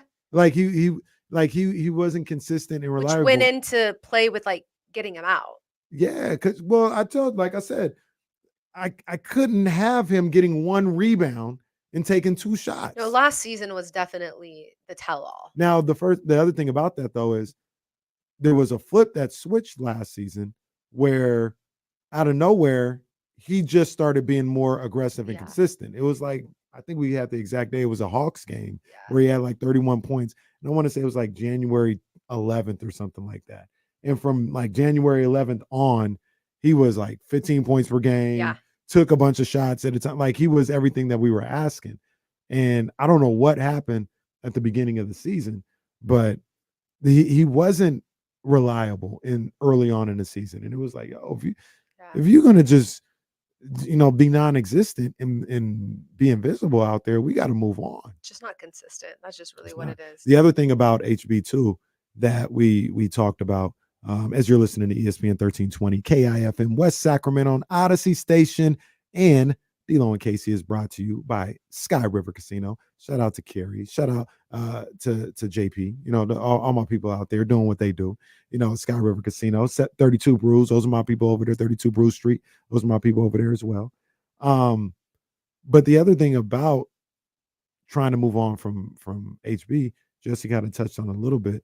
He was probably your most realistic asset that you can move to upgrade that position, right? Like we already said you weren't moving Fox, you weren't moving Sabonis, you're not moving Keegan, you're not moving Malik. So if you're trying to make a trade, it probably starts with Harrison. You probably got to try to sell somebody on Harrison. And that's what happened, right? Like you sold somebody on Harrison Barnes because that was the asset that you could move that would allow you to bring somebody back and keep the guys that you have. So that's why he was always like, yo, you got to move on. It's definitely a piece to talk about for sure. Yeah. So one of the things that we talked about is Sara Hodges, CBS 13. She's been kind enough to be with me for over an hour at this point. Man, I've been having so much fun. I lost track of time. So you could do this every week if you wanted to, but we can't keep up with you. I want to come every week. We can't keep up with you, but now we I'm ready to start talking Raiders. You already know. How you feeling? I'm feeling good. I mean, we'll see, right? With the Raiders, it's like when you're high, they're low. And when you're low, they're high. So I saw Max Crosby there. Where did I see Max Crosby at the other day? Oh, I was watching the Aces game, I think. Oh, yeah, he was out there. Yeah. Max Crosby is. I like Max Crosby. I like him a lot. Good ball Max player. with 2 X's. Two Extra X's. large. Wait, why was I telling somebody? I was like, yeah, you know, Max, he was like 20 pounds when he was born. And then everybody's like 20 pounds. And I was like, yeah, this is me again. You know, I didn't put this out there. I didn't say this on the news or anything. And then I had to look, and it was actually, I think, 12 pounds, which That's is a big still baby. a That's big baby, right? Yeah. And so I just love that story, how his mom named him Max with 2 With an extra X's X. because he's extra large. Like he was just born to be. He's the truth, though. He's the truth. I like really Max. is. And, you know, a lot of Raider fans, Raider fans, boy, I tell you, they be. I got a flag they be thrown on on me some- twice now. Yeah, well, you know, you got to be Can't careful. even talk. Chad Diaz is on it You today. got to be He careful. can't even talk. I'm saying you got to be careful around here. But, you know, Raider fans, they always try. Oh, Max is better than Nick Bosa and all this. He the real. All right. Look, man, why it got to be like that? They both nice. They both go to Yeah, work. But exactly. that's because Sarah Raider fans be haters, bro. They be hating Niner people. What? for it. No, we do Nah, not. Y'all y'all be be hating hating on on us. No, We do because not. y'all I- be talking crazy about No, us. I don't even We be think. minding our own business. You Look know, at me. maybe I'm because giving Max- maybe because I'm from Southern California, like I don't even see the 49ers like as this like rivalry. I think it's because I'm not like a NorCal native, right? Yeah. Like I don't even see that. Like we don't. It's Chargers, it's the Chiefs, That's it's what the it should Denver be. Broncos. That's what it I should don't be. even Sarah's got think a about point. y'all It's a at bad all. point, I think. But up here, you see it different, right? You see I they don't- be hating up here, right? I mean, yeah, the talk. I don't see the Raiders hating. I see that Stop it. there's like this rivalry that like doesn't need to be. I Come don't have on no now. I don't have no problem with the Raiders. You know what I saw the other day on my way up to Lake Tahoe? You want to talk about hating? Y'all are hating on the Raiders. Like, Stop it. That- yes, your fan base hates on the Raiders. I saw a sticker where it's a 49ers guy Was it peeing Calvin? on the Raiders Yes, logo. Calvin peeing. Calvin always peeing on somebody. Yeah, so You know what like, I mean? and I all thought, it is dang, retaliation. it's really like that. Like, All it is hey Jesse, you seen me for 3 years now. Do I talk crazy about the Raiders until somebody starts talking crazy about the Niners? I mean, you're not wrong. Yeah, that's how it goes down. But Then I gotta say what I gotta say. but Jesse, is it not true that like 49ers fans hate on the Raiders? No, I represent. I Niner see it fans. Y'all both think ways. y'all are It's a Bay so Area much thing. better. Niner fans do try little bro Raider fans at They times. I think. do. Raider fans do go Okay. at Niner Are fans we though trying? too. Though it goes both ways. I think it's a Bay Area thing. Are we trying, or is it what it is? Don't do that. I'm just I'm trying just to be nice, saying. bro. I'm He just said trying we to be tried nice. a Don't little, do bro. that. Don't Are do we that. trying, or is that what it is? I'm just hey. No, it is interesting though, because I never really knew that the rivalry existed in such a way, just like with the Kings and the Lakers. I mean, yeah, like the early 2000s, all that, sure. Mhm. But like, I never saw it as, I didn't realize that Kings fans hated the Lakers Hey, this much until I moved up here. Like, I just like didn't know that it was that big of a thing. Like, I know the whole world hates the Lakers. Like, I already but I was a little bit surprised by it. You've not been gonna lie. around here for a long time now. 7 years now. 7 years. You just I feel like I'm a established it. native. Yeah, you ain't going nowhere. You stay right here. Stay right here in Actually, I Sacramento. really like Sacramento. Yeah. It's crazy. A lot of It took me like 4 years to like, okay, kind of just settle in, you know? I don't mean to go back to the Gilbert Arenas thing, but this is something that we say all the time, right? Like if you notice, and you notice it now because you've been here long enough, like maybe the perception is, I don't want to go to Sacramento. I don't want to live in Sacramento. And then these players and people get here and they don't leave. Like they stay, they're like, oh, it's actually nice here. I'm staying. Like I know I got traded. Bobby Jackson was here for like 10, 12 years after he retired from the NBA. He's like, I'm gonna stay. Brad Miller stays in Sacramento. They're not from Sacramento. And Bobby Jackson, doing still charity work out here, like Bobby Jackson's having a little charity event. I'm gonna be playing in his golf charity event coming up, I see. Why not get the invite, Bobby? What's up with that, man? Yeah, we need it. There might be some spots available. You want me to see what's up? Let me know. I'll play, Bobby. But yeah, I haven't golfed since it's the 2 years 29th. ago. Well, it's scramble, so it should be. I've golfed twice maybe since I broke my arm, so like I still need to get like loose and get out there. But Top golf. No, I don't like top golf. What? I don't. It's Top just golf is a blast. real golfers don't like top golf. Oh, my bad. I've come to the conclusion. I'm sorry. Top golf is a place where you go, you party a little bit, and golf if you want. It's expensive. That's facts. Top golf is fun. It's cool. It's cool with like a group of people, but like if I'm gonna try to golf, like Or you people who just go to a golf don't. Well, what's the difference between top golf and the driving range? It's the same thing. Well, no. I mean, it's cheaper, but the driving range is cheaper. And you use your own clubs. Like I don't think that you bring your Oh, yeah, own you clubs can't to bring your own Top club. No, Golf, you're right, and you're like right. you practice with like You're right your about that. actual clubs, and it's You're right just about that. different. There's like You know what the problem? One of the problems is for me is I can't see the ball. Like once I hit it, I don't know where it went. Went somewhere. I can't see it. Part of it is I need glasses. The other part is maybe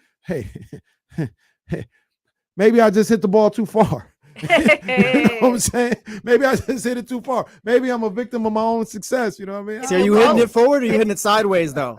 Yeah, it's he shakes it. No, I have a problem where it what is that? It cuts. Shakes. No, because shank is You slice it. Slice it. I slice it. Isn't that two different things, right? Like if I'm right-handed, if it goes to my left, I shanked it. If it went to my right, I Right, slice yeah. it. I slice it. way So too you much. just bring somebody who's good at golf. People who are good at golf see the ball. No, They well, I just ain't good do. at golf. So you just gotta no, I'm but you good- bring somebody with you. I'm good at who's miniature golf though.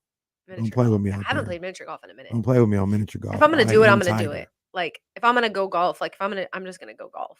Well, It's been too hot though. It is really hot. To be It is fair, really like hot. you got to get up super early and get out there, and I'm not an early riser, so I just Yeah, that's the it other messes thing. it up for me. And I don't know if I got 4 hours a day to go to the golf course. Yeah, that's true. How long does it take for 18 holes? It Do takes a people while. really It do takes that? too long. like 4 hours, When I 5 did hours, when I did depending on a charity golf one time I played like 18 holes.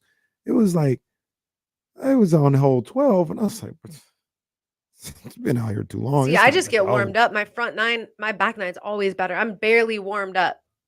Give me So then- a 9-hole course, man. I'll do. I remember when I lived in LA and Compton had a 9-hole course that I played. That was smooth. Yeah. I think But you gotta William walk Lamb- them. Yeah, but it was only 9 holes. It was all Who good. wants to I walk? think William Lamb Park is 9 holes too. I think that's a 9-hole course. Yeah, There's another there's one. great courses here Yeah. in Sacramento. Shout out to the people over at Hagen Oaks. They hit me up a couple of times, like, "Yo, we got to get you out here." You got to go to the driving range. There is open till like I don't even know, like 2 in the morning or maybe that- 24 hours. that's- something that's crazy. And it's dedication. lit on Yeah, the that- weekends too. That's my type of thing because I ain't going in the middle of You the can day. get like but a beer and just they have might like a do little that. cart there with some snacks and 10 p.m. Yeah. Saturday night, Yeah. 10 p.m. Yeah. Let me go to the driving range. real I quick. go I'll get off work, go have a drink at a little spot that I probably shouldn't say on the radio, and then I'll head What? over. Okay, I ain't even gonna ask you why. Well, I mean, We're probably paying people it's just my that business. Yeah, that's what I'm saying. We don't. Well, then people. No, start, it's not. people- It's not for. Well, no, people start pulling up. Oh, Well, maybe yeah, I should that's big say it time. then. People start look at that. See, no, that place. That I told you earlier. Do you know where I'm the talking s- about? Where a few of my Mhm. friends work. Oh yeah, no. So I'll go It's all- there. I'll go there, have a drink, and then I'll go to the range, get a little drink in me.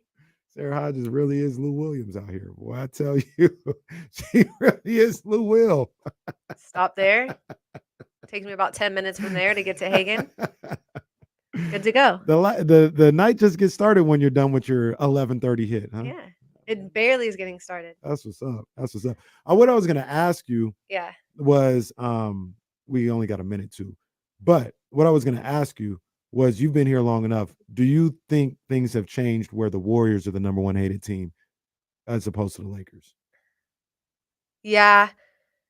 I think, because of just the playoffs, Mhm. them playing them in that first round. And Mhm. I think that Kings fans should take it personally, just like they should with the Lakers, how they fill the arena Mhm. all the time. But I think in some ways, though, I think because the Kings have gotten better, yes. Mm. You see what I'm saying? You Yeah. can't necessarily like sun them like you could have, 2.5 years ago. Right. That's a good question. Yeah, you can't sun them like the Niners do the Raiders. Sarah, it was There it is. really Chill, great to what? Chill. Very What? nice. I know. Look, See how they do? I'm just See joking. how they do? I'm just You joking. say 'cause it's us, it's really y'all. I got love for the Raiders. Me personally, I got love for the Raiders. I ain't Yeah. got no problem with the Raiders. You're in just, all just black. don't start talking crazy. Nah, about the it. way Casey does, I see it. Like you push them first, and then the Raider fan comes in, gets the push, and then they get the flag. It's always the second guy. It's always the person who retaliates. Just don't be talking- I see it, Raider Just fans. stop I see talking it. crazy about us and we can all get along. But they be trying to talk crazy about us, man. But I ain't got no problem with I'm that. happy for the 49ers. I got no problem with Like that. I'm glad y'all are good and all that. It has nothing to do with me. We're gonna go to the Death Star one time and check out one of these games. Can't wait. Let's go. Sarah Hodges, you are the Appreciate y'all GOAT. having We me on, appreciate yeah. you pulling up on It's us. been And we need nice. to do this more regularly. I'm down. All right, man. You know my number. Yes, indeed. My main man, Antonio Harvey, coming up Woo! next. Big D-Lo and Tone! KC on ESPN 1320. Here, let me pull Tone in real quick so you can say hi to him. Okay. Tone, Big what up, Tone? Tone. What's up, Tony? Sara Hodges, what's happening? That's my guy right there. Love What you, you girl. doing? What's happening? Not much. How did you like that press conference? Oh man, I had to leave right afterwards, but I walked in and I'm like, man, what all these people standing in my room? I think that's probably one of the biggest introductory press conferences we done had since Jimmer Fredette, because that was a big one too. Wow. This one might be a bigger though, to tell you the truth, because that was at Arco Arena and that media room was a lot smaller than. Well, of course, it was at the front entrance of G1C and stuff, but man, just listening to him, was just. I was seeing people I didn't even recognize that I'd like literally never seen before because I wasn't there, but I watched it and I was like, who is? Well, some guy looked like Marshall. I was like, is Marshall in town? Like, who are these people? Yes, but yeah, it was a great situation though. I have to admit on that. I enjoyed. Everybody just want to say the right things, and he did, and he appreciated what. Hold on. Save it for the show, big dog. Save it. I want to know. Oh, you gonna save it for the show, man. Sorry, Sarah and I get together, we conversate. I know how it be. I we know be how just it chopping be. it up. Mm-hmm. Hold on, Tone. I'm gonna walk Sarah out real quick, man, and I'll be right back. All right, Big Tone. Be good. Text me. Be good. I got you. Keep lifting.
I'm not dangerous.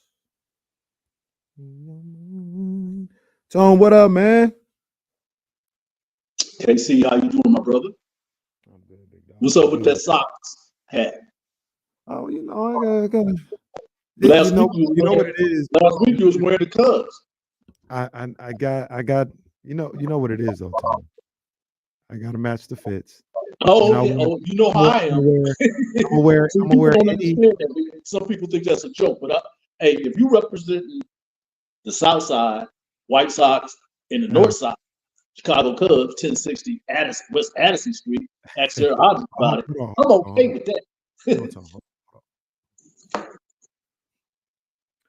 Back here, D-Lo and KC, and we've got a treat here on D-Lo and KC, aka KC and Friends, when my main man D-Lo is out on vacation. We've got one of the legends here in the city of Sacramento. You hear the baritones at every press conference all the time. It's my main man from Public Agents, Antonio Harvey. What's up, man? Good. What's happening? KC? And shout out to Damian Barlow. I did see him at one of the California Classic games. Yes, you need some rest because you are one of the hardest men working in this business of broadcast journalism, as well as you, Mr. KC Carraway.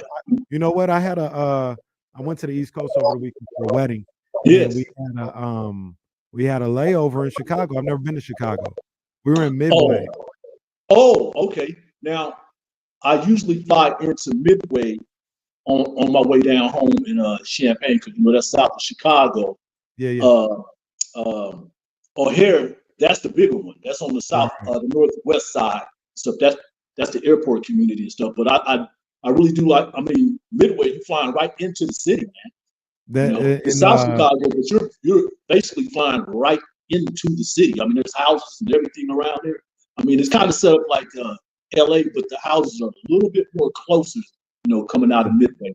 And Midway is more closer to Indiana, Okay. See, and I was mad. I didn't have like 5 miles south of downtown Chicago. I was mad I didn't have a window seat, and actually the guy who had a window seat that was next to me, I don't know what that guy was. That guy had an issue. I wasn't gonna get too close to him. I wasn't gonna get too close to him. He had a lot going on, so I didn't get a chance to like look out and see the city and stuff like that. But I gotta get to Chicago, man. Beautiful city. And you can't see it all in one day. That's I took my fiance there 3 years ago. Yeah, and she was kind of upset because we was only there for 2.5 days. We spent more of our time in Champaign. But next time, we'll give it a go, because there's just so much to see and do. And Milwaukee's only like 90 miles from downtown.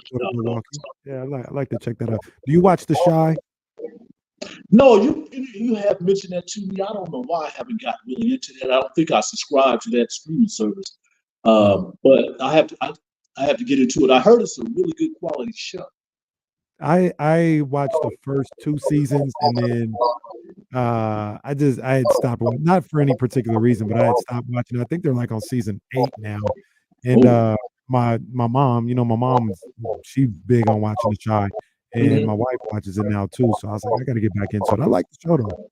Yeah, I have to really get into that. I know you had mentioned that during the season, and I haven't got around to it. So once I do get into it, I'm a veg off of it. But I heard it's a really good quality, cinematic show. So I'm looking forward to that. I know they tell the lie. From the south to the west, probably a little bit to the north, but yeah, Chicagoland. Shout out to the city itself. That man. is the crib. That's where that word is. Illinois is the crib. No doubt. Then Tony, during the break, we had talked a little bit about the scene at DeMar DeRozan's press conference yesterday. You were there. Man, there's so much I want to ask you about that entire situation, from him being on the team to the press conference. Let's work backwards a little bit, man. Tell us a little bit about the press conference. You said there was probably more people than you'd ever seen at a Kings press conference. Is that accurate?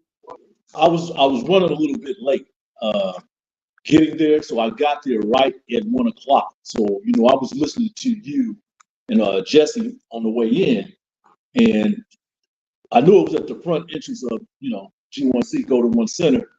Of course, we go to the media entrance, and I come around there, past the media box, and not really paying attention, just trying to, in a hurry, to get there so I, get a seat somewhere. Yeah. And all of a sudden, as soon as I walk up ahead of the crowd, I'm like, my eyes just bumped out of my head. Wow, okay. There was a lot of people there. There's a lot of people there, just about all the seats, facing the where they were holding the press conference at was just about filled. And then I'm seeing about, I don't know how many people was, but it was not to say it was at capacity, but I as I was telling you and Sarah, I haven't seen anything like that since Jimmer Fredette, but that was at the old Arco Arena. But that media room, that was held in the media room, so it was much smaller. Right. But this was totally amazing. And one of the funny things about it, DeMar was a little bit more comfortable, walking in than he was, when he walked out on the floor Saturday, at the California Class, because I know he wasn't expecting, that type of applause, basically a standing ovation. And everybody, when he walked in, he was really, really quiet. And he was like, man, I got to be so quiet. It's like you want, hear all the noise going on, though. But it was a great situation. A lot of fans, I know they probably was ticket holders who were invited to it. They enjoyed themselves. And I know DeMar, enjoy, that welcome, because they definitely rolled out the red carpet for me. Did one of the things that I really that a lot of people have been talking about from the press conference and DeMar getting introduced to the media is how he took time to speak to every media outlet for X amount of minutes or an hour or something like that. And I know a lot of people in the media were really like taken aback by that in a good way. It was like, man, that was awesome to see. Is that something that's kind of unusual with people that have been traded to the team or free agents or anything like that? Yes, I'm glad you brought that up. I'm glad he did take the time, to speak to every one of the people who normally cover the Kings. I know when Devin Carter came in, a few of us, got one-on-one, including myself. In this particular one, I really had to leave after DeMar and Monty McNair had finished up the first part of the segment. And then later on, I caught some of the videos of him talking to the other members of the media. And that has never been done because usually media relations is really strict on those, and they don't let everybody, get in there. And if they do, you might be standing in line, you might get cut off, hey, we're done for the day. But it looked like Shannon Malone, Mazabuki, that's her married name now. She took care of everybody and made sure that everybody got a piece of it. And he was really comfortable from what I see, doing every one of those discussions. The one that I did like was the one that Sean Cunningham had. Yeah, Sean was all over the place, man. He got that snippet of Drake and Kendrick question. It was so timely with the questions. Sean, he's really good at conversational piece, but in the back of his mind, he had to ask that question. Like I said, it was an extremely timely piece, timely matter to ask him something about that because DeMar has a relationship with Drake and Kendrick Lamar, who's from his home community. So but I really have to give Shannon Malone ups for allowing all that to happen to talk to various members of the media, the local media here. Yeah. Shout out to Shannon, man. Big ups. Shout out. One of the things that stood out to me, and I wonder how much it stood out to you, or if you were already familiar with this before DeMar got here. But I talked about yesterday after that press conference and just hearing some other interviews from him. DeMar really seems like a very disciplined individual, very disciplined. Like he's serious about his craft, and you see it in the way he goes about his game on the court, right? Just using an example, his game is in those elbows, in that mid-range area.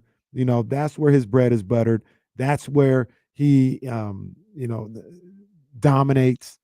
And it doesn't matter if the game is quote unquote changing and you need to be able to shoot the 3-ball or whatever. He said, no, I'm going to have the discipline to continue to go where I dominate, and I'm going to be successful that way. And you see that in his game on the court. You see that in the way that he moves off the court. You see that in how he handles the media like he did yesterday. The word that just keeps coming back to me is extremely disciplined about his craft. Do you get the same vibe, or do you know DeMar to be that same type of person that we're kind of seeing right now? Some players that I've seen in quite some time. I'm just glad, he has the opportunity to play for the Sacramento Kings. I do understand this because I do watch a lot of Sacramento Kings games in person and virtual, when they're on the road. I watch a lot of Chicago Bulls games as well. And as far as the discipline that you're talking about, if you go back and look at his stats, I mean, it's pretty much off the charts. He averaged about 36 minutes a game. He averaged 24 points last season. He averaged 24.5 the season before that. In his first year in Chicago, he averaged 27 points. But when I look at the areas of his game and see how disciplined he's well put together, then you have to look at the rebounds. You have to look at the assists. He's probably about 5 rebounds a game, 5 assists a game those last 3 seasons with the Bulls, which means he's a playmaker, in my opinion. And just look at how to see, with Monty, how he's making all these puzzles fit together. Him bringing in DeMar brings in another playmaker. Okay, so now you have Malik. Now you have Sabonis. Now you have DeMar.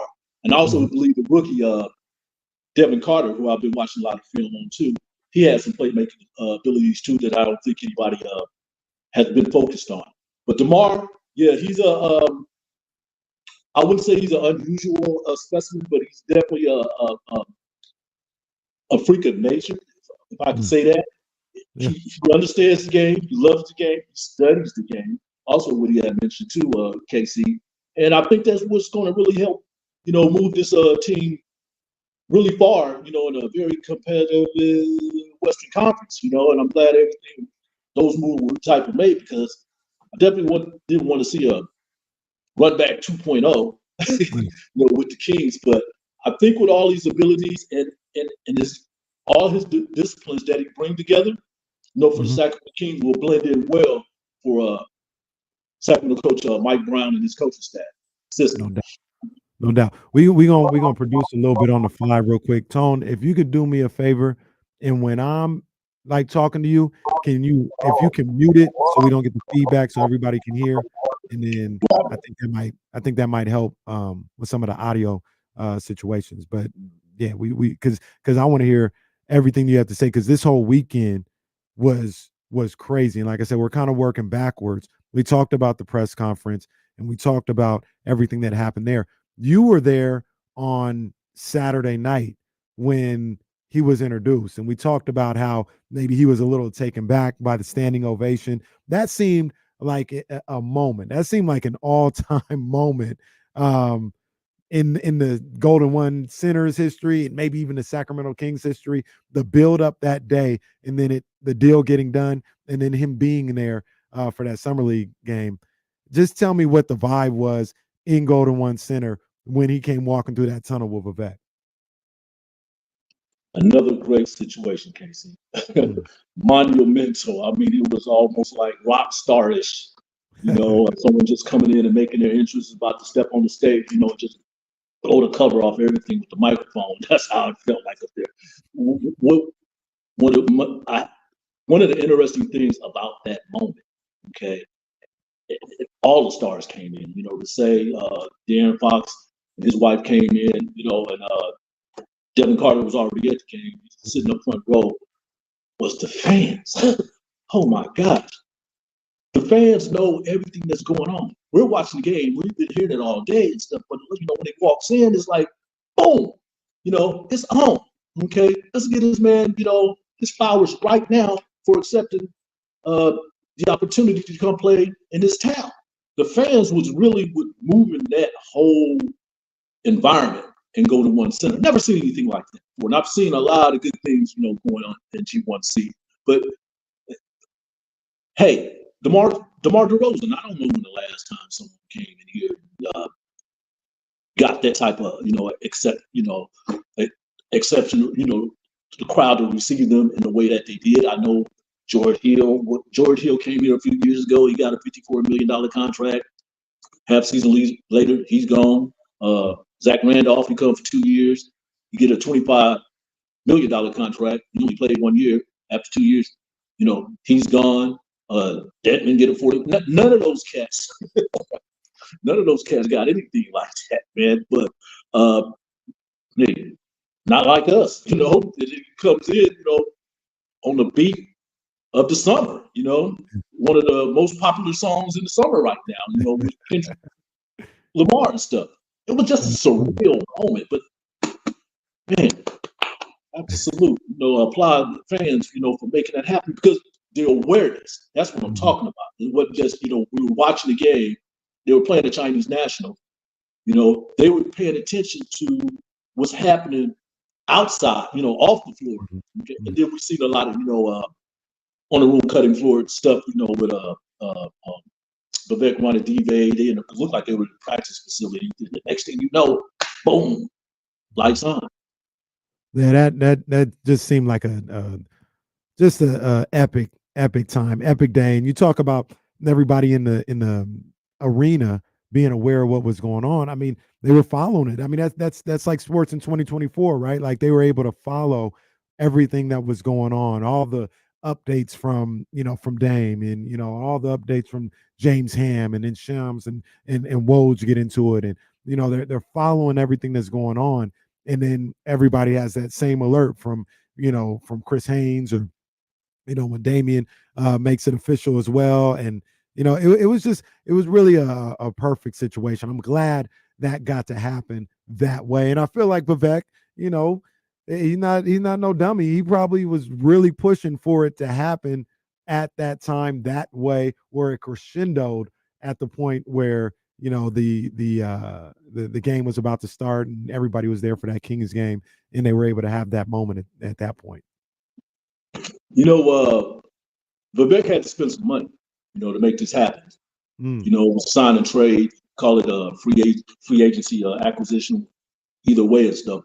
But he had to spend some money, and just some, you see some of the video clips, on social platforms, things like that. Oh yeah, he was invested in this one, 100%, 100%, which also made it more the merrier, because these things don't happen without you reaching into your pocket and say, this is something that we're going to do.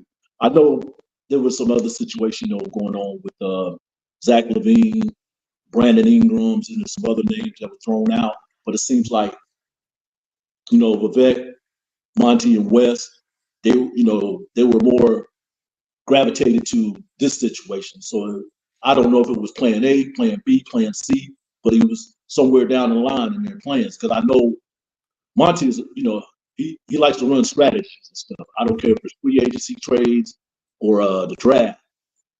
He had to include the owner to make sure he was on board to make this happen. And they all made it happen. But hey,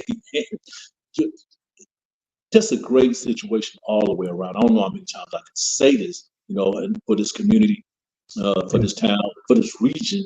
And I expect some really good basketball coming up for 2024, 2025.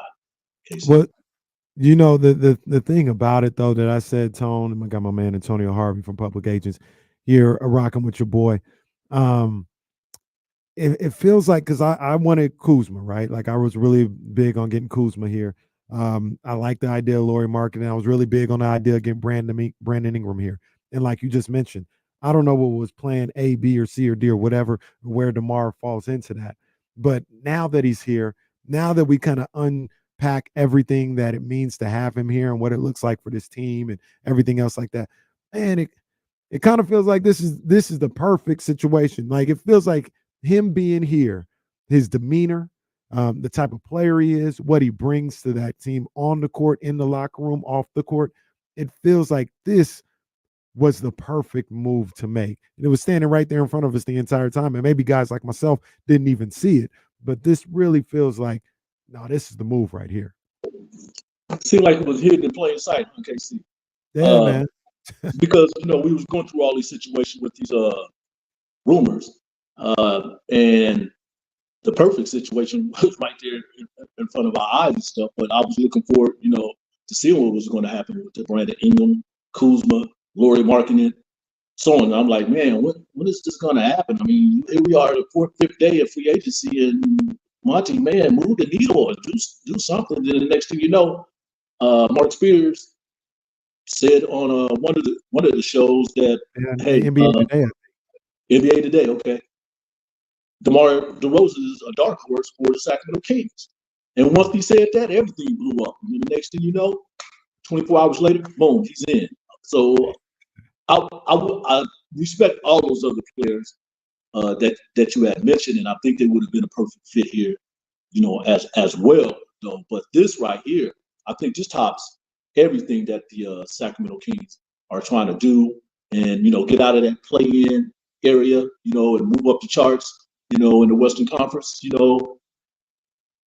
4, 5, 6, 2, 1. Hey, the sky's the limit, with a player like this. And I know they're looking at, some other moves on top of that. But hey, you got the perfect man too. I mean, just that interview, that introductory news conference yesterday tells me a lot about this man. And to note, Mm. DeMar has a book dropping on September 10th, 2024, Above the Noise. And I think it has something to do related to mental health.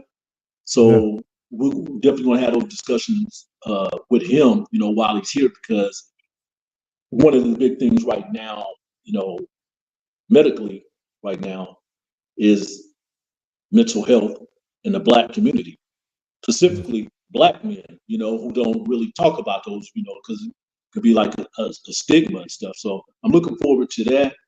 I'm looking forward to maybe, he seems like he's a community-oriented type of person, but I want his business, to take place out on the court. But it's just a great addition, to have, well, what is he, 34, 35, to have this man, in our presence. Yeah, I remember DeMar was really in the forefront. I think it was him and Kevin Love about, talking about anxiety and depression and things of that nature. And I always remember when he brought that up. I thought that was really special for someone of his stature to be so outspoken about that. And now to have this book come in and him talking more about that. And like you mentioned, the stigma of mental health and getting help in the Black community with Black men, to have somebody like DeMar DeRozan at the forefront, to maybe inspire and help. That it goes beyond words, how important that is for him to use his platform in that way, man. So I love to see that. I can't wait for that book to come out and hear him talk more about that. Tone, the one thing that you kind of touched on that I want to mention a little bit and want to know what you think about, and that's, what is the ceiling for this team as is, right? Like, they don't make any more moves. Getting DeMar DeRozan, re-signing Malik Monk. What is this team ceiling, in your opinion, by having just those two moves right there? I think they can get up. He can get up near 60 wins. Ooh, if they do it right, all this stuff come into play as far as injuries. Yeah. Maybe it will be another trade in the middle of the season, things like that. But and the reason why I say that, because I'm not just talking about DeMar or Devin Carter at this moment. I mean, I'm talking about they're the pieces of the puzzle. Okay, DeMontis is playing in the Olympics right now, so he's going to come out. He's going to come back a totally different player. Not a fatigue one, but a total different player playing on another planet. Okay. De'Aaron, who's about to be father number 2, he got a child on the way. I expect him, to jump into that all NBA range. Malik doesn't want to talk about it again. He may be a starter, he may not be. Okay. He is always going to be the Sacramento Kings sixth man. He may even have that opportunity again. Okay, I'm thinking above the level. Yeah, definitely far, from 46 to 48 wins with this type of caliber player in DeMar DeRozan coming to reach this type, this type of season. And I'll bust through the roof. Okay, because the defense is definitely going to be better. We saw that towards the end of the season, and if they continue to let the league, the association, all 30 teams play the way they did in that second half of the season after the All-Star break, we can see the Kings, probably moving up and hitting a different ceiling or a different level in the defensive rank. What do they finish in the middle of the pack? 15, 14 or something like that? Okay. And I did hear something about DeMar DeRozan defense deteriorating. I don't understand that. Okay. Because people don't understand. He's coming into a Mike Brown system. That's not going to happen. Okay. Yeah. The team concept, the system that they have going on, it's a team concept system defense. I think DeMar will fit beautifully in that. So I'm looking at towards 60 wins, KC. Okay. I'm not talking about all this other, 60 wins, 1, 2, and 3. Yeah. The Western Conference. Okay, now you can compete. Now you can compete. Now I know what's going on, with the personnel, because they gotta Mike got a lot of things to work with now. You know, with if Malik is coming off the bench, if Trey Lyles is going to be still a member of this personnel, Devin Carter, who we probably won't see until the end of December, the first of the year, he's definitely going to get some playing time because once David Mitchell was traded, I was looking at him for at least 20 minutes a game. I'm talking about Devin Carter, that is. So yeah, I'm going up towards the 60 wins on this, and I'm gonna stick to it. That's my story. Come on, man. Come on, man. Tone, my man Antonio Harvey from Publicity Agents talking that talk right now, man. We still got more to talk to Tone about when we come back, man. I want to talk about, we talk what they do if they keep DeMar. What if they add to the team? Some of the players that are here, are their roles going to change a little bit? And I want to know, Tone has been to both settings for the California Classic. I want to know what his vibes are with both of them, man. We got a lot more to talk about. My man Antonio Harvey, the Sacramento legend. We're going to take a quick break. When we come back, we're going to get into all of that right here on D-Lo and KC. It's just your boy KC today on ESPN 1320, Sacramento Sports Leader. We good. Yes, sir. Yes, sir. Great stuff, man. Well, I forget you got a lot of run today. Because you're going solo, you and Jesse, since Damian is out kicking. Out champagning and campaigning, as we like to say. Yeah, I heard you and Sarah talking about the hometown of Champaign. Her folks from Decatur, it's about 30 minutes west of Champaign. So we're all in that same area. So she's really familiar with that area too. So I never really been to the Midwest, man. I end up like, you got to go to Chicago whenever you get a chance to, though. You really have to check that out. That is really an experience out of this world. And you give yourself a few days because you will enjoy it. Go on one of them skyscrapers like the Sears Tower. I think it has another name. Now, it was one of the tallest buildings in the world, but some of these skyscrapers in like Pakistan and India, they surpassed that a long time ago. But and look, they not gonna not be the best. If we do a taller one in America, they just gonna be. They always competing with the Western atmosphere and stuff. So they're not playing around. Yeah, Chicago. Oh man, I didn't really get a lot of time to spend, up in Wrigleyville, as I had mentioned before. That's the north part of Chicago. That's the Ritchie area. Then you go up a little further, then you hit Northwestern and Evanston. Wrigleyville, that's the suburbs. Wrigleyville. It's considered the suburb, but we just say the north. We just say the north. It's nice up there, man. Then on the other side of that, like I said, is Evanston with a Northwestern University and Loyola, which is down the street. They're more closer to the lake, Michigan Lake, though. So they had those type of qualities, as far as activities too. So those students, they're having a nice time up there. It's a beautiful campus, both of them, Loyola and Northwestern. Northwestern is one of the top journalism schools in the country. Oh yeah, I see that all the time. Like Jay Adonde and didn't Mike Greenberg come out of there? Mike Wilbon came out of there. Yes, yeah. Their journalism department pretty much decimated the death penalty in the state. We don't. Illinois doesn't have the death penalty because they went back and looked at some of those student journalists went back and looked at some of those cases and found out they were faulty. A lot of people were set up. Now they didn't get out of jail, of course. All their sentences were commuted, but they can thank those journalism students from Northwestern, or otherwise they would have been fried. They would have been down in Statesville and Joliet for a long, long time. Matter of fact, they closed Joliet too. So Northwestern, and it's a medical school too. It's an Ivy League school, one of the Ivy League schools of the Midwest. Northwestern is. The University of Illinois, in my hometown, that's the biggest campus. Got like 55,000 students. But Northwestern, nothing but class. Shout out Northwestern. Hold on, we come right back to.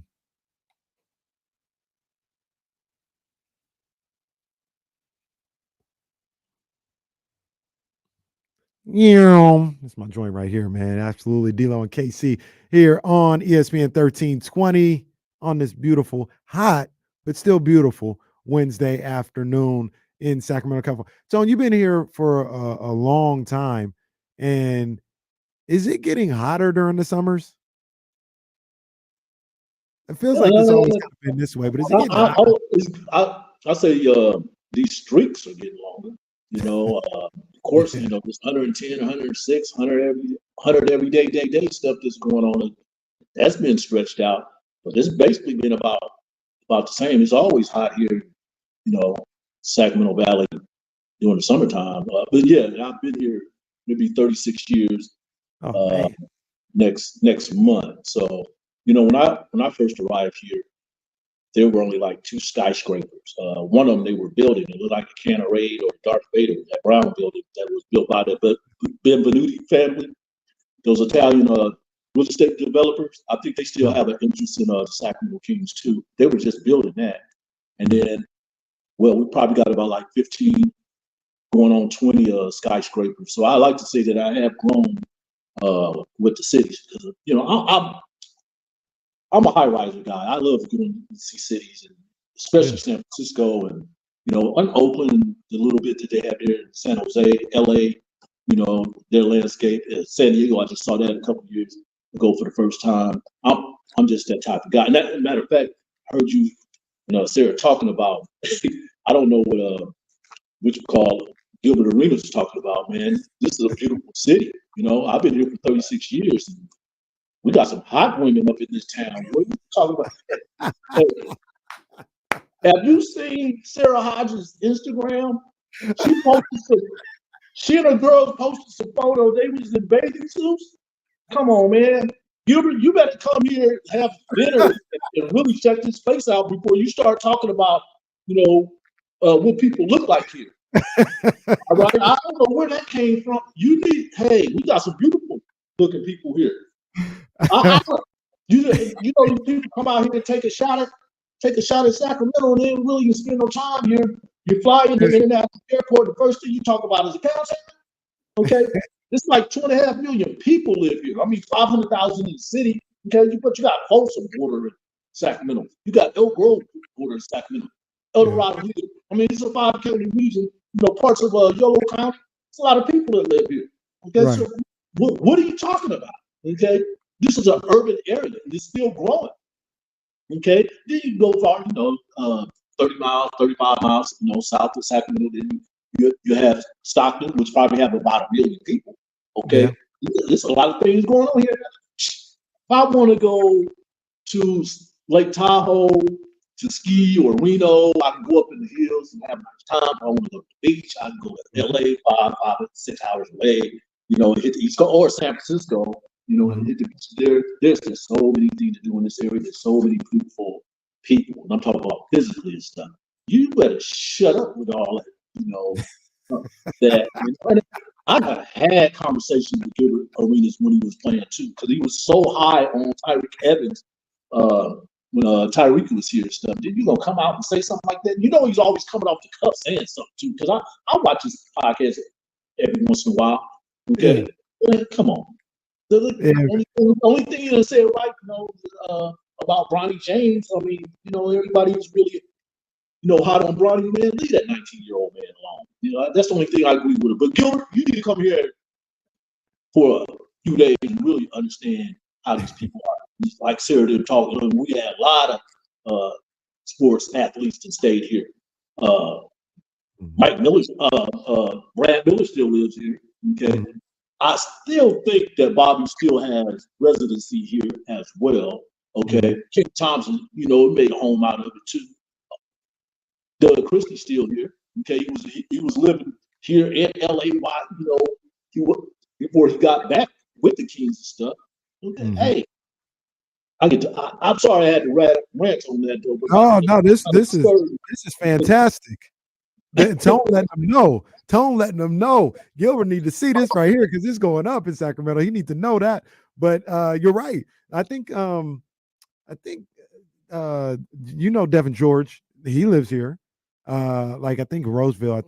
And I think Kim Bazemore live in Folsom. These are guys that were barely. Well, Kim Bazemore was with the Kings, but he was barely with the Kings, and he didn't settle. He living in Folsom. Now, wasn't he playing with De'Aaron and Stephen Curry just a couple of weeks ago? One of these basketball facilities on the outskirts. It was just a regular gym. That was the crazy thing about it. It was Lifetime Fitness out in Folsom, and that was what made it so cool. What was crazy? It was just a regular gym, like your Cal Fits or your 24-hour fitness or whatever. And you go on a Saturday evening, and Steph Curry comes in there, is playing pickup. Now, Lifetime Fitness is not the membership fee is not the same as 24-hour fitness. That's for sure. But yeah, that was really dope, man. But yeah, he was out here visiting Kent Bazemore. Well, actually, I think he was out here for a volleyball tournament for his daughter, but he was hanging out with Kent Bazemore at his house, and they went and hooped, man. So yeah, I said yesterday, and I mentioned it, I'll say it again too. Anybody that has something to say about Sacramento, I'm gonna defend my city, but at the same time, it's whatever. You know what I'm saying? I haven't in recent times, at least, because Tony, we've been here for a long time. I know how it used to be. There wasn't a whole lot going on 20, 25 years ago. But now at this time, anybody that comes here, and especially if you're even if you're younger, but if you're of a certain age, if you're like 30 and older and you're kind of chilling a little bit more, everybody comes in, man, Sac is cool, man. I didn't know what I expected, but it's a cool time out here, man. You could do this, you could do that, whatever the case may be. So I don't know, Gilbert need to hang out with you. You know what I'm saying? Gilbert need to come out and hang with Tone. That's what needs to happen. Oh yeah, come on, kick it with me, bro. Come on, kick it with me, man. Yeah, I'll show you some. I'll show you some things. You enjoy yourself. You will not be bored hanging out with me and stuff. But I don't want to be hearing about all this stuff. Yes, across the board, everybody say that. Okay? And I told you, a lot of these guys from these bigger markets, media, their media core from these NBA teams, they always, bashing on our local media and stuff. And I'm always in defense of that. So it's all over the place. Stop just because, it's Sacramento and it's okay. Don't come here if that's how you feel. Okay. Right. Don't speak on it either if that's how you feel, because you don't know what's going on here. You don't know the vibe that goes on in this beautiful town. Okay. Sacramento. 100%. And the thing when the media, like, this is what I'm not trying to diss nobody. Everybody gets down how they get down and enjoys themselves however they enjoy themselves. But when the media is like oh man, Sacramento is one of the worst towns in the NBA to go through, I'm like, all right, man. Look, I don't care if I'm in Sacramento, Los Angeles, New York, or OKC. I don't think me and Brian Windhorst are hanging out and having the same type of experiences. So I don't. He ain't hanging out nowhere. You sit up here and talk all that, man. You ain't hanging out nowhere. You go to the studio, you talk all that trash, then you go back home. You get up in the morning, you get up in the morning, you go back to the studio. You could tell he ain't doing nothing. Okay, get in the gym. All of that. Okay, but you are right about that too. Okay, and there's always the ones. This is what I noticed too. People, you're miserable. Okay, don't be bringing your misery over here in Sacramento and stuff like that. We got our own thing going on. So, like I said, we have a good time. Don't come here or don't even speak on it, okay? Because you don't know what the vibes are here, okay? Yeah. This is a beautiful town, beautiful city. We have a good time. We have a good time in Sacramento. We enjoy ourselves. We have a good time here, like you said, whether it's here in Sacramento or making a trip, wherever. We have a good time. But like I said, I don't think I don't know what Tim McMahon and Tim Bontemps, what's his name? I forgot. McMahon and Bontemps and Brian Windhorst. I'm not sure what they would do for fun for them to be like Sacramento is fun or not fun. Like I don't. What is it? They would go to a steakhouse. Is that what we got? Echo and Rig. We got Morton's right here. You know what I mean? I don't know what. I don't know how they define a very fun time. I don't know. Tim Bontemps, I remember he was he was working the beat for the Washington Post when he was, covering the Kings here right after, we moved they moved from the Kings moved from Arco to here. it doesn't. I'm telling you, it doesn't look like he has much of a life at all. So his misery is kind of like all out there in front of everybody because you want to back on Sacramento because your life is in a trash can somewhere. Like he's man, I'm telling you, man, like, and you corny on TV anyway. Okay? If you wasn't talking the way you was, if you wasn't talking the way you were, wouldn't nobody even be listening to your tape. Okay, because you just that dry, Tim Bontemps. I'm not kidding. I don't understand these cats. Okay, I didn't understand his attitude when he was Company Kings. It's like, man, we're not going to bite you here. Okay, that's how he was when he was here. He thought he was above everything. You know how I feel about arrogant people in this business. Okay, you don't need to be here. Okay, pathological lying and all that stuff. But Tim Bontemps, man, hey, you're only talking about it because you don't have anything else to say. Anything else to say. Okay, and intelligible, all of that. Okay, if you don't like it, don't speak up on it. Don't come here. Yeah. And if you do come here, I'm gonna tell everybody that's that guy over there. Let him know. Let him have it. Okay. Yeah. We do have some hospitality to us too that you might not do it, but man, no, these cats. Man. Come on, man. Let me get some air horns because our boy Tone cooking right now. Let me get some more air horns here playing with these people. Put some respect on Sacramento's name, man. That's what my boy Tone talking about, man. You're listening to ESPN 1320. KIFM West Sacramento on an Odyssey station, and D-Lo and KC is brought to you by Sky River Casino. And hell, the Sacramento is brought to you by Antonio Harvey right now because my boy is killing it right now. He's on fire.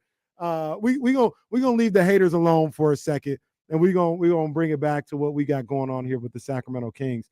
And we mentioned, the team as is and what they've got going on and how we feel about them. I said the floor is 52 games. I could see 50. I'll play it safe and say 50 or whatever the case may be. But as is, I think that's where they're at, right? I could see a situation where they're somewhat better than that. But Tone, what if they add somebody? What if they add a Cam Johnson? What if they add a Dorian Finney-Smith? What if they pull off the Kyle Kuzma trade? What do you think? Number one, that they can make another move. Number two, what would you want that move to be if you had your choice? They would be in a great position if they could make another move. And I do like Cam Johnson. Okay, I don't know if Brandon, is still in the discussions, or Laurie or whoever like that. But he's just some of the guys that I think that can make an impact here. I know there's been discussion about Isaiah Stewart, from Detroit. Yeah. Big body, rim protector, physical, strong as an ox and stuff like that. I think if they could get any one of these guys, okay, those practices with the Sacramento Kings will be brutal in a beautiful way if they can do this, because I don't know what Houston is going to do. I think they're going to be better. I don't know what the Utah Jazz is going to do. Maybe it'll be a little bit better, okay? Memphis, because they're going to have Ja Morant back. Yeah. They're going to be a lot better. So, yes, the Kings probably will be looking at another piece for their personnel to at least draw it up to 50 wins per season. Because that's right now, that's definitely where they are. I want them to go a little bit higher, stuff like that. But the things that they can do, oh man, because there's still some serviceable players out there. Okay? Isaiah Stewart would be a great backup, for somebody like Sabonis. I think they're already set in the guards situation, but they got another guard. Where they get that guy from Minnesota? McLaughlin. Yeah, Jordan McLaughlin. Yeah. He's nice. He's nice. Pretty much, I'm not calling him a softcore two-way player, but he can play defense. He's definitely going to, add to this team. I would think that they brought him in knowing what the situation was with Devin Carter. Right. Okay. They know they're not going to have him for a while, so they definitely need a third guard. Someone, like McLaughlin to come in and fill up that space. But across the board, they got to make I said they got to make another move, but it would be nice if they do make another move and get any of those players that you had mentioned, to make sure that they're in this position. Because now that they got DeMar, if they lose a player now, if you lose a Sabonis, you lose a Fox, you lose a lot. Okay, and we already saw that if you lose Monk, you lose Herter, you losing a lot. So if they lose one of these players, to an injury, heaven forbid that happen, it won't be too much of a drop. You still have a squad that can compete in the association. So if they pick someone else up, and add them to the pot, wow, a quality player too. They still got some part of their mid-level exception that they can use, and then they can, try to work out another trade. The Kings are definitely in another great situation where they can pick up another player, Kenny. Yeah, and I look at the addition of a Cam Johnson, or if they were to get Kuz, and I was talking to Jesse about this yesterday. I feel like I'm personally ready for the Kentucky connection to take flight. I'm ready for a Fox Monk backcourt. You got DeMar at the 3 or whatever the case may be. But if you were to bring in a Kyle Kuzma, and maybe even if you were to bring in a Cam Johnson, he's kind of borderline whether or not he would start or not. But I would think if you brought in one of those guys, that you would be bringing Malik off the bench again. And he said a number of different times, you talked to him with everybody else I think it was Friday or Saturday, where he said, yes, I want to start, but it wasn't part of the negotiations or anything else like that. I'll do whatever's best for the team. And I believe him. But do you think like that's the way they should go? Do you think they should find more talent so Malik can continue to come off the bench? Or do you think he should be the starting 2 guard at this point? Yeah, because, say if they do get somebody like, Kuzma, Brandon Ingram, or whoever, but I like those qualities too, especially with Cam Johnson here, because Cam Johnson can start. He can start on this team. That would give him like a starting back 5 compared to the starting 5 that you have on the floor, and Malik could be leading those efforts and stuff. That would be a nice situation for him. Okay, and I know that that went into his mind, when he was contemplating, what he should do, during free agency, because he could have made a lot more money, but he wants to stay at home. This is home now. This is home. But now he could be more of a presence, an integral part of that second unit, and especially, oh man, if they get Kuz, oh my gosh, they get Cam, okay, or is Brandon Ingram still in the talk?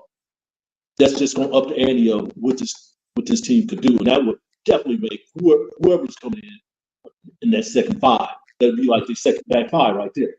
That would be so lovely. Good point. Right. Do you think? Do you think a lot of people out of nowhere? I ain't never heard 2 words. Nobody say 2 words about DeMar DeRozan's defense. Now all of a sudden he get traded to the Kings, and everybody, well, he don't play defense. He's a terrible defender. He don't help them on the defense. Man, pipe down. Ain't nobody hearing all that, man. The Kings will be just fine. You get him with Mike Brown, they'll be fine. He's a professional. He's a dog. He'll figure out whatever he needs to figure. We ain't worried about that. But do you feel that if they went out and got a Kyle Kuzma or Lauri Markkanen or somebody like that who isn't defensive minded, do you think that would be an issue? Would they have too many offensive guys? Would they have neglected the defense a little too much? I don't believe so, but what do you think about that? See, after what happened, last season with Mike and his coaching staff, getting that defense on the rails, it took a while. I knew that was going to happen because these things don't happen overnight. And I was seeing how these other players was buying in, especially Keegan Murray, and the things that he was doing. So any of those players that you're talking about, I think they would fit this system because Mike Brown, that's one of the first discussions that I'm going to have. Oh, I would love for you to come in here and score 20, 22 points, 25 points a game. All right? But we're going to need you to play some defense. You probably have to give up a little bit more effort than you did. But this system provides for that because it's a team concept defense, as I mentioned earlier this segment. They can do it. They can pull it out of. All right? Look, all these cats came from somewhere. Okay? You was a big fish in pond somewhere else, wherever you can. All right. Right. Somebody had to tell you you had to play defense a little better than you have been. Okay. Maybe there's some little leeway of whatever system that they've been playing in the NBA, but I do believe you understand. Okay, one or a million that made it to the NBA that you can play just a little bit defense. And I'm not talking about individually. Understand the concepts, okay? Because Right. you look at those defensive formations that the Kings had put in play last season. Okay, they were getting deflection, they were getting steals. Okay, the closeout on the three got to get a little bit better. We do know that. Okay, the physicality, all of that.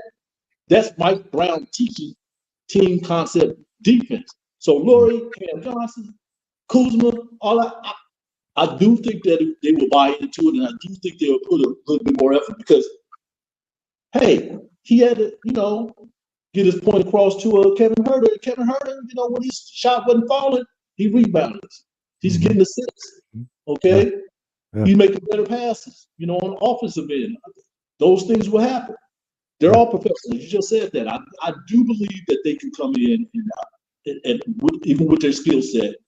Okay, if there are little deficiencies somewhere in the defense, I do think somebody like Mike Brown and his coaching staff, okay, definitely, a Doug Christie type coach, they're going to get it out of him. They're going to get it out of him. Yeah, Keegan Murray might be on the all defensive team along with De'Aaron Fox if they do what they're supposed to do this next season. I was thinking about that in the last season anyway. So, yeah, bring all of them in there. If they have any deficiency with their defense, I do think they're in good hands with this coaching staff. Mike Brown's going to make it happen. I'm with you, man. I'm with you. And when you talk about Keegan and De'Aaron Fox, I thought De'Aaron Fox had a really good chance to be on an all-defense team this past season. I don't really have a problem with the people who were on the team. Those are all really good defenders and worthy as well. So, there were 10 really good defenders or whatever the case may be. I get that, but I thought De'Aaron had a chance for that all defensive team this past season. Tone, I wanted to talk some. You got a little time because I want to talk a little bit. Well, I said this block for you, bro. I'm good. My dog. I appreciate that. Jesse, we're gonna about 28 here, but I wanted to. I got my guy, like my guy Drew Down, my guy Aldrin J. They're in the chat. Those are my guys. Those are Bay Area guys. You know what I mean? They think we always taking shots at the Warriors in the Bay Area. Look, maybe we take a shot here or there, but I got love for the Bay Area. You know what I'm saying? I love Oakland. I love San Francisco. It's all good. You know what I mean? But sometimes you got to call a spade a spade. You got to call a spade a spade.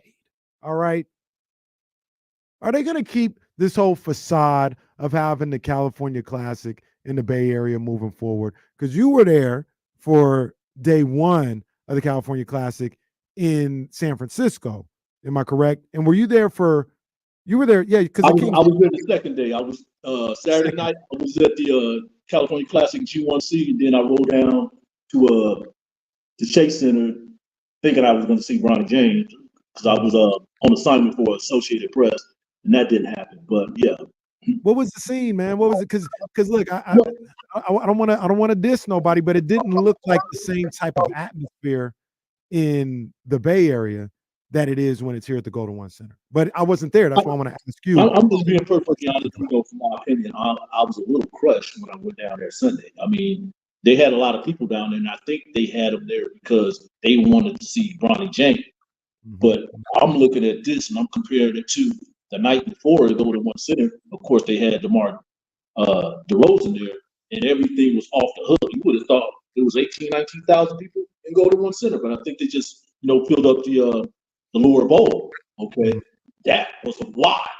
Okay, the situation that's going on, I don't think I was too much in favor of that situation with, they're doing the California Classic there at the same time that the Kings are doing here, because I just think, and it's just my opinion, that it just has a little bit more flair, because this is, it's a one sport town now. It will be a two sports town. That the basketball town here, just a little bit more invested on there because they will come out and see. They had great, ticket prices, packages, and things like that. But I have to give the edge to Sacramento Kings California Classic. Now, I don't know what they're going to do going forward. I know they play tonight. I was going to go down there tonight, and watch that contest. I chose not to because I have some other work to do on later this evening, going in tomorrow. But if I could just deal with the Golden One Center California Classic, I would. Because the only reason why, like I said, I was on assignment when I went there anyway, for the California Classic, I just prefer for it just flat out just stay here and just call it a day. Now, if they were going to switch it off every year, okay, but have it at the same time. I mean, Yeah, I don't know. just another thing too. There was a lot of Sacramento Kings fans at the Chase Center on Sunday afternoon. Because their games started Sunday afternoon. Of course, they had lost that game. They lost to the Heat or something like that. Khalil Ware, we'll talk about him later though. Okay, but yeah, I'm a Sacramento California Classic fan. I'm just stick with that. I don't know what they're gonna do going forward. We can ask those questions later on or afterwards, when we're able to. But the California Classic here, that's the ticket. That's on the marquee. That's box office. And look, and to be perfectly fair to the process, from my understanding, the California Classic was supposed to rotate, you know what I mean, between Sacramento, the Bay Area, and LA. And the Clippers still aren't involved for whatever reason. So if you want to move it around, I'd hate that because I think it's best here in Sacramento. But that was a from what I can, somebody could tell me if I'm wrong, but from the original consumption or the incarnation of the California Classic, it was supposed to be moving around from summer to summer. So I get that, but I'm like you. I don't like it going on at the same time. And we've had enough years at this point where clearly it's a better product. It's the attendance is more when it's in Sacramento. Maybe it's because Sacramento, people like basketball. Maybe there's not a Giants game down the street or anything like that. So maybe that has something to do with it. But I wish it would stay here. I think that's a great kickoff to the summer league season. Obviously, you got Utah as well. But for those teams gearing up to go to Vegas, I think starting in Sacramento would be it would be ideal. That's how they should do it moving forward. Ideally, and you said it too, it's the product. Right now, I think the Sacramento version of the California Classic, the original, has a better product right now. Of course, they haven't did it in Southern California for us to understand what's going on there. But to do it here and do it at the same time. I know Saturday, Hunter Patterson for the Athletic, he shout out to Hunter. He attended the San Francisco one, and he after the Bronny thing, he turned it around and he made it to the second game of the Sacramento Kings when the Kings played the Chinese National. So he made it, back to Sacramento. I thought I was going to do that the next day. Man, I got back to Sacramento. I said, forget that. I just probably only just like a quarter left. I'm going home and stuff. So I just didn't like that. So I am trying to, do things, and they're like 2 hours, 90 minutes away, and it can't be done. Hunter made that possible, but it was just frustrated me a little bit. But they just hold it right here in Sacramento the way it's supposed to do. Okay, I know they took away the Heat. See, there was Golden State Warriors. Then the Kings had I don't want to call it a B squad up there because that's the worst. I really well with them those first two games up in there. But hey, as far as the product wise, OKC, California Classic, Sacramento, Golden One Center. Yeah, and that was the worst too. And I'm not blaming anybody for this. I'm just saying it was terrible. Having the two team situation for the Kings. Because I know yesterday, none of the, and no disrespect to the guys that played, but none of the guys that we hope to see, like a Boogie Ellis or a Mason Jones, or I don't even know if Adonis Arms played in Sacramento. They're all playing today. I think it's today in the Bay Area. Yes, And, tonight. like, just having two teams is just I'm not feeling that. So I don't know what the Kings got to do next year, but don't do the two teams thing again. See that? The reason why I was trying to get back down there to see those guys, you know, the Sacramento Kings on that second night, that Sunday night, okay, and one of them, you know, he was getting off, Boogie Ellis from USC. You know what I'm saying? So I missed out on the opportunity to see that, you know, in person. I did see the highlights of the game, you know, the next day. Oh no, that night when I got home, but just the highlights. That just took away a lot of that was going on, because I do understand, you know, with Boogie Ellis was undrafted and Bronny was drafted at number 5. Boogie had better numbers at USC, 16 points a game, 5 rebounds, 5 assists. You know, he seemed like he's going to be a dynamite player. Those were, you know, one of the, you know, the drawbacks of having this thing at the same time, you know. Sacramento, California Classic, Golden Ones. I agree 100%. I want to talk about the main club a little bit before we get out of here. Are you, with the DeMar DeRozan acquisition, are you concerned about what it may do for the development of Keegan Murray? Will it take shots away from him? Are you worried about him not being as aggressive? And that's before we talk about if they add somebody else. I'll start with Keegan Murray. Do you think are you worried about that kind of stunting his growth a little bit?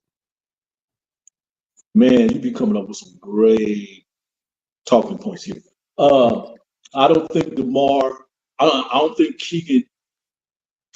Let me start here. Cameron Salerno, who writes for CBS now, he was up here this weekend too. I remember when he was doing a story for Associated Press back in December 22 when the Kings played the Bulls, and after the game, you know, I like to go to both locker rooms because that's reporting, okay? And I was videotaping it, but DeMar, that is, when we were interviewing him, and Cameron asked him a question about Keegan Murray, and DeMar DeRozan's eyes lit up like a Christmas tree.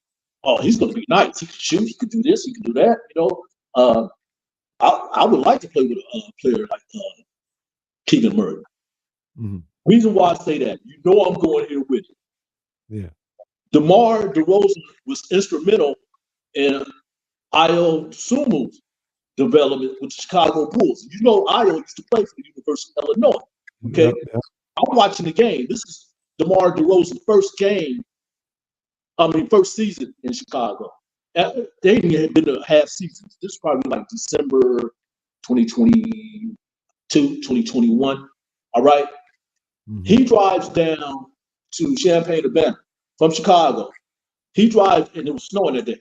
He drives down from Chicago to Champaign-Urbana to see Ayo witness his jersey being hung in the rack. And I knew right then he was going to take that young man under his wing. Okay. And DeMar has improved every year for the Bulls. You see, they didn't move off on him. Okay. They still got Kobe White. They're not letting them two go. Okay.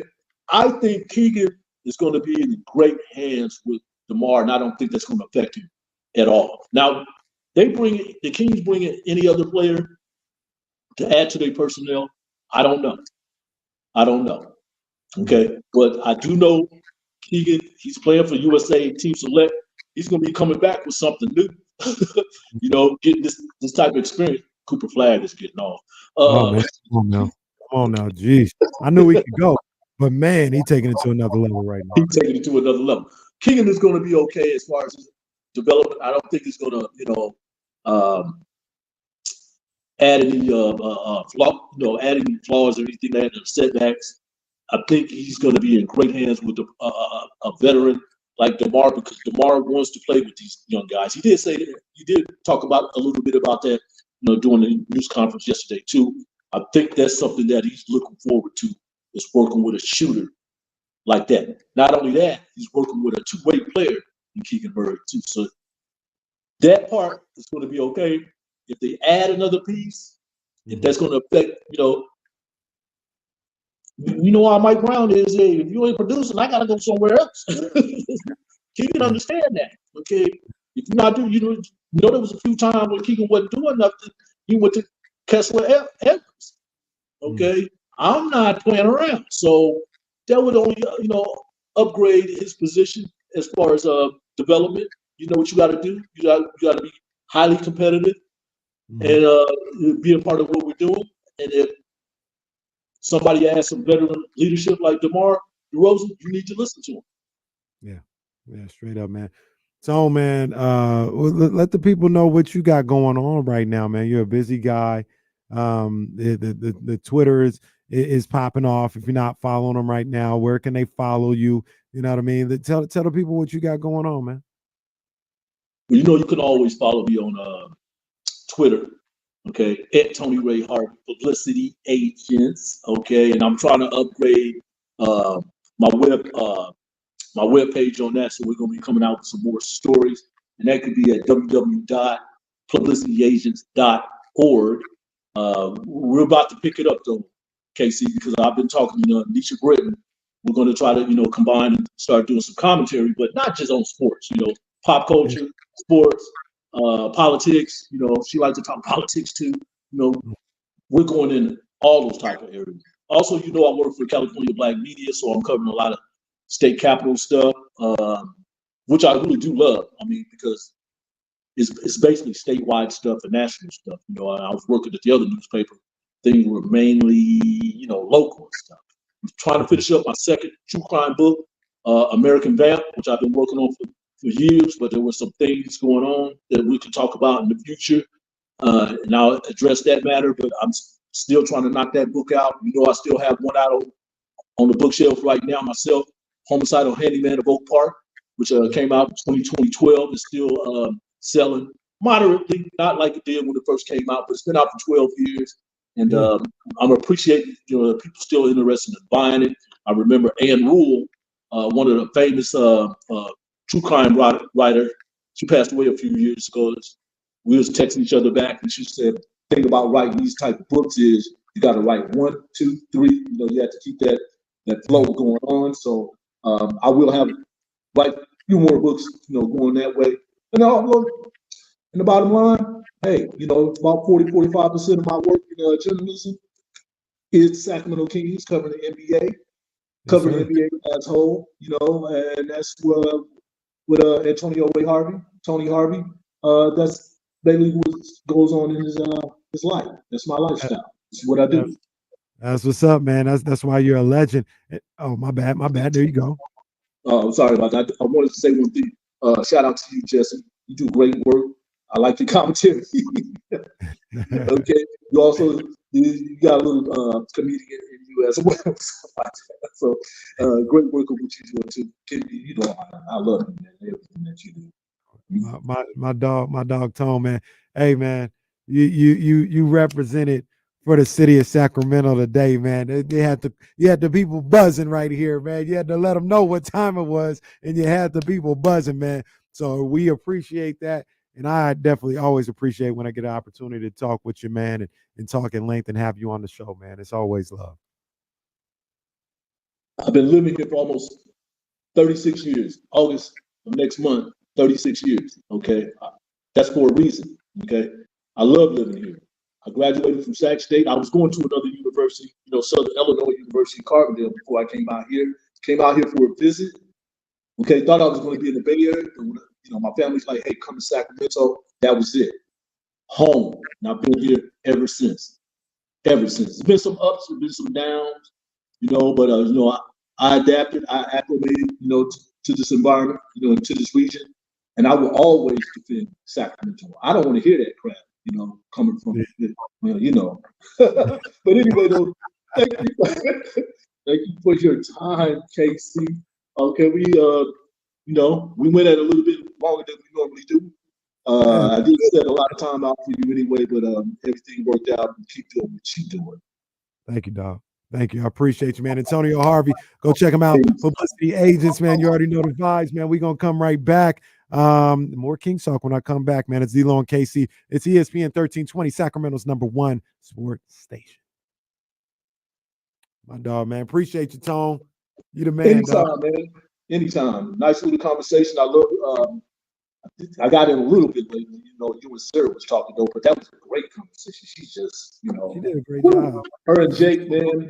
Those two since they came here, they have injected a new breath, fresher breath air, into this community and to journalism because they are straight up professionals, ultimate warriors in this area and stuff. And you and Damien, well, I listen to y'all every day. They have some great personalities that come on the show, so I always like to be a part of it. Thank you, man. You know you are, man. I appreciate I'm you. out of here, man. Peace to you and Jesse. Yes, sir. Yes, sir. Appreciate you, Tone. See you, Tone. Tone was hilarious. Tone went off on the O's. Bro, that was basically hit him up, journalist edition. He said, Tim Bontemps. Went off on them hoes. Oh man, that was some funny stuff. That was good though. That was good. That was some good stuff. Yeah, Tone's the best. Oh boy.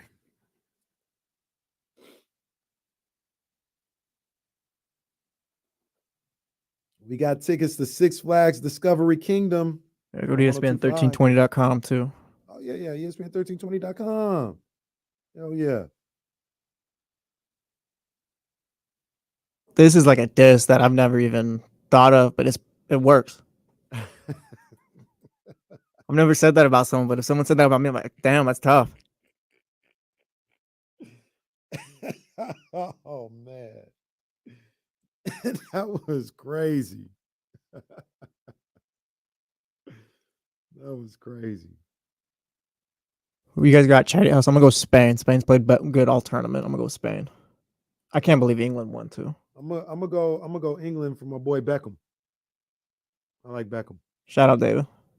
You got Messi to the US.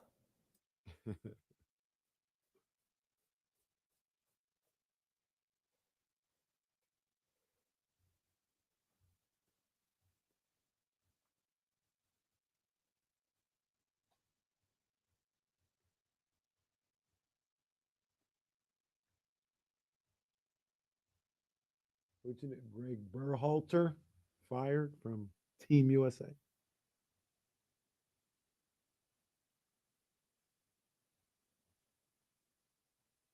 All right, I guess we're all Spain. Hey, Shane, chill, bro. Chill. I don't know. All right, relax. Shane, go take a lap, bro. Fencing back, Shane. Fencing back. Oh, come on, man. Come on, Shane, man. You got to know what chat you're in here, Shane, man. Come on, man. It's facts, Manny. We're out on the English.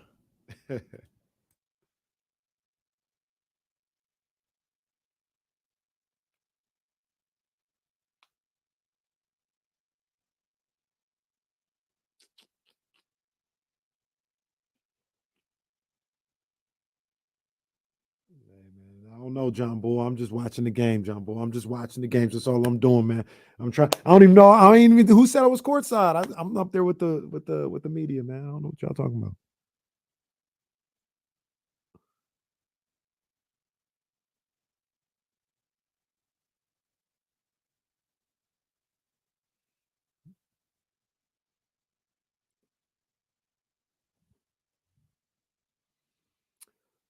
Back here, D-Lo and KC, ESPN 1320 on this Wednesday afternoon. I don't know if it's hot or not. I'm just chilling. I got a hoodie on. I feel fine. Yeah, it feels great. It feels great. They got poor Jonathan and Seth building another set like we're on Warner Brothers. When I don't want to waste any material because I want everybody to be here. But when Damien gets back, boy, we might have a whole segment breaking down field day. That was, boy, oh boy. Yeah, we haven't talked about field day once this week. I kind of talked to Kyle about it on Monday because the producer's like, hey, so what do you want? Like, we talking field day? Like, I don't do DeMar DeRozan got signed, but no, you guys, hey, field day was crazy. We're gonna wait, man. We're gonna wait for David to get here, man. Field day, that was an experience right there. Shout out to Odyssey, man. Always doing what they do. Hey, real quick, I got air horns to give away. Yes, indeed. And that is for San Francisco Giants All-Star Sacramento, Rockland native Logan Webb. We still claim him as Sacramento, man. He got selected to the All-Star team. And man, air horns for this guy. Julio Ramos, first time All-Star for the San Francisco Giants. A great first half that he had. And he really made it. He really made the All-Star team because they had the Giants, who are a middling team. They're not bad. They're not good or anything like that. But with Logan Webb, they had their one All-Star selection. They didn't have to put Julio Ramos on there. But, man, he has been such a bright spot in his first half of the season. Homered again yesterday in the Giants win against the Blue Jays. And a deserved All-Star. This is one of those guys, Jesse, you know how it is with baseball. This is one of those guys that we've been hearing about for like 7 years. Yeah. He was like 16 or something in the Giants organization. And they were like, yo, we're not trading anybody for Julio Ramos. And then he gets to the big leagues, I think a year or two ago. He's like, whatever. It's whatever. And it's like, yo, we waited all this time. And Ramos isn't that dude. You spent all that time telling us that he was that dude, and now he isn't that dude. And he kind of got yo-yoed up in the AAA and the Sacramento and San Francisco. And I think he was up earlier this year, and he did okay. And then they sent him back down. It was like, why'd they do that? It's crazy. Got a chance to go back up, and he hasn't looked back since, man. So shout out to that man Ramos on making the All-Star team. And I want to say this was the first, once again, here, chalk it up, play the sound. Should have bookmarked it when I saw it. But I think this is the first homegrown outfielder for the Giants to make the All-Star team since Chili Davis. I think I read that. Shout out Farhan. Good job, Farhan. The Building up the farm system. Are we really shouting him out? Because he's the one that sent them down 2 other times. He clearly knows what works. No, I'm just kidding. I'll give him some respect. He never traded him. He inherited him, but he never traded him. And this goes on his permanent record. Ramos is part of the Farhan regime, so he gets that. He's still down 24-7. He's not Giants, right? Hey, and he's not Giants. He's definitely not Giants. I've seen enough from Farhan. We don't need anything to do with him anymore. But hell, he got a contract extension. He's not going anywhere. But Chad House not too fond of Farhan. Well, look, he looked at the situation and he said, I look at Elliot Ramos, and I say that this guy, when you see his Verjurg gets into the Vajorp, and the Vajorp measuring out the Vajurg, and boom, there it is. That's when you have a guy that can be an all-star. That's what I saw too many years before he became an all-star. I saw this from him, and his Vajorg was something that I knew would turn into an all-star player. You're not far off, too, is the thing with that little impression. Oh, man, that dude Farhan, man. I was saying, look, Damien's not here. Yeah, do we just do maybe I go Bret Hart the rest of the show? You can do your impressions. Well, look, I want to congratulate Elliot Ramos on being a Major League Baseball All-Star, because the guy, he's really put in a lot of work, and he just wants to see the Cowboys win a championship so bad, like I do. It's just something that gets me emotional. And I wanted to see him be an all-star so bad. And I'm glad that we've been able to see that. And Dak, I don't know if you're getting another contract, even though we locked arms on the 50-yard line when I went to a knee. Your thoughts, Shaq? Elio Ramos is a guy that now has G14 classification because I knew it. I was definitely hard on him. And I would say, look, I expect more out of you. I expect more of you, big man. That's how a big man has to play. And he finally listened to me. And now you see, after listening to me, he is an all-star in this league. Yeah, but Shaq. But no, Jesse, you don't understand. No, don't do that, Jesse. You don't understand. I'm telling you, he's an all-star. You don't understand. Dame just hopped off in his private jet right now. He's on his way back as we speak.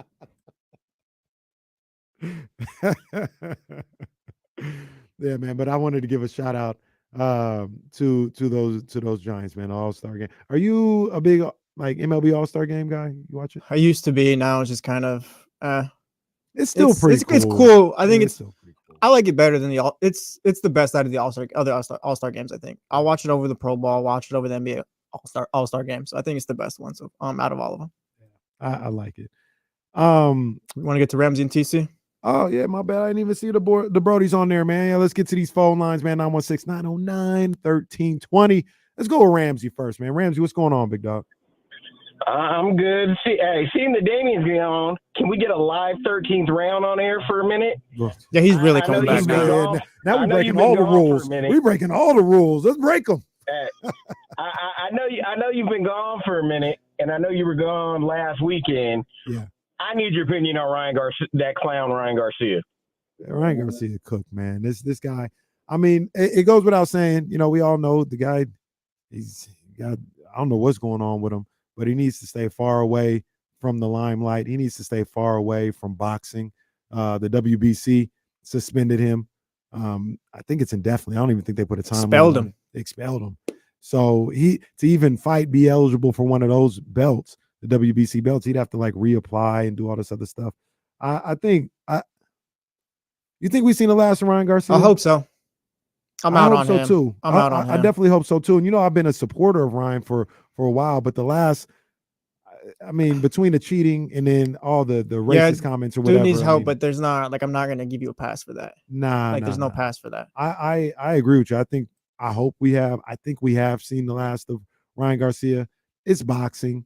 So I could see down the road him getting, a redemption tour. He'll be back, but I don't think he should be. I'm out on Ryan Garcia. Ryan Garcia, I'm out. I ain't got nothing. I ain't got nothing positive to say about Ryan Garcia. He can go for sure. Did you see, before we get to TC, did you see Cam and Mace talking about the 7-minute clip, right? Oh yeah. Yes. I don't even watch clips for that long, but they cooked him. No, they cooked him. And I was locked in all 7 minutes. Yes. If I'm Shakur, I'm just sitting there like, oh gosh. I'm there academics, just kind of like, oh my gosh. They got him bad. And it was kind of a point where they kind of told him, you need to relax, pal, because this isn't what you think. This can get serious. They were like, I tried to rewatch the fight. I fell asleep a couple times, but I caught a couple rounds, man. I told you, I put on the Nate Diaz undercard. We were trying to watch Shakur. We had people over, whatever, watching the fights. This is boring, bro. So I didn't know. Nate Diaz and Jose Masvidal was a boxing match. Yeah. I didn't know that. 209, stand up. We picked up another dub. Yes, indeed. There he goes with that. What do you mean? From Stockton. He's 209. I said. That covers it all. Okay, no, don't do that. Don't do that. We did say that was accurate. You can do that. I'm just saying it's shout out Stockton, but also 209 doesn't have much. It's called the Stockton slap. It's not called the Modesto slap. It's not called the Stockton Modesto slap. I'm just saying. All right, man. I like Modesto JC. Yeah, shout out the Pirates. Yeah, man. Took a summer course there one almost time. went there. I almost went to Modesto JC. I was balling in the open gym. Got a fire taco truck out there. Those are the type of cities, the small little cities like that. I remember one time I went to Taco Truck in Los Banos. You know where that is? Yeah, it's by Gilroy area. Yeah. Stopped the fire. Bomb. I would never in a million years. Only reason I stopped is we were on our way to Fresno. We were hungry. We got a little something to eat, whatever the case may be. And one of my teammates from college was from Los Banos. And I was like, oh, this is where Jimmy from. And Yeah, that's the only reason I stopped. I didn't even know it was there until I I've met never him. stopped there before, but I'm driven past it. Yeah, well, they got some gas stations. It's a long, like sometimes you gotta stop there because it's a long stretch between there and Civilization on the way to Fresno. Usually when you're coming from the Bay Area, I don't do that too much when I'm coming from Sac. But when I lived in the Bay and we would go to Fresno, they had that long stretch of nothing up on those mountains on, I think it's 580. I don't even know. And then you would get into Civilization. You go to the Walmart, they have 7-Eleven, all this other stuff in Los Manos, and you knew for another 45 minutes to an hour, there's not any Civilization, so you have to stop and I Los. thought they called that Bakersfield, Kenny. See, I gave a shot to Bakersfield earlier, and I apologized. I said I was joking. Apologize for That nothing. one was I uncalled apologize for nothing. That was uncalled It was. for. Oh man. But yeah, shout out to Los Banos though. You know what I mean? And shout out to Bakersfield. I got family in Bakersfield. Shout out Casey's family in Bakersfield. That's as far as that'll go for me. The one time we played Cal State Bakersfield, they play at an arena, or they did during the regular season. Maybe they just play at their school now, but they played at an arena where like the minor league hockey team played. And I'll never forget, the only game on the schedule that wasn't in the arena was our game that year. I was pissed. You guys play at the local middle school outside? It felt like it. It felt like it after we weren't able to be in the arena. I wasn't happy about that, man. But yeah, Bakersfield's got to step it up, bro, because you're not even like one of the northern cities of California where it's like, yeah, there's not much. Like, you're south, bro. They got the train station. That's the connector. You get off. That's where the train ends. When you're taking the train from LA to Sacramento and vice versa. That's where the train ends, and you have to get on the bus. Gosh. All right. Let's talk to TC, bro. I can't take enough of Bakersfield. TC, what's up with you, big dog? Hey, what's up with my boy? Hey, what's up with my two brothers? Hey, we made it. We made it. There we go. What up, dog? Man, you already know what time it is. Hey, look, I called in earlier, but Jesse was like, "Man, we have Sarah on." So I fell back. That was a good conversation, though. Yeah, man. It was always good talking to Sarah. Basketball, man. Yeah, man, for sure. Man. She's like a sports though. Yeah. But look, check it out though. Look, hey, after looking at the boy Zach Edey, go ahead. It's too early to tell though, but I know he got sick before us though, man. But that dude is nice though. I think Casey, he's gonna be a problem. I know you don't really like him, bro, but I think dude's gonna be a problem. Not taking nothing away from Carter though, because I think we got a dog in him. But Edey, bro, I think he's gonna be something though. Nah, look, he had a really good first game. I don't know if they played yesterday. If they did, I missed the game. I don't know. Yeah, they did play. They played the Sixers. I don't know how he did yesterday. But I know in that first game against, an established NBA guy like Walker Kessler, 14 and 14 for the young fella. That's good stuff. I wish him all the well. I hope he is, a good NBA player. I didn't believe in him for the Kings. And that was more so what it was. If I was Memphis and we lost Steven Adams and we didn't really have a center, sure. But I was not taking Zach Edey at 13 when he's going to play 12 minutes a game. Sabonis is there. I would much rather trade that pick or get a guy like Devin Carter who would be in the rotation more, I think, than Zach Edey. But yeah, if he's able to cook, I'm all for that, man. I want nothing but success for Zach Edey. Now, I don't want him and the Memphis Grizzlies to have success where they end up being better than the Kings. That's what I don't want, and I don't think that'll end up happening. But yeah, much love for him. One of the things that we had talked about earlier in the day, and I kind of wanted to touch bases on again, was we talked about teams that had good off seasons thus far. As we're kind of winding down the offseason, there may be some trades to be made, maybe some free agents to be signed, but for the most part, it's starting to wind down, and you can start to get a feel for what some of these teams have been able to do in the offseason. And when we talk about the Western Conference specifically, teams that have had a solid offseason, you look at really OKC, you look at the Mavericks, and you look at the Kings. And I think really that's the top tier when it comes to good off seasons in the Western Conference. I don't know. I'm thinking off the top of my head. I don't feel like Minnesota didn't have a bad offseason, but I wouldn't classify them as a good offseason. You get Rob Dillingham. We'll see how that works out. Phoenix added somebody.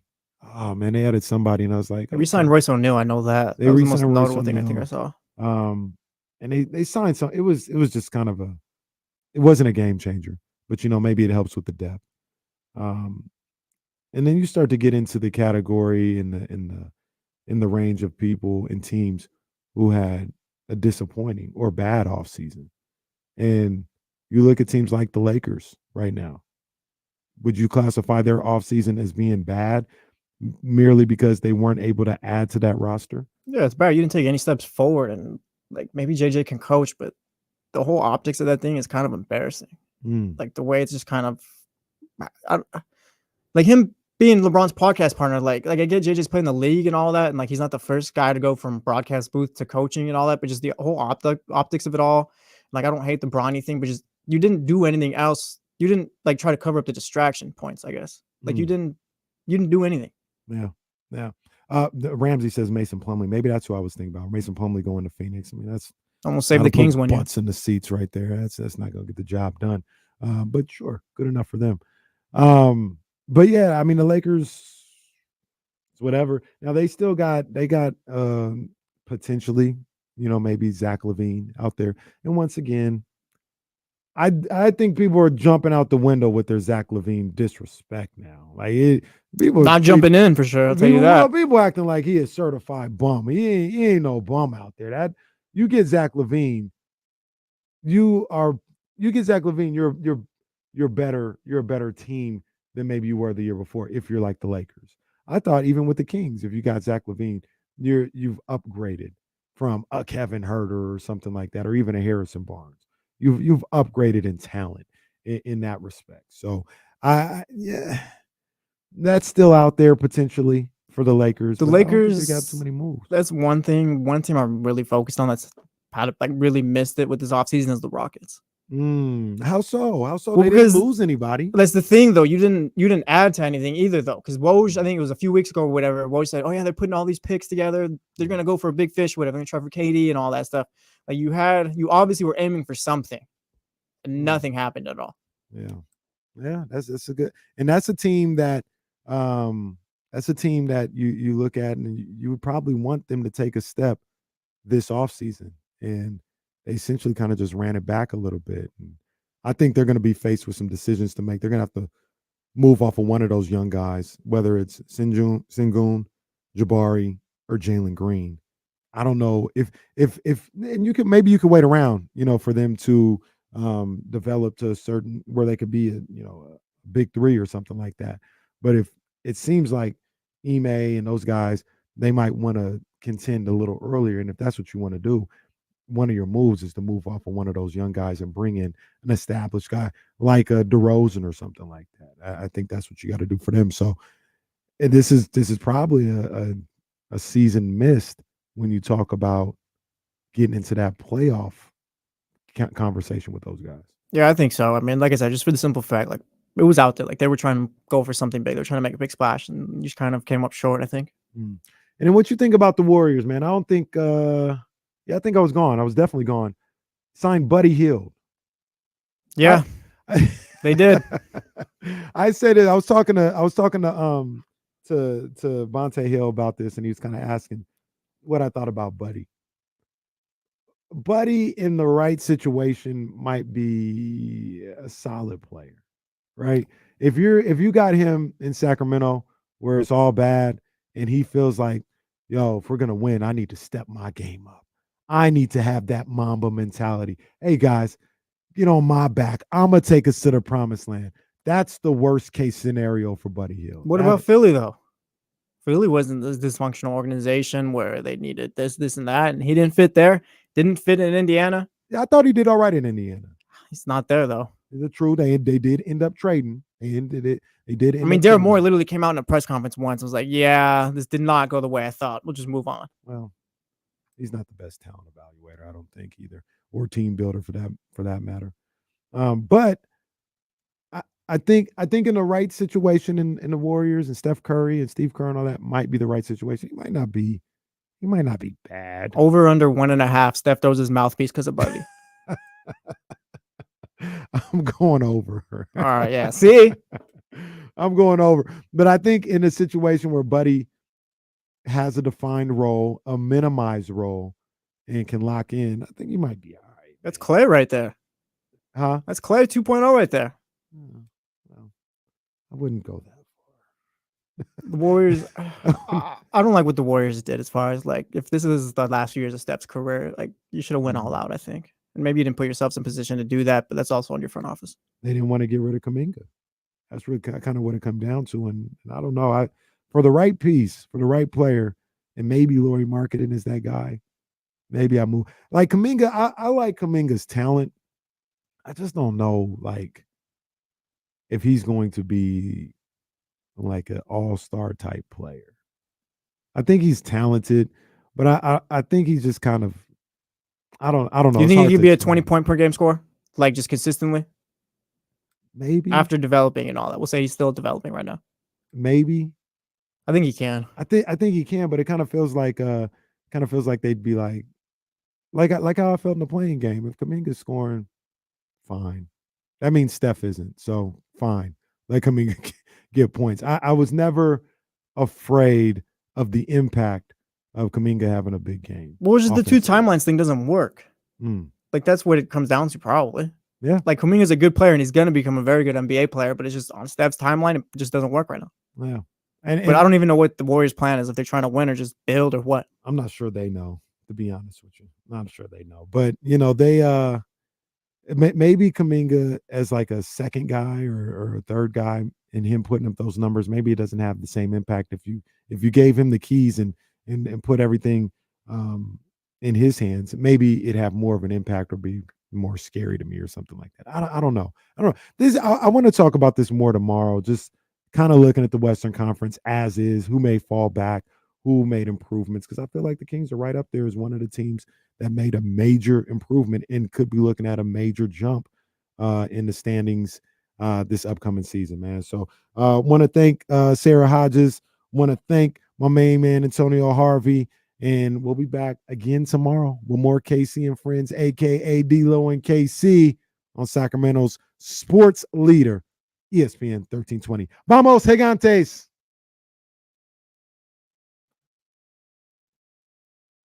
All right, guys. Get the producers tomorrow at 10, by the way, too. Oh, yes. Go watch the producers, please. I'll be in with Kyle tomorrow. Gotcha. Oh, Jesse gonna have a long day. I got for sure 2 people coming through. I might have a third. All right, guys. I'm gonna shake it. I got another show to do. I appreciate you guys, man, being tapped in today. Y'all always make it fun, man. So appreciate that. And tap in starting at 10 a.m. with the insiders, aka the producers. And then we got D-Lo and KC, aka KC and Friends, tomorrow at noon. So appreciate y'all, man. See y'all tomorrow. Later, Chatty House.